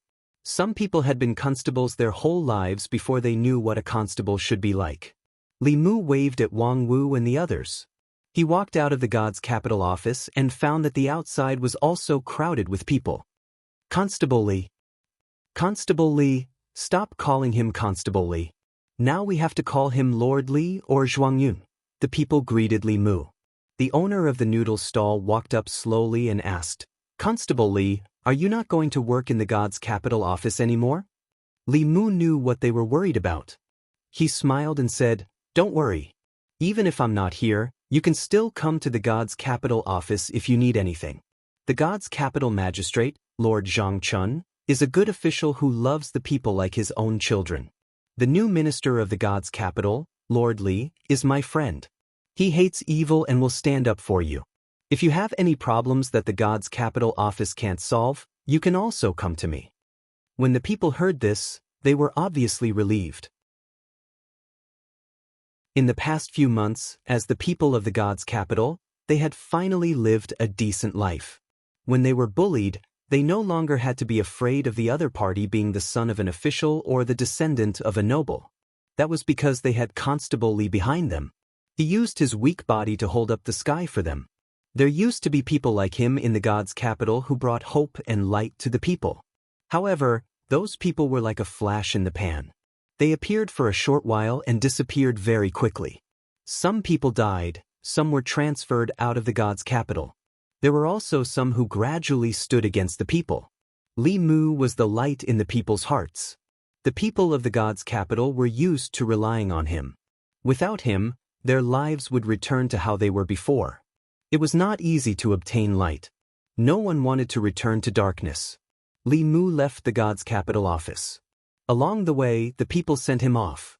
In the past few months in the god's capital, the people of the god's capital could not leave him. In fact, Li Mu could not leave the people of the god's capital either. Other than the Empress, the immense and continuous psychic power generated by the common people was the greatest shortcut to his cultivation. Up until now, Li Mu's pure yang body could only play a very small role in his cultivation. Although the pure yang body still allowed him to cultivate several times faster than ordinary cultivators, this speed was not even worth mentioning when compared to psychokinesis cultivation. Moreover, the meeting with the Empress in his dreams every night was even more useful to Li Mu. She would teach Li Mu all kinds of supernatural powers and spells step by step. Supernatural powers were not like Taoist techniques. They required comprehension and practice. Most of the time, it would take months for one to grasp the basics of a supernatural power. However, with the Empress's guidance, Li Mu could grasp the basics in 3 days to 1 day. This was also the reason why cultivators fought tooth and nail to join the large sections. With the guidance of a great teacher, they would not take too many detours on the path of cultivation. To Li Mu, joining any sect would not be as convenient as hugging the Empress's thigh. No seventh realm cultivator from the 4 sects and 6 schools could be so attentive to their disciples and teach them diligently every day. After the imperial examinations ended, Li Mu had been appointed to an official position. From the time he was appointed to the position, he had a maximum of 3 months of vacation. During these 3 months, he planned to return to the North County and spend it with Lu Hanyan. At the same time, he wanted to discuss with her whether she could return to the divine capital with him. Now that he had a firm foothold in the divine capital, he could bring her and Wan over. Before this, Li Mu still had a knot in his heart that had not been resolved. Ever since Cui Ming escaped, Shangguan Li led people to chase after him. 2 months had passed, but there was no progress at all. Every day, Li Mu would check on Su He, who was sleeping in the ice coffin. The medicinal power of the nature pill was healing her soul at every moment. Li Mu could feel that she was not far from waking up. Su He was about to wake up, but there was still no result on Cui Ming's matter. This made Li Mu anxious. He planned to go to Mr. Mei to ask about the situation first. When he arrived in front of Changel Palace, Lord Mei was standing outside with a bronze mirror in his hand. A look of suspicion appeared on his face. Li Mu walked up and asked, "What's wrong?" Mr. Mei put away the bronze mirror and looked worried. He said, "I haven't been able to contact Ali since 3 days ago. I don't know what happened to her. She didn't even have time to reply."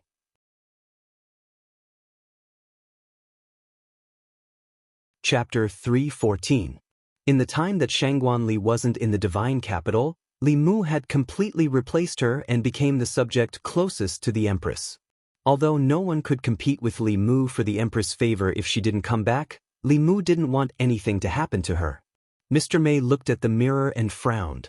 Ali is chasing after Cui Ming this time. She has many internal guards with her. She also has the Fulu and talismans that Her Majesty gave her. Even if she met a sixth realm cultivator with everyone working together, they would have the power to deal with him. The talisman that she left in the palace doesn't have any abnormalities, and it doesn't seem like anything has happened. But why didn't she reply? Li Mu thought for a moment and asked, maybe she didn't have time to send a message. Mr. Mei shook his head. Ever since she left the divine capital, we've been sending messages every day. This is what we agreed on before we left the capital. Li Mu asked again, could it be that the message talisman was damaged? Mr. Mei continued shaking his head. This possibility is very small. The most likely possibility is that the place she's at is covered by a powerful formation that can't send messages. Li Mu looked at Mr. Mei and asked, where was the last time she replied? Mr. Mei said, 3 days ago, Yunzhong County. Yunzhong County was adjacent to the North County. Li Mu thought for a moment and said, how about this? You continue to contact her. I'm going back to the North County anyway, so I'll go to Yunzhong County to take a look. If there's any news about her, I'll report it to Her Majesty immediately. Ever since he got the little conch, Li Mu and the Empress communication became much more convenient. As long as he used his spiritual power, they could chat in real time. It was even more convenient than a phone. The incident with Cui Ming was a great humiliation to the imperial court. If it weren't for the fact that there were so few Sixth Realm experts in the imperial court and that all of them held high positions, it would have been possible for them to dispatch Sixth Realm experts to kill Cui Ming and restore the nation's prestige. Cui Ming was also someone that Li Mu had to kill. Unfortunately, the Empress wanted him to participate in the imperial examinations. Otherwise, when Shangguanli had tried to kill Cui Ming last time, Li Mu had followed her. Now that the imperial examinations were over, Cui Ming had not been caught. He still had a chance to act personally. Before he returned, he had to inform the Empress. Changle Palace. After hearing Li Mu's words, Zhou Yi handed him a jade talisman and said, this is a Li's life talisman. Hold it in your hand and channel your mana into it. You will be able to sense her position within a certain distance. A life talisman was a special Dharma treasure made of spiritual jade. It contained a drop of the owner's blood essence. Within a short distance, it could sense the location of the owner. However, the most important use of this Dharma treasure was not to sense location, but to sense life. If the owner was seriously injured, cracks would appear on the life talisman. If the owner died, no matter how far away they were, the life talisman would shatter immediately. The owner of the life talisman would also know of the owner's death immediately. However, due to the special nature of blood essence, many evil arts and supernatural powers were performed through blood essence. Cultivators were very wary of giving their blood essence to others. Usually, only the owner's loved ones would have their life talisman. As her competitor, Li Mu had investigated Shangguanli in detail. According to Mr. Mei, she was the Empress playmate. The two of them had played together since they were young. She was like the Empress' little sister. Li Mu still had a long way to go before he could catch up to her position in the Empress' heart. After all, the Empress had not made a life talisman for him. Li Mu accepted Shangguanli's life talisman and said, don't worry, Your Majesty. I will bring Commander Shangguan back safely. Zhou Yi said, you have to be careful as well. Just in case, I will give you a few more Dharma treasures and Fulu. This was the reason why Li Mu was so loyal to the Empress. She did not paint a big picture or talk about dreams. Every few days she would get a promotion and a raise. She would ask for leave without asking for the reason. She never let him work overtime. Instead, she sacrificed her sleep and taught him supernatural powers and spells late at night. She could bully Li Mu, but no one else could. With a boss like this, Li Mu could work for a lifetime. Although Li Si should not have said those words, he was right. The Empress lacked emotions, so she cherished them even more. As long as someone treated her well, she would return the favor tenfold. Therefore, Li Mu could not help but treat her even better. Zhou Yi took out a few pieces of fulu and a few Dharma treasures. She also taught Li Mu how to use them. After accepting these things, Li Mu said happily, "Thank you, Your Majesty. If there is nothing else, I will go back first." Zhou Yi thought for a moment and said, "Take a drop of essence blood. I will make a life talisman for you. In the future, if you are in danger, I will be able to sense it." Li Mu decisively cut his finger and forced out a drop of essence blood. Although the life talisman could not save his life, it at least represented the Empress's attitude. Since he set Shangguanli as his goal, he had to have what Shangguanli had. After this thought appeared in his mind, Li Mu felt that something was wrong. It was as if he was competing with Shangguanli for favor in her harem. This made him involuntarily recall the ridiculous dream he had that night. He could not help but shiver and did not dare to think about it anymore. Perhaps, it was because he always wanted to compete with Shangguanli for favor that he had the nightmare of snuggling in the Empress's arms. Not noticing Li Mu's expression, Zhou Yi flipped her hand and a square piece of spirit jade appeared in her hand. She stretched out her index finger and quickly drew a rune in the void. With a light flick of her finger, the golden rune entered the spirit jade. When Li Mu's drop of essence blood merged with the spirit jade, he vaguely felt that there was a subtle connection between him and the jade. Li Mu was shocked and envious of the Empress's magical ability to draw talismans in the void. The cultivators of the upper realm had too many incredible magical abilities. Zhou Yi took Li Mu's life talisman and said, "If there is an accident, contact me at any time with the spirit snail. No matter what happens, remember to protect yourself first." "Li Mu, I understand." Zhou Yi nodded and said, "Go." Li Mu cupped his hands and said, "I will take my leave." After leaving the palace, Li Mu returned home and told Xiaobai that the two of them were going back to the north region again and would be staying there for 3 months. Xiaobai heard this and cheered happily, "Then I will go buy some gifts for Sister Lu and Sister Wan." Li Mu grabbed her in time and shook his head, "There is no need this time. We still have urgent matters to attend to. Hurry up and pack your things. We will leave now." Shangguanli had lost contact and he did not know what happened. Every time he delayed, she would be in more danger. Xiaobai quickly packed her things and the two of them left the city. They immediately used a high-grade flight talisman and flew into the sky. Yunzhong region was in the east of the north region. Li Mu first sent Xiaobai to Fulu school. Lu Hanyan happened to be in seclusion with Yu Zhenzi. Only Wanwan was on Baiyun Peak. Li Mu left Xiaobai on the peak and flew to the east alone.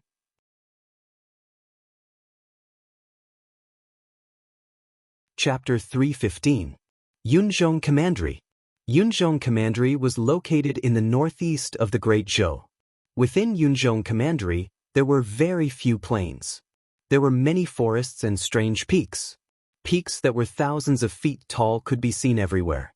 The peaks were often shrouded in clouds, hence the name Yunzhong. Further east from Yunzhong Commandery was no longer within the Great Zhou.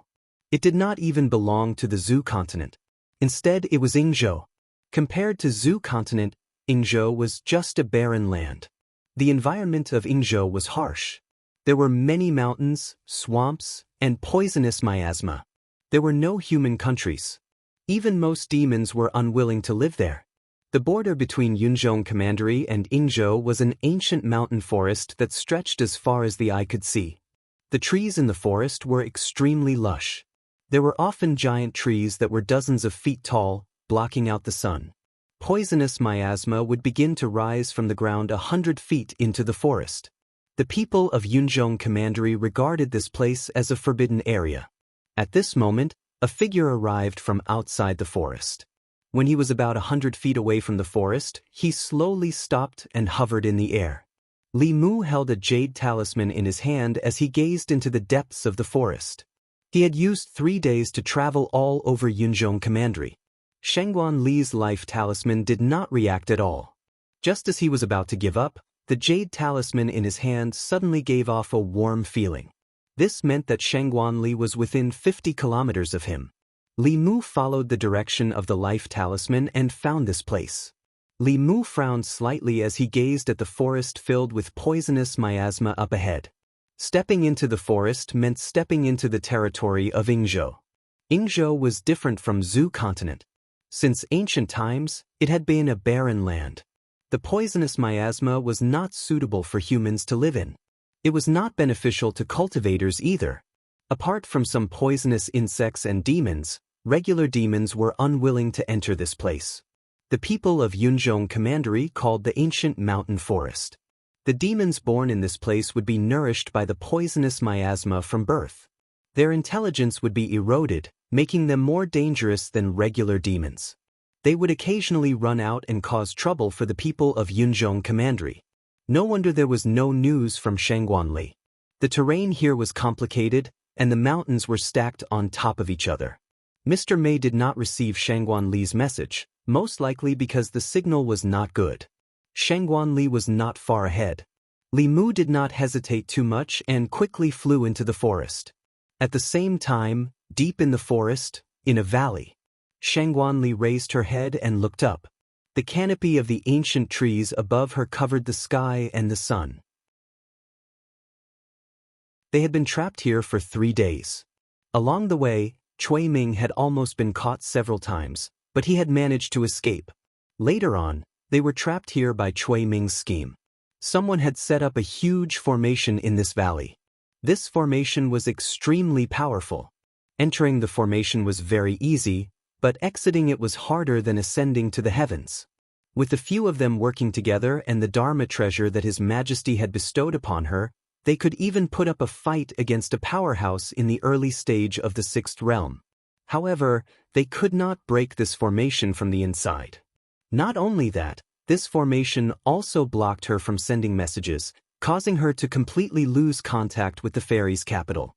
In the past few days, Cui Ming and the person who set up the formation did not do anything to them.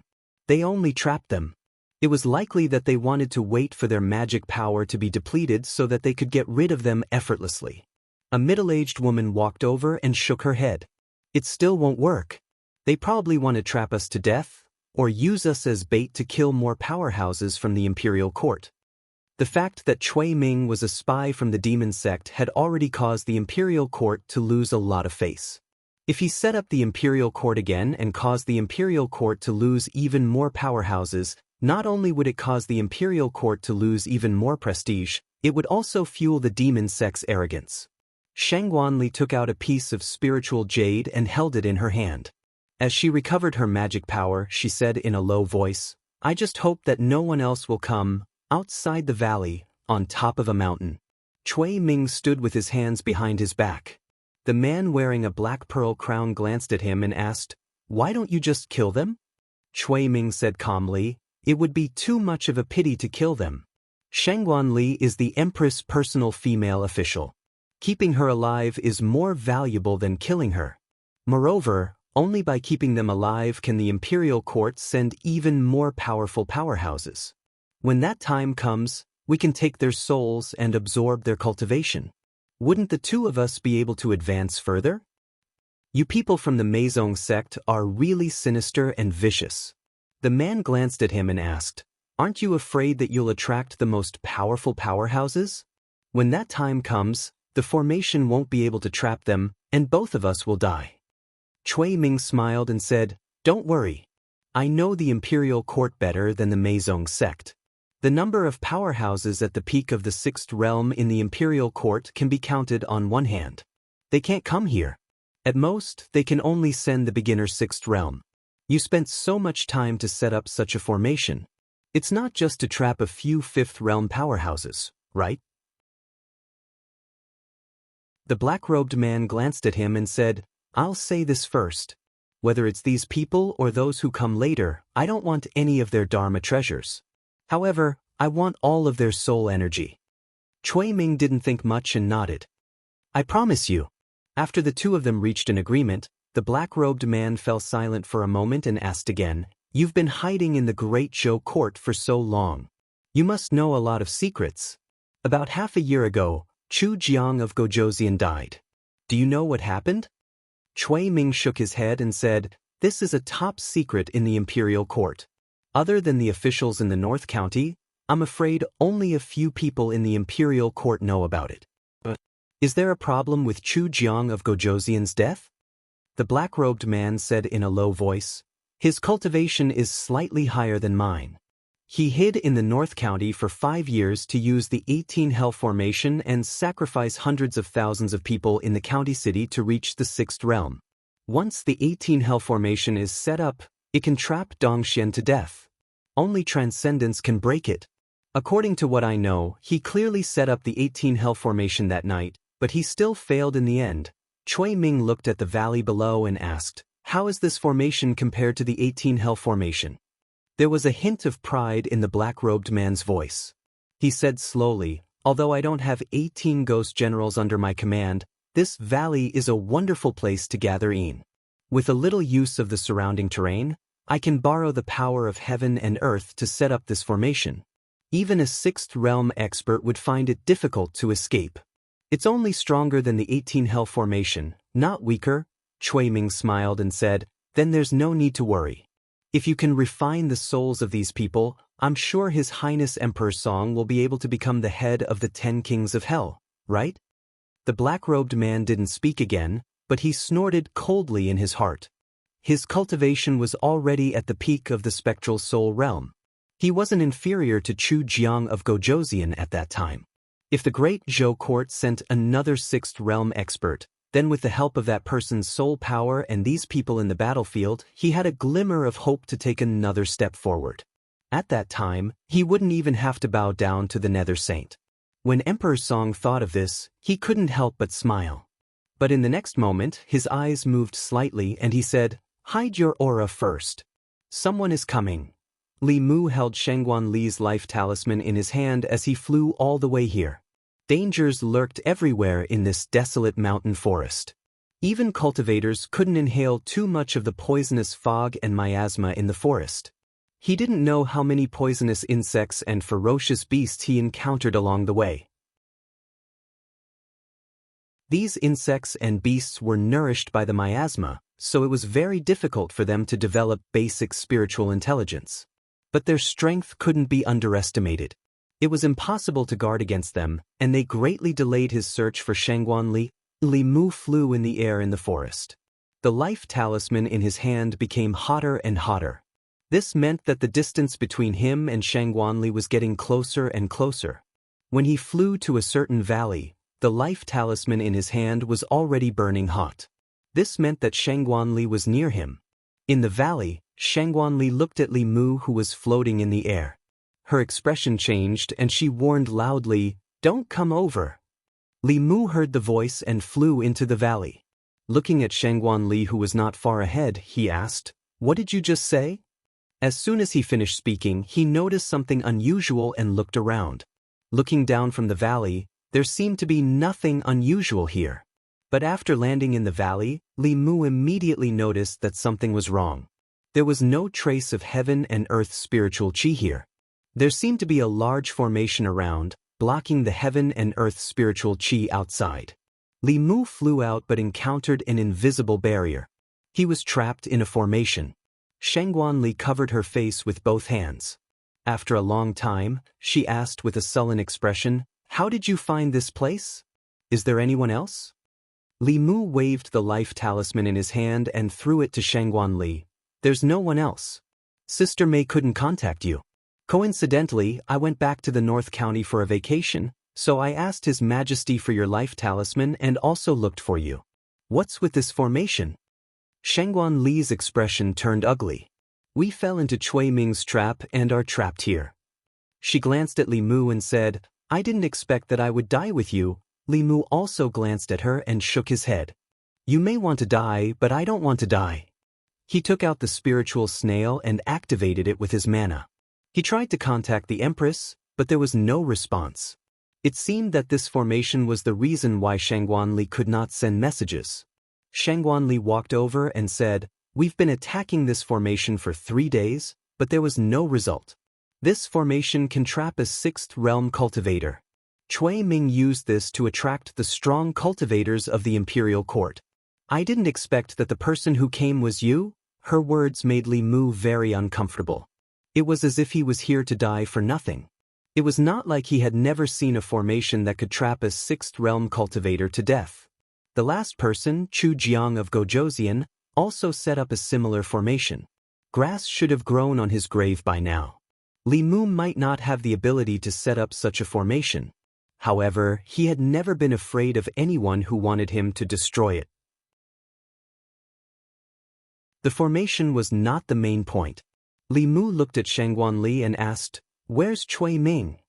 As Li Mu's voice fell, a burst of laughter suddenly came from outside the formation. Cui Ming floated outside the formation, his face full of surprise. "Li Mu, it's actually you." Li Mu could tell that Cui Ming was very happy. Moreover, it was a joy that came from the bottom of his heart.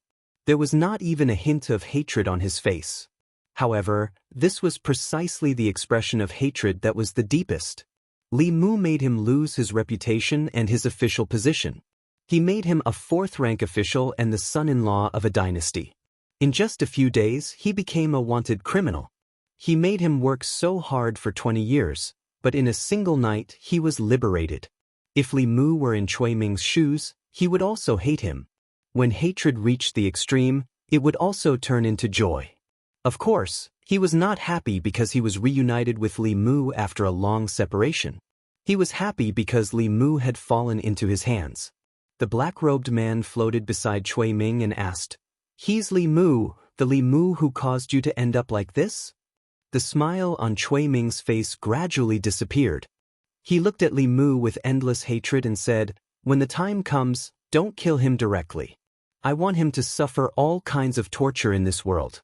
Only then can I vent the hatred in my heart." He was just a fourth-level cultivator.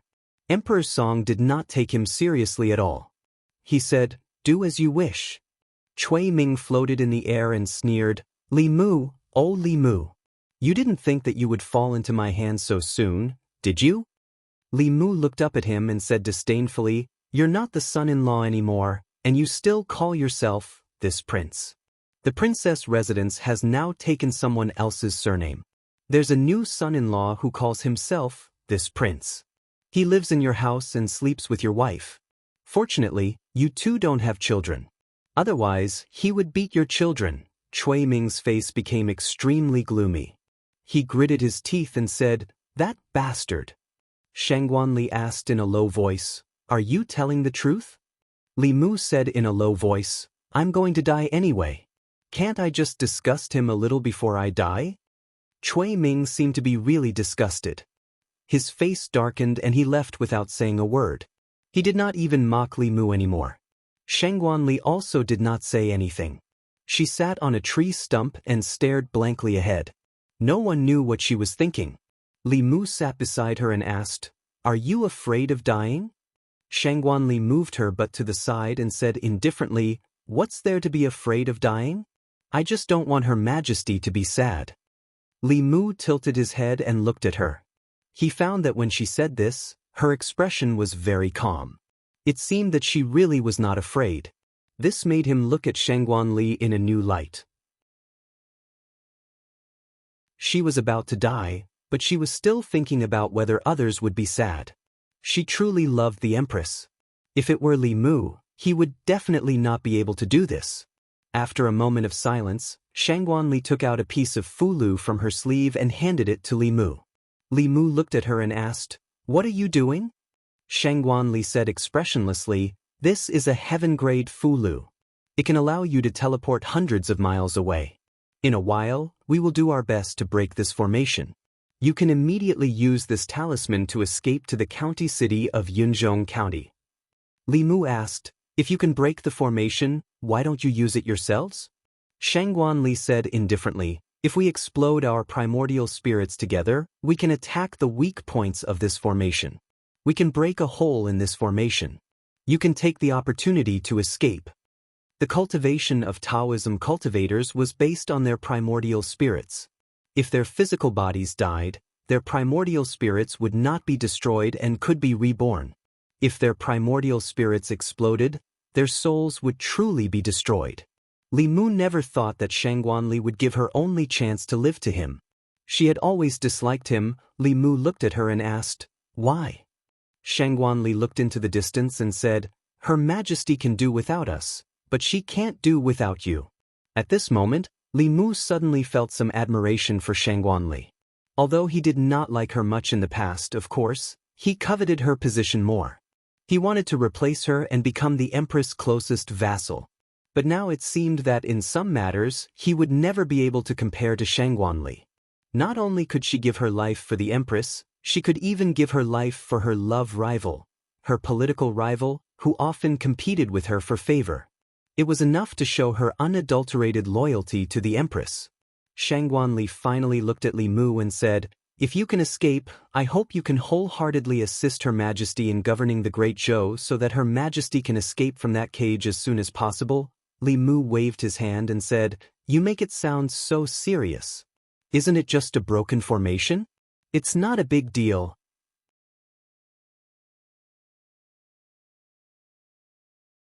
Chapter 316. Author's note: I didn't expect it to rain at night. I couldn't get a taxi home after dinner, and it took too long to walk back, delaying my writing. In the end, I decided to pay a higher price and hailed a Mercedes-Benz. It's so expensive. If I don't write at least one chapter, I'll feel sorry for myself. I have to write more in the future to earn more money. Before coming to Yunzhong County, Li Mu didn't think that Shangguanli and the others would be trapped by Cui Ming. With her strength, it was enough to deal with Cui Ming alone, not to mention that she had these internal guard experts by her side. He only wanted to check on her situation on the way back to the North region and then report to the Empress. He didn't expect that with so many people, they would still be defeated by Cui Ming. If they knew the result, the Imperial Court would definitely send Sixth Realm experts. Shangguanli looked at Li Mu calmly. The array he mentioned had already trapped the 5 of them for 4 whole days. If it were any other time, Shangguanli would inevitably scold Li Mu. However, at this moment, she didn't have the mood to scold Li Mu for his lack of knowledge. She said, "Attacking this array will backfire. Don't force yourself. Save your mana and try your best to escape later." Li Mu looked at her and asked, "Are you really willing to die for me?" Shangguanli said calmly, "Not for you, but for Her Majesty." Li Mu waved his hand and said, "It's the same." He patted Shangguanli's shoulder and said, "Don't worry, you won't die. I promised Her Majesty to bring you back safe and sound. If I go back alone, I won't have the face to see Her Majesty." "You're still saying this at a time like this?" Shangguanli just opened her mouth when Li Mu covered it. Li Mu raised his head to take a look and said, "I happen to know of this formation. Although this formation is powerful, it's not like there's no way to break it. Including you, there are 5 5th-level cultivators here. That's enough." Shangguanli took away Li Mu's hand and didn't care about his rude behavior just now. She quickly asked, "Is what you said true?" What Li Mu said was naturally true. The Tao of array formations came from ancient inheritances. Apart from the almighty of the Spirit Array sect, who could innovate from time to time, it was impossible for a kid from the Demon sect to create a new array formation. There were only a few powerful formations in the Demon sect: the 10 Ghosts God Trapping formation, the 18 In Prison formation, and the Immortal Trapping formation here. The power of this formation was about the same as the Great Formation of the 18 Hells. However, the person who set up this Immortal Trapping formation knew how to make use of the surrounding terrain to borrow a portion of the power of heaven and earth. This made the power of this formation even more powerful than the Great Formation of the 18 Hells set up by Chu Jiang of Gojoseon. However, as long as it was an array formation, no matter how powerful it would have flaws. There was no perfect array formation in the world. This was something that every cultivator who studied array formations had to understand before they started learning array formations. Li Mu had once thought that meeting Thousand Illusions Shangren was his greatest calamity. Later, he increasingly realized that Thousand Illusions Shangren was actually the greatest gift that heaven had given him. He had obtained the experience and knowledge of a peak 6th realm heretical cultivation for free. Although these things were useless in most cases, and Li Mu was a righteous path cultivator and couldn't use evil path techniques, there would always be times when he could use them. For example, he observed for a while, picked up a branch, and drew 5 circles on the ground in different positions. Then he said to Shangguan Li and the other 4, "You guys stand in these positions." Shangguan Li was still in disbelief. She asked, "You really know array formations?" Li Mu replied, "A little." Shangguan Li looked into Li Mu's eyes. After a while, she slowly walked into a circle. In the past few days, they had tried everything, but they couldn't make the array formation shake at all. She didn't believe that Li Mu had a way to break the array formation. But at this moment, they had no other choice. They could only try Li Mu's method. It would only be possible if they tried. Sitting here was just waiting for death. Even though she was already prepared to die, she wasn't willing to give up any chance of survival. The other 4 inner guard experts also knew this. They each chose a circle and stood in it. Outside the array formation, Cui Ming had already noticed their strange behavior. He asked Emperor Song, "What are they trying to do?" Emperor Song looked down and said, "It's just a last-ditch struggle. Don't worry about them. Do you think the Great Zhou court will send people to save them?" Cui Ming twitched the corner of his mouth and said, "If it was just Shangguan Li alone, I wouldn't be so sure. But with that Li Mu, the court will definitely send people. Don't worry." Emperor Song said in surprise, "Are you so sure?" Cui Ming said coldly, "This Li Mu is the Empress' only favorite official.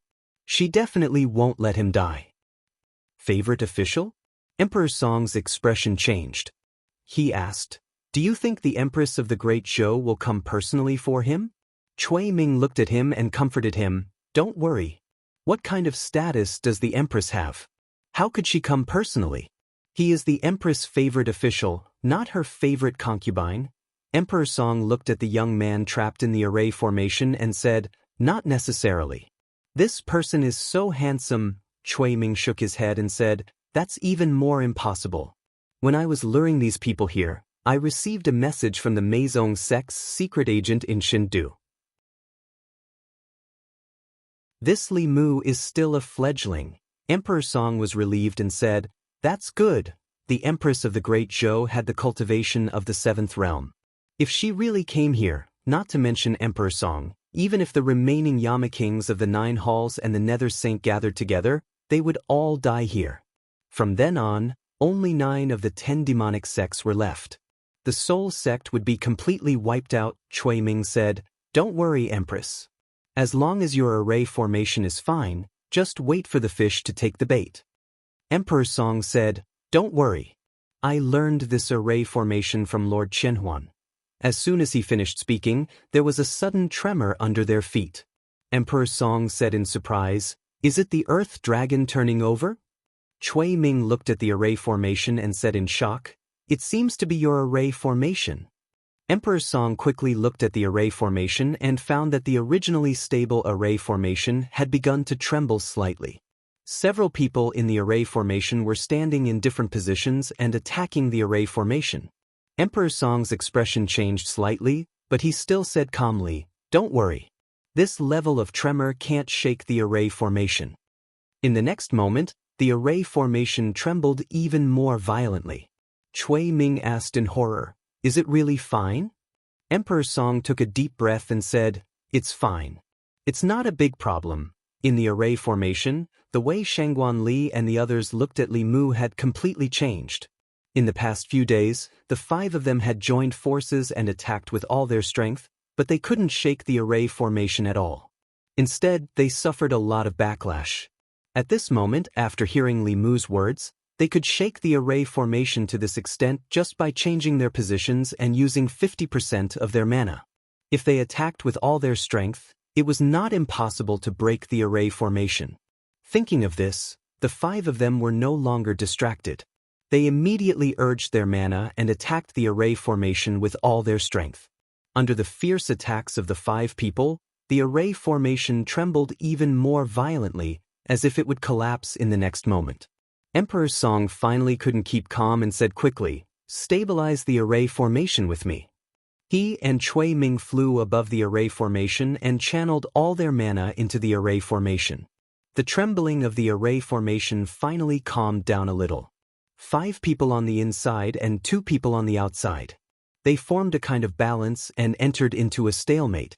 At this moment, Li Mu, who was in the array formation, flashed a green light in his hand and the Qing Xian sword appeared. He urged the Qing Xian sword and slashed at the array formation with all his might. The balance between the two sides was broken and the array formation started to tremble violently again. Emperor Song and Cui Ming tried their best to stabilize the array formation, but they still couldn't stabilize it. At this crucial moment, Cui Ming looked down and shouted, "What are you waiting for?" As soon as he said this, one of the inner guards attacking the array formation suddenly changed the direction of his attack. He attacked with all his might and landed on another inner guard in front of him. Puff! The middle-aged woman was suddenly attacked by her companion. Her body flew out horizontally and blood spurted out. Her breath instantly weakened and her body landed heavily on the ground. She pointed at the person behind her and said in disbelief, "You?" The woman sneered and flew up. Under the control of Emperor Song, a gap appeared in the array formation. She flew out of the gap and the gap quickly closed. Without the attacks of the 5 people, the array formation immediately stabilized. The woman's body floated in the air and stood side by side with Emperor Song and Cui Ming. She looked down at everyone from above. Although she didn't say anything, the truth was obvious. Sheng Guanli looked at her. At this moment, she thought about how Cui Ming was always able to escape before them all the way here. She was also the one who intentionally led them here. Sheng Guanli realized something and gritted her teeth. "So it's you." The woman smiled and said, "Commander Shangguan, you realized it a little too late. There was a spy from the demon sect among the inner guards. One of the inner guards was severely injured by her sneak attack and could no longer use his strength. Only 3 of the original 5 Fifth Realm cultivators were left. The hope that had just been ignited in their hearts was extinguished just like that. At this moment, even if the 3 of them self-destructed their primordial spirits, they still wouldn't be able to break the array formation." Li Mu walked to the injured inner guard and asked, "How are you?" "I won't die." The middle-aged woman struggled to stand up and asked Li Mu, "Can the 3 of us break this array formation?" What she meant was that she no longer had the power to break the array formation. Li Mu shook his head and said, "Under normal circumstances, at least 5 Fifth Realm cultivators are needed to break this array formation." Sheng Guanli was a little disappointed. She looked at Li Mu and said, "It looks like we still have to die together." Li Mu also sighed and said, "Plan A has failed. We can only carry out Plan B." Sheng Guanli was stunned and asked, "What Plan B?" Li Mu said, "Under normal circumstances, 5 Fifth Realm cultivators are needed to break this array formation. Under abnormal circumstances, I alone will be enough." Li Mu didn't want to do it himself when there were other ways. That was a method that would kill 1,000 enemies but cost 800 of his own men. He didn't want to use it unless he had no other choice. However, he had no other choice now. He looked at Sheng Guanli and said, "Commander Sheng Guanli, can you do me a favor?" Sheng Guanli adjusted her transcendence energy to its peak and said seriously, "What do you need me to do?" Li Mu stretched out his hand and said, "Can you support me a little?" Sheng Guanli looked at him blankly. Just a moment ago, she was already prepared to die. This contrast stunned her for a moment. However, she quickly regained her senses and supported Li Mu. She asked, "And then?" Li Mu said, "You just need to support me." He took a deep breath and formed a seal with one hand in his sleeve. He looked up at the sky. Outside the array formation, Cui Ming and the woman suddenly felt their hair stand on end. An extreme fear arose in their hearts. Emperor Song's expression changed drastically. He grabbed the 2 of them by the shoulders and shouted, "Retreat!" The 3 figures flashed and instantly disappeared on the spot. Crack! The moment they retreated, something in the surroundings seemed to shatter. Puff! Li Mu spat out a mouthful of blood, and his aura instantly weakened. Sheng Guanli hurriedly supported him and asked with concern, "Are you okay?" Li Mu touched the corner of his mouth and said, "I'm fine." The sturdiness of this formation was even greater than that of the 18 Hell formation. The power of the heavens and earth that had been surging into his body had been weakened even more. His strength had also made a qualitative leap compared to a few months ago. He had only suffered some minor injuries. Li Mu took out a few healing pills and threw them into his mouth. Shangguan Li and the others looked up at the sky with dazed expressions. Although they didn't know what just happened, the array formation that trapped them for 4 days above their heads disappeared just like that.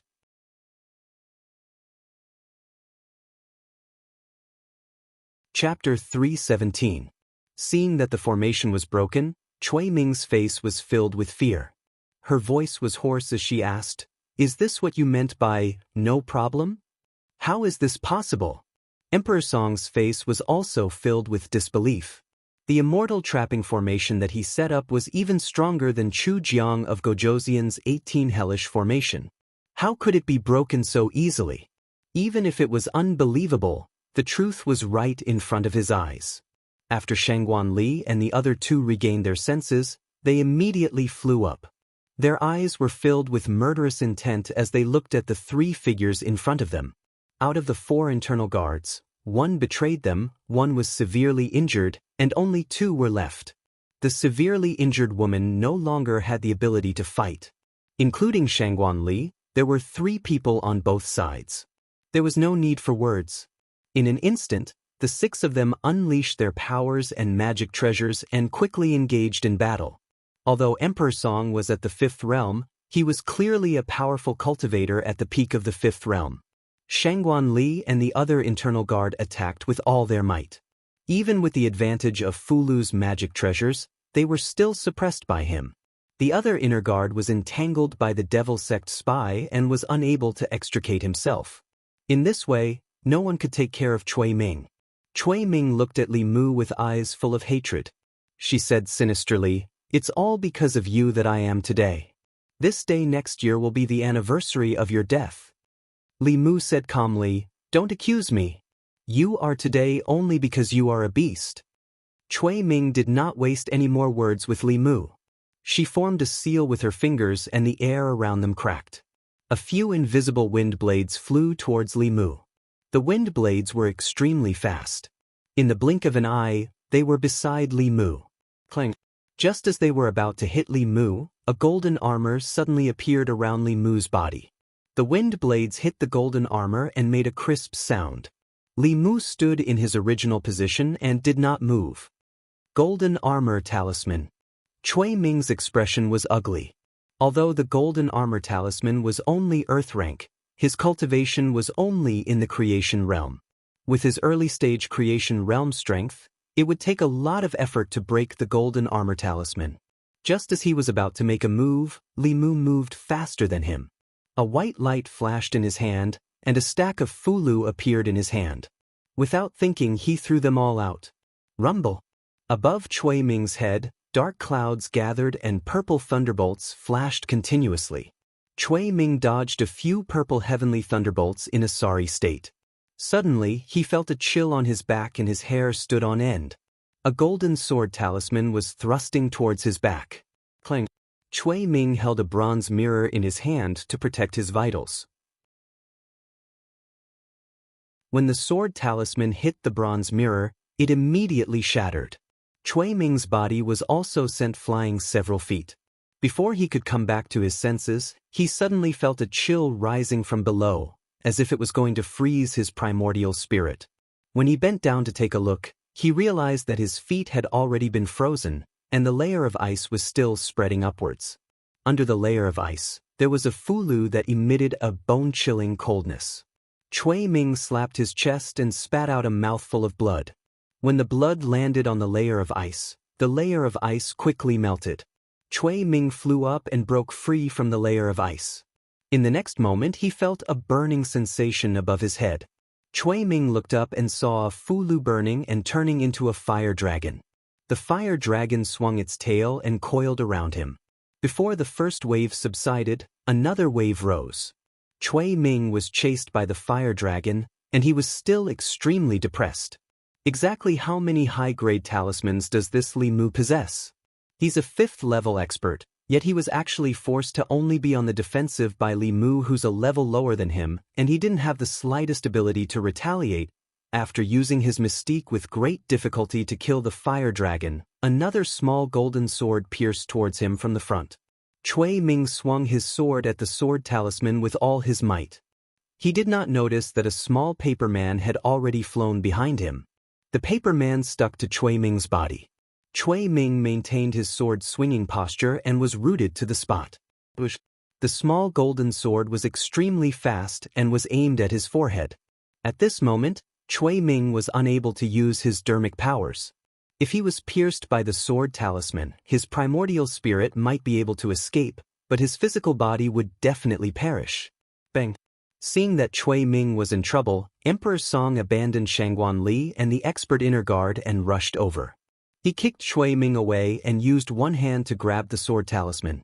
Black fog spread out from his hand, and the sword talisman struggled and buzzed a few times before dimming and completely collapsing. Emperor Song waved his hand, and the immobilization talisman on Cui Ming's body burned. He looked at Cui Ming and said, "You were actually forced into this state by a 4th-level junior. Could it be that you only know how to enjoy yourself these years in the Immortal's capital and neglected your cultivation?" Cui Ming's face darkened. He said, "This person has countless treasures on him. You can try and see how difficult it is to deal with him." "Then I'll deal with him first," Emperor Song said lightly. His hands moved quickly and formed a huge ghost seal in the air. This ghost seal was 10 feet square. After it was formed, it smashed towards Li Mu's head with the speed of lightning. Li Mu still stood where he was. As the ghost seal descended, the golden armor on his body shattered. Just as the ghost seal was about to land on his body, Li Mu's body emitted a white light again. When the white light touched the ghost seal stopped in midair, unable to land, and finally collapsed. Emperor Song's eyes were filled with shock. He blurted out, "An upper-grade heaven-class protective Dharma treasure." At this moment, he was cursing in his heart. Just how much did the Empress of the Great Zhou pamper Li Mu? An upper-grade heaven-class protective Dharma treasure was even more precious than Fulu and elixirs of the same level. It was also a rare item even for a 6th-level cultivator. Yet, it was worn by a 4th-level cultivator. Even a 6th-level cultivator would need to attack with all his might to break through the defense of this Dharma treasure. Normal attacks below the 6th level were no different from scratching an itch to him. Shangguan Li saw that Emperor Song also had his eyes on Li Mu and was about to come over with the internal guard. Li Mu waved his hand at them and said, "You guys go deal with that spy first. Leave Cui Ming and this ghost to me." Shangguan Li saw the white light on Li Mu's body and knew that the Empress must have given him an even more powerful Dharma treasure. Emperor Song and Cui Ming couldn't do anything to him for a while, so she wasn't worried anymore. She said to the middle-aged woman beside her, "Clean up the sect first, then help him." Emperor Song also looked at Li Mu and said to Cui Ming in a low voice, "You and I work together to deal with this person. This Dharma treasure requires mana to activate, and he's only a 4th-level cultivator. Let's see how long he can last." An upper-grade heaven-class Dharma treasure drained a lot of mana. This was because it was originally designed for 6th-level cultivators.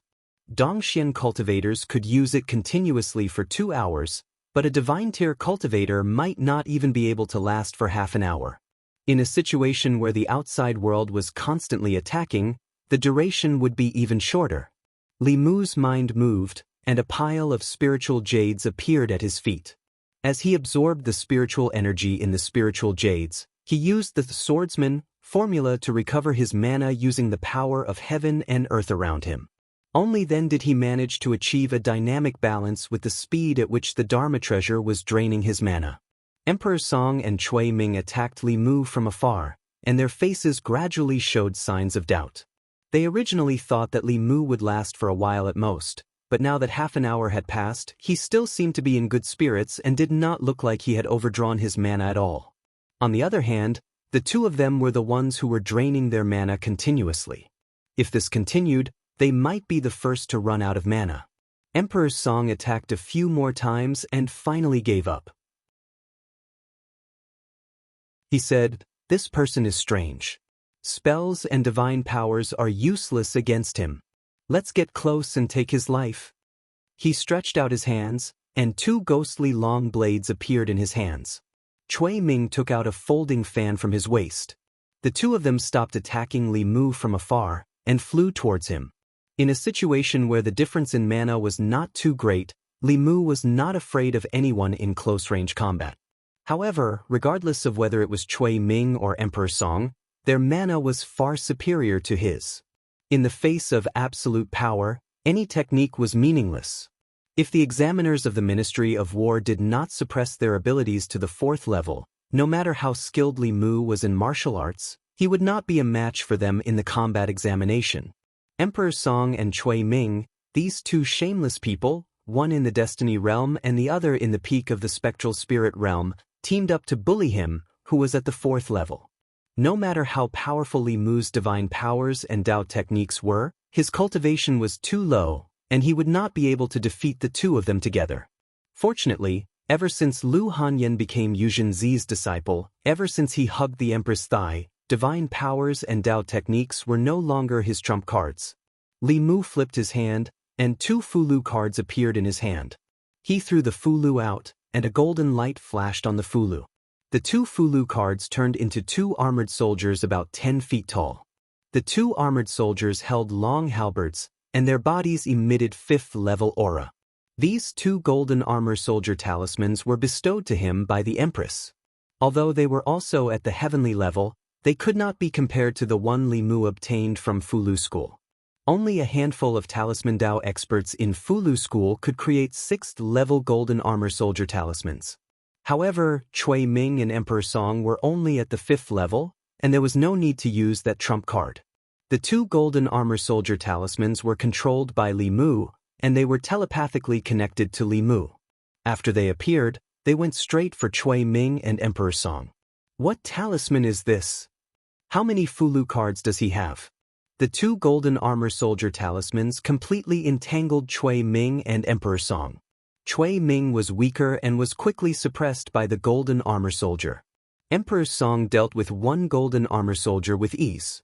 Li Mu simply let the two golden armor soldiers work together to deal with Emperor Song, and he threw out another stack of Fulu cards at Cui Ming. Cui Ming held a fan-shaped weapon in his hand and dealt with it in a pathetic manner. He had cultivated for many years, and he had never been so frustrated in a battle. This was not a battle at all, but a competition to see who was richer. He glared at Li Mu and said coldly, "Do you think you are the only one with Fulu?" He took out a Fulu card from his chest. His face showed a pained expression, but he still activated it without hesitation. The power of heaven and earth above Li Mu's head rippled, and a huge golden palm print appeared from the void and pressed down on him. This Fulu card was obviously not an ordinary item. The power of heaven and earth contained in this palm print was comparable to a normal attack from a 6th realm cultivator. Li Mu's armor artifact could withstand a 6th realm cultivator's attack, but it was not unlimited. In fact, the armor artifact could help him weaken the attack, but he still had to bear a portion of it himself. The armor artifact would also be damaged after taking several hits from a Dongxian cultivator. Even with the armor artifact, Li Mu could not avoid being injured after taking this hit. He did not even think and threw out a few more Fulu cards. Light and shadow overlapped above Li Mu's head. A golden armor, a green shield, a tortoise shell, and a bell shadow protected him firmly. When the palm print pressed down, the golden armor was the first to crumble. The green shield lasted for a moment before crumbling as well. The tortoise shell and bell shadow were the last to crumble. After breaking through 4 barriers, the palm print was like an arrow at the end of its flight. It was easily neutralized by Li Mu's armor artifact. A few more Fulu cards appeared in Li Mu's hand. He looked at Cui Ming and said, "Do you have more?" Cui Ming's face was gloomy. He was not Li Mu. He did not have the Empress's favor, so he naturally did not have so many high-level Fulu cards. He no longer had any Fulu cards of that level. Even if he did, it would probably be wasted. Although he did not want to admit it, he had to admit that he could not do anything to Li Mu by himself. He could only hope that Emperor Song could destroy the two divine weapons or exhaust their spiritual energy so that they would dissipate on their own. Although the divine weapons were powerful, they would not exist for long. Cui Ming's mind wandered for a moment before he suddenly felt something tighten around his waist. He looked down and realized that a golden rope had wrapped around his waist. After being bound by the rope, Cui Ming's spiritual energy was immediately sealed. His body fell heavily from the sky. Li Mu walked slowly towards Cui Ming and kicked him heavily. He asked, "You still have time to be distracted when you are fighting others. Who are you looking down on?" "You're tuning in to the Dreamy Chapters YouTube channel. We're so grateful for your support, and don't forget to subscribe to join us on this incredible journey through captivating stories. Your generosity through donations truly makes a world of difference, as it's the primary source of revenue that allows me to expand and enhance this channel for you. Thank you from the bottom of my heart for being a part of this adventure.